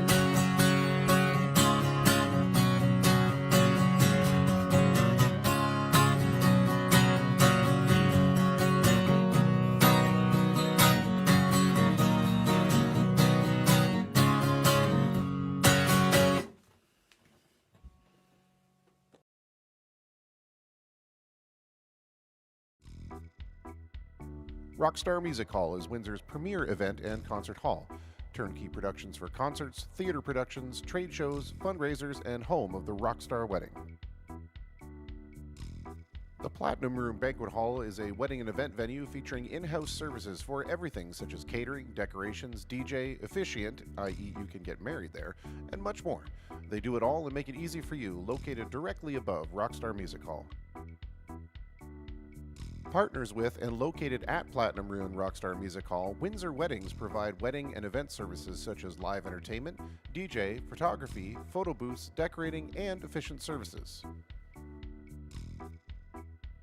The Border City Dance Company provides education in dance and performing arts under the direction of Melissa Williams. Melissa is known for her work with Prince, Britney Spears, James Franco, Sarah Gaden, Josh Gad, Elizabeth Berkley, Michael Caine, and Randy Quaid, among others, and her choreography has been featured on television in shows such as So You Think You Can Dance Canada Seasons 1-4, Bomb Girls, Kim's Convenience, 11/22/63, and in countless commercials for big names such as TD Canada Trust Bank, Adidas, and Sun Life Financial. Also the main stage for the 2015 Para Pan Am opening ceremonies and the 2016 FINA opening ceremonies and gala. Border City Dance Company is located at Platinum Room and Rockstar Music Hall.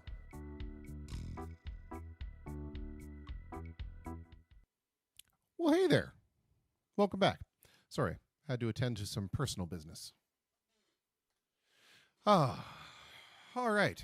Well, it wasn't that Traveling Wilburys song. I got it confused with the one that I'm going to play for you right now, and I hope you stick around for it. All right, let's see here. Let's use the actual right patch.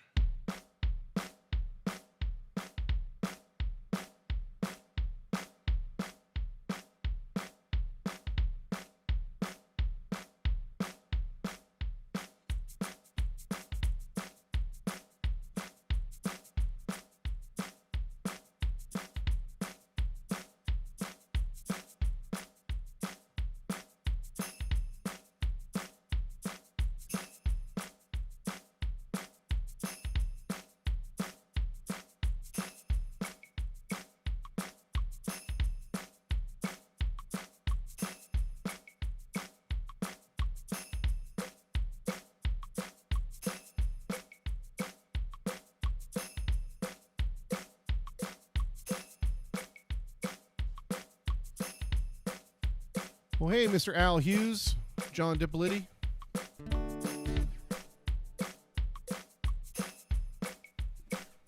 Here we go. Here's my Traveling Wilburys.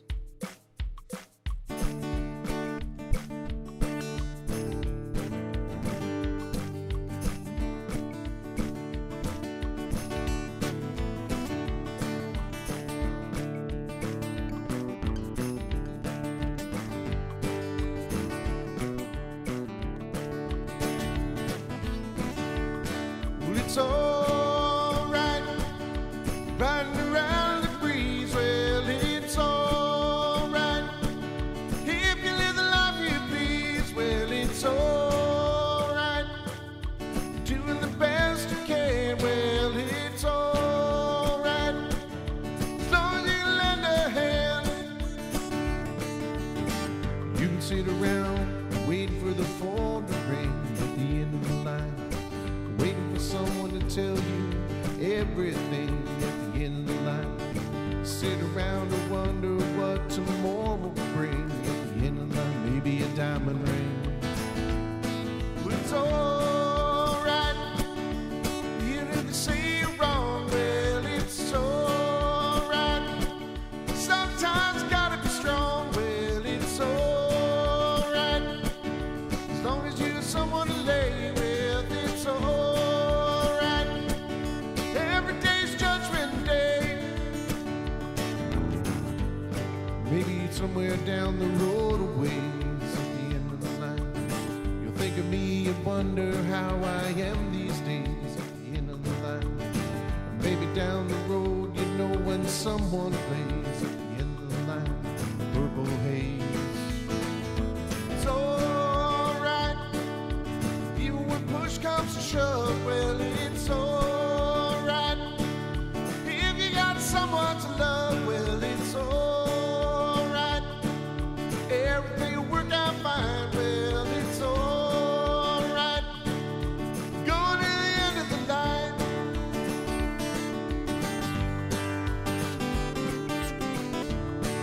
At the end of the line, at the end of the line, at the end of the line.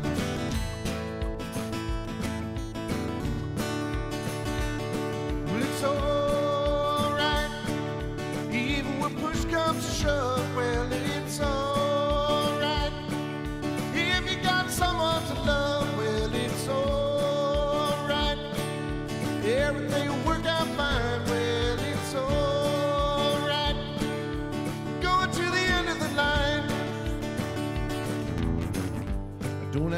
ashamed of the car I drive at the end of the line. I'm just happy to be here, happy to be alive at the end of the line. It don't matter if you're by my side at the end of the line. I'm satisfied. It's alright, even if you're old and gray. Well, it's alright. You still got something to say. Well, it's alright. Remember to live and to live. Well, it's alright. The best you can do is forgive. Well, it's alright. Riding around in the breeze. Well, it's alright. If you live the life you please. Well, it's alright. Even if the sun don't shine. Well, it's alright. Going to the end of the line.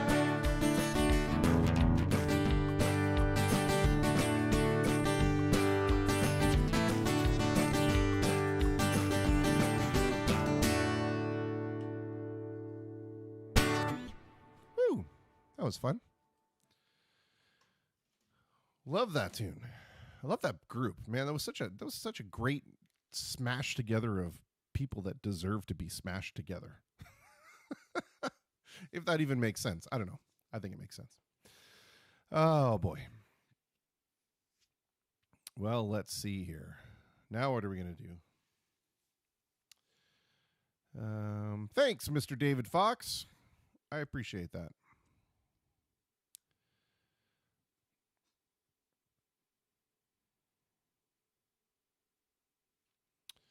Huh. At a loss. I know, they were all-stars. My God. You know what? I'm just going to go ahead and do this one again. Just because the beat is so much fun and I don't do a half bad job at it. And then maybe if we have some requests, I'll play those. Now you just need to go and see me live once this is done over with. Yeah, you do. And with these guys, with the band, trust me, this is nothing. You got to see the band. That'll blow your mind. All right.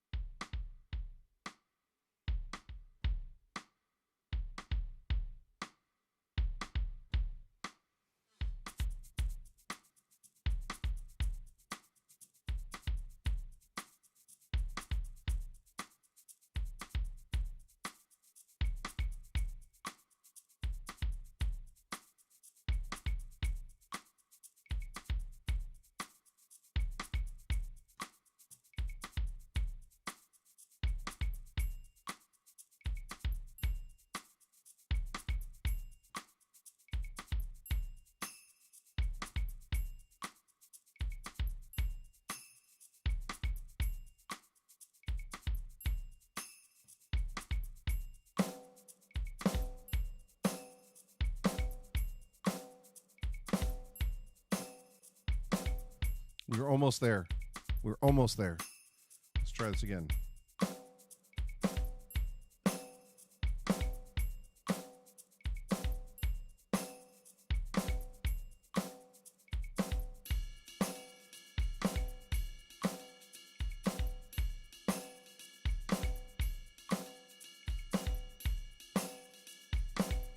That'll be our chorus. Or maybe the other verses. This is a fun song, though.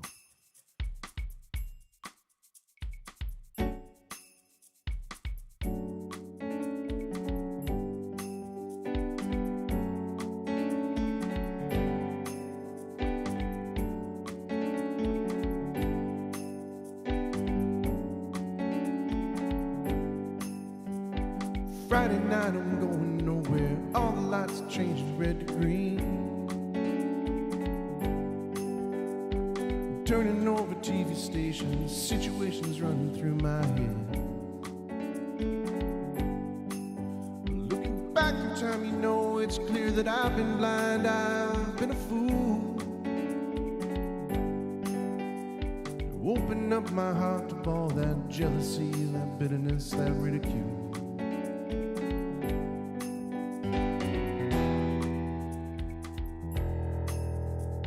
Saturday, I'm running wild, and all the lights are changing red to green. Moving through the crowds, I'm pushing, chemicals are rushing in my bloodstream. I only wish that you were here, you know I'm seeing it so clear. I've been afraid to show you how I really feel, admit to some of those bad mistakes I made.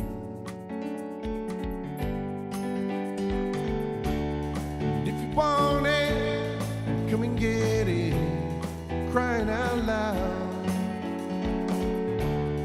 Love that I was giving you was never in doubt. Let go of your heart, let go of your head, feel it now. Let go of your heart, let go of your head, feel it now. Babylon, Babylon, Babylon.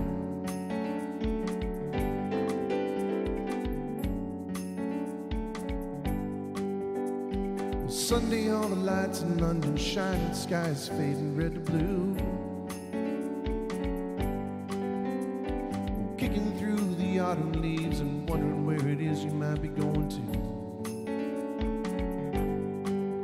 Turning back for home, you know I'm feeling so alone, I can't believe. I'm climbing the stairway, turn around to see you smiling there in front of me.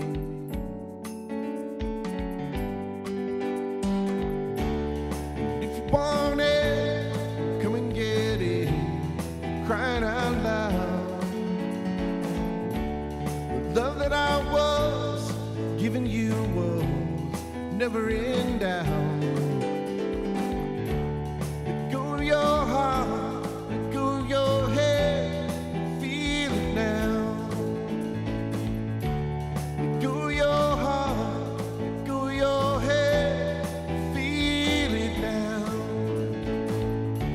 Let go of your heart, let go of your head, feel it now. Let go of your heart, let go of your head, feel it now. Babylon, Babylon, Babylon, Babylon.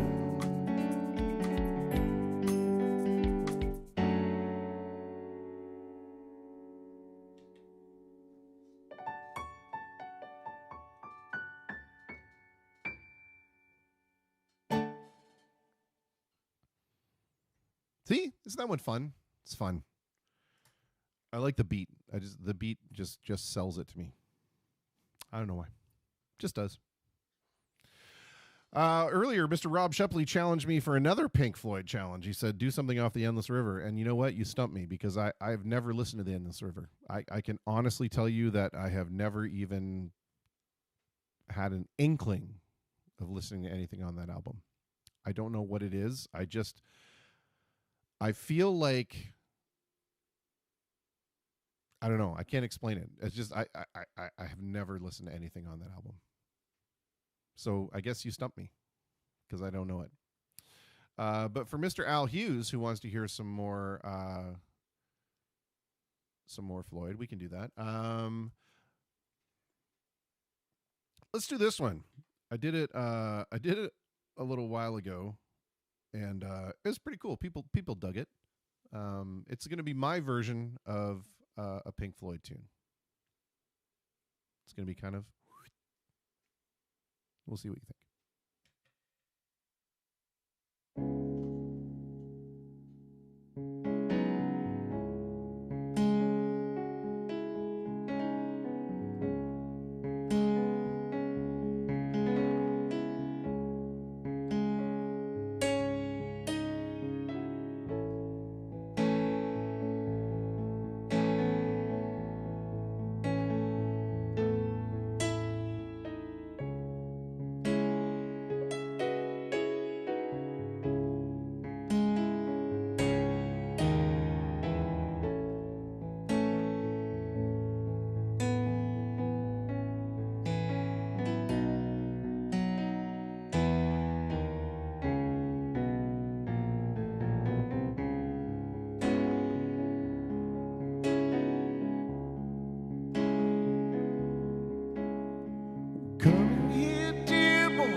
respect and I mean the most sincerely. The band is just fantastic, that is really what I think. Oh, and by the way, which one's pink?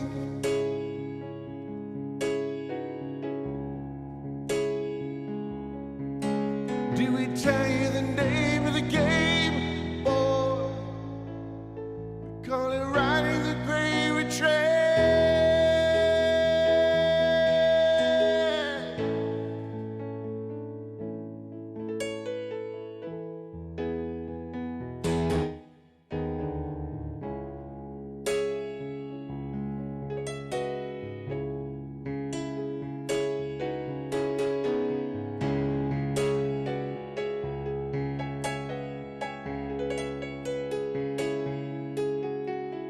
We're just knocked out. We heard about the sellout. You gotta get an album out. You owe it to the people. We're so happy we can hardly count.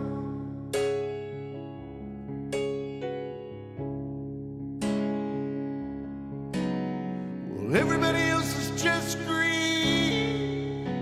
Have you seen the chart? It's a hell of a start. It could be made into a monster. We all pull together as a team.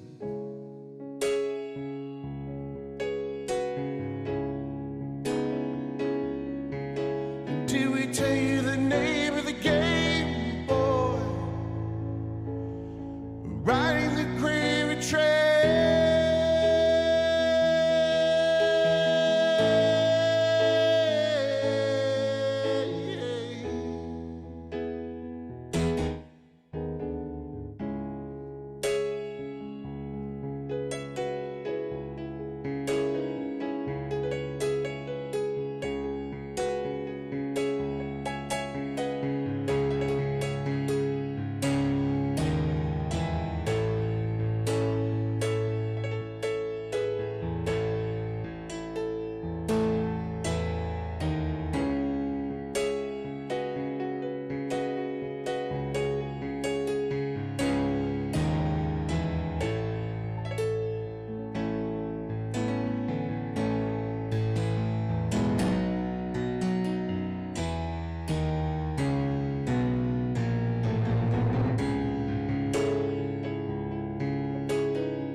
There we go. I've kind of done that a couple of different ways now, but I like it. I like it. Like a solo piano interpretation of Have a Cigar. That one actually, I ended up, I was going to start going lower, and then I ended up jumping it back up. So, I don't know. It's interesting. Interesting juxtaposition, as the professionals would say.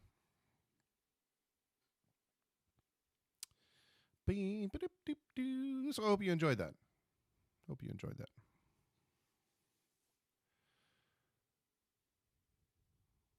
Let's do this one. I haven't done this one in quite some time.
skies and a moon of blindness, a river in a time of dryness, and a harbor in the tempest.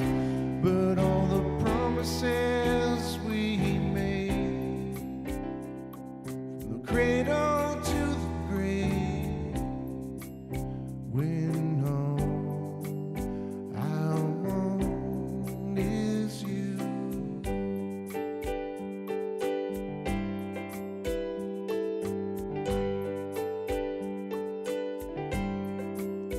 You say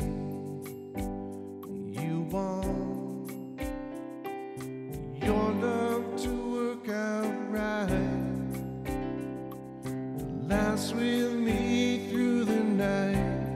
And you say you want diamonds and a ring of gold, your story to remain untold, and your love not to grow cold. But all the promises we made, from the cradle to the grave, when all I want is you.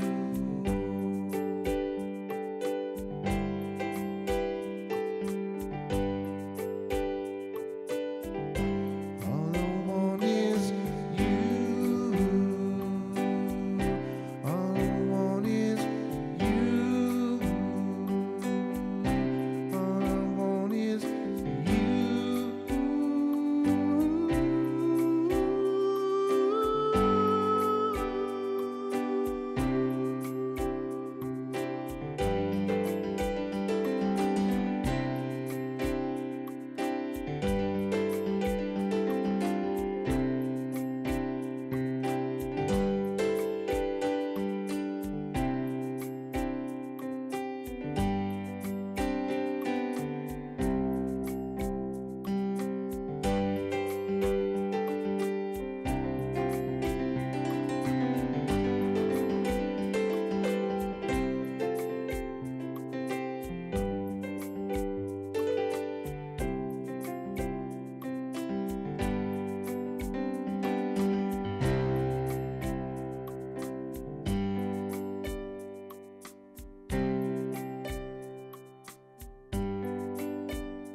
you can look at the menu, but you just can't eat. You can feel the cushion, but you can't have a seat. You can dip your foot in the pool, but you can't have a swim. You can feel the punishment, but you can't commit the sin. And you want her, and she wants you. We want everyone, and you want her, and she wants you. But no one, no one ever is to blame.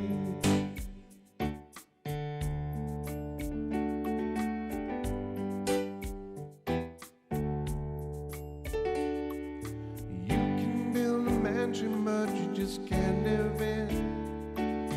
You're the fastest runner, but you're not allowed to win. Some break the rules, live to count the cost.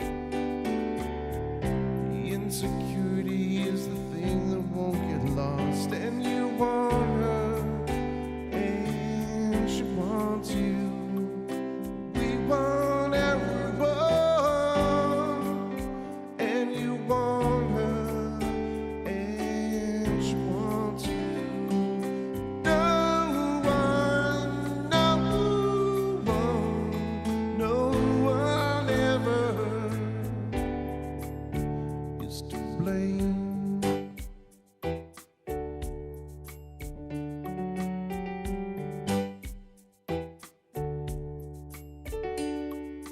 You can see the summit, but you can't reach it.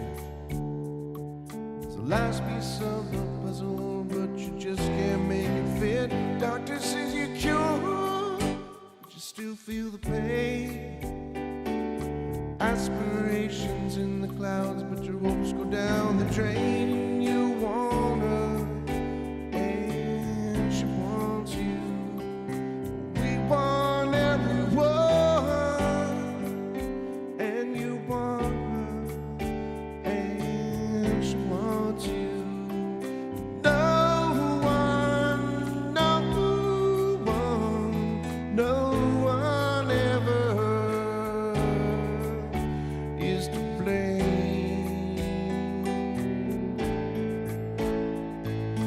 No one ever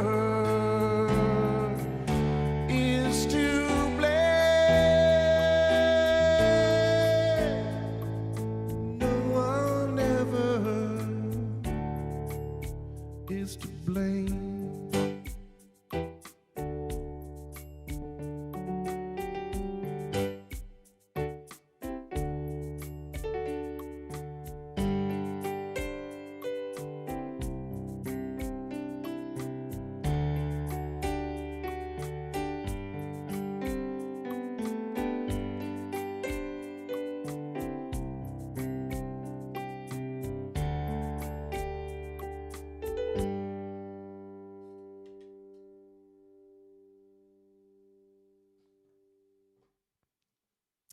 Sorry, I had to mash that one in there, but it was in a different key, so I was trying to transpose it in my head at the same time. Oh, man. Well, we're coming up to the end of the program. It's amazing how the time just kind of flies by. Oh, and I'm out of Coke. Oh, now you know the program's got to end on time. I have no Coke Zero. Oh, boy. Do I have any tea left? Do I have any tea left? That's the question. Oh, I have a couple swallows of tea left.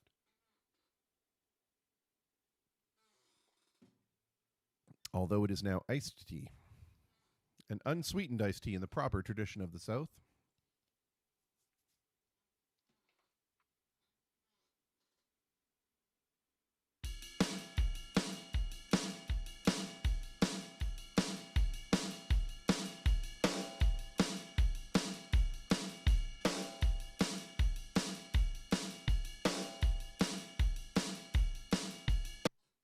We'll see if that'll work.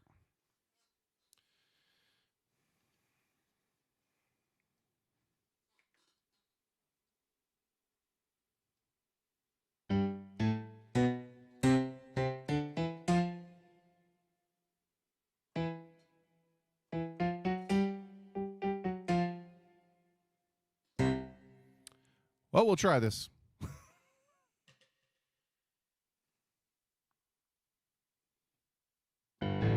Shake my nose and you rattle my brain. Too much love drives a man insane.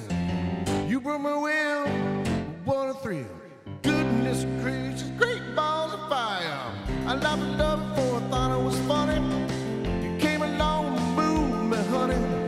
I changed my mind, this love is fine. Goodness gracious, great balls of fire. Well, kiss me, baby. Woo, feels good. Hold me, baby. I want to love you like a lover should. Your kind is so fine. Wanna tell this world that you're mine, mine, mine. Well, I chew my nails and I tread on my thumbs. I'm sure nervous, but it sure is fun. Oh, baby, drive me crazy now. Goodness gracious.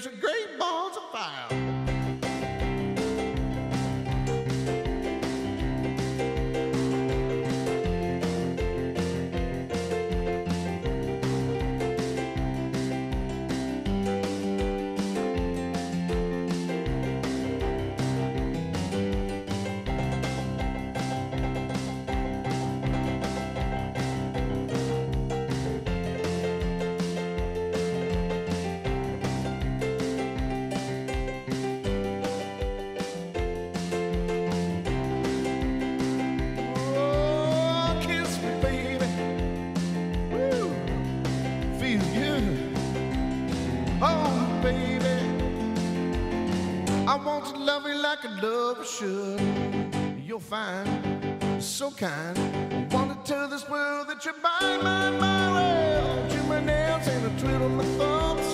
I'm kind of nervous, but it sure is fun. Oh, baby, drive me crazy. Goodness gracious, great balls of fire.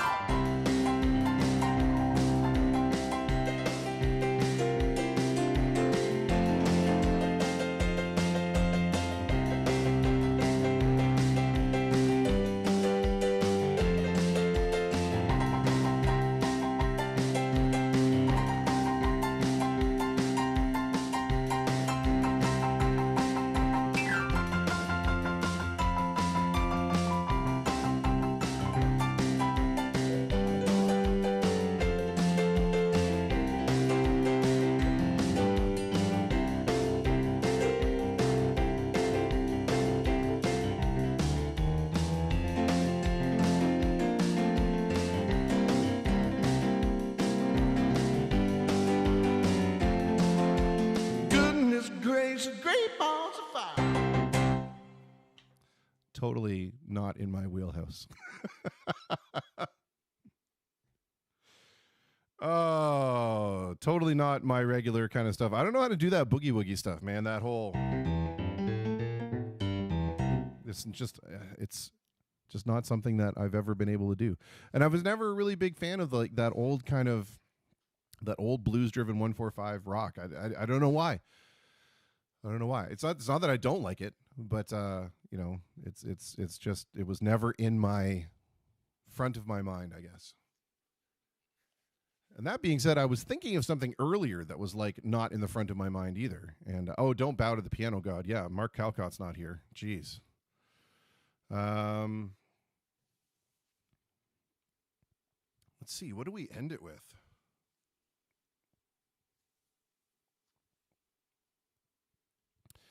You know what? I want to try this one again. I did it for the first time, and it was like, it turned out pretty well.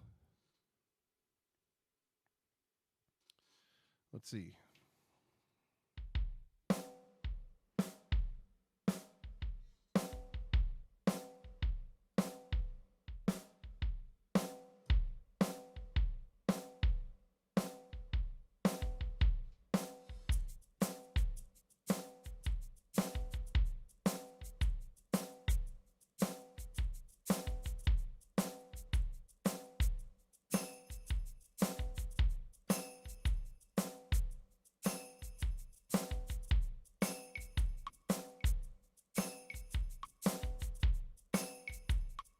I don't know, that one beat might be a little too off.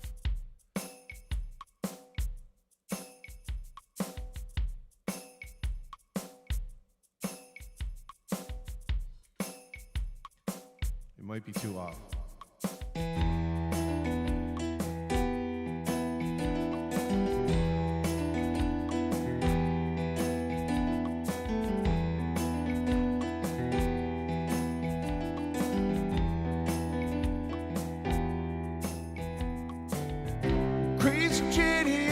Man, we're back in the alley trading hands. Long came Wild Billy with his friend G-Man, all do it up a Saturday night. Billy slammed on his coast brakes, said anybody wanna go on up to Greasy Lake? It's about a mile down on the dark side of Route 88. Got a bottle of rose, so let's try it. Pick up Hazy Davy and Killer Joe. I'll take you all out to where the gypsy angels go. Build like light, oh, they dance like spirits in the night. All night, oh, you don't know what they can do to you. Spirits in the night, all night. Stand up now and let it shoot through you.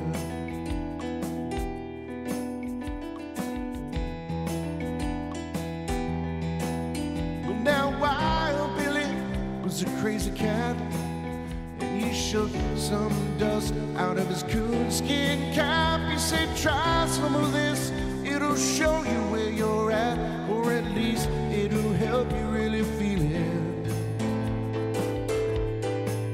By the time we made it up to Greasy Lake, I had my hand out the window and Janie's fingers were in the cake. I think I really dug her, 'cause I was too loose to fake. I said, I'm hurt. She said, honey, let me heal you. We danced all night to a soul fairy band. She kissed me just right, like only a lonely angel can. Felt so nice, just as soft as a spirit in the night. All night. Oh, Janie, don't know what she can do to you. Like a spirit in the night. All night. Stand up now and let it shoot through you.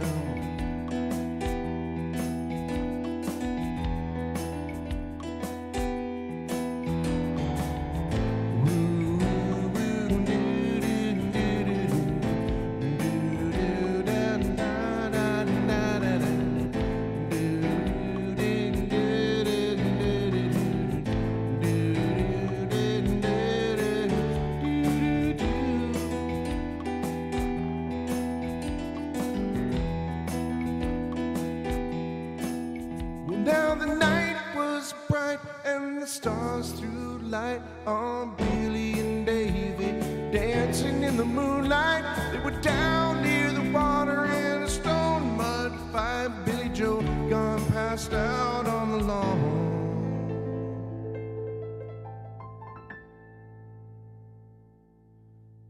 Well, now Hazy Davy got really hurt. He ran to the lake in just his socks and his shirt. Me and Crazy Janie were making love in the dirt, singing our birthday songs.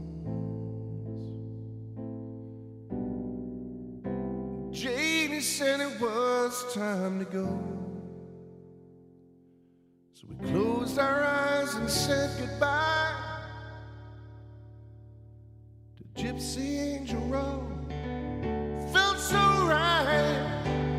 Together we moved like spirits in the night.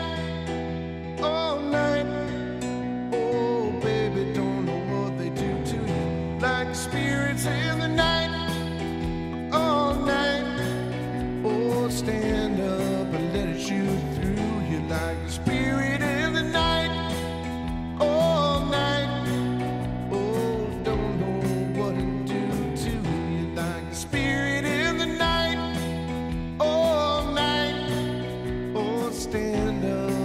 Shoot through you.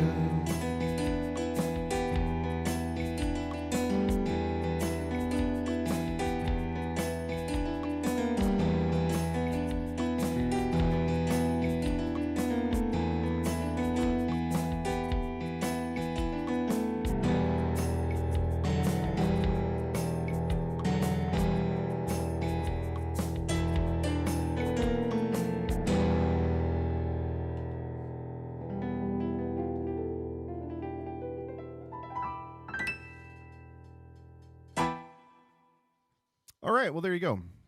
And just like a spirit in the night, that's the end of another show. We're gone. Thank you guys so much for hanging out with me. Thank you to my guests, the lovely Paul Longden, the magnificent Mike Lesperance, the gorgeous Greg Gnip, and the magnanimous Mo.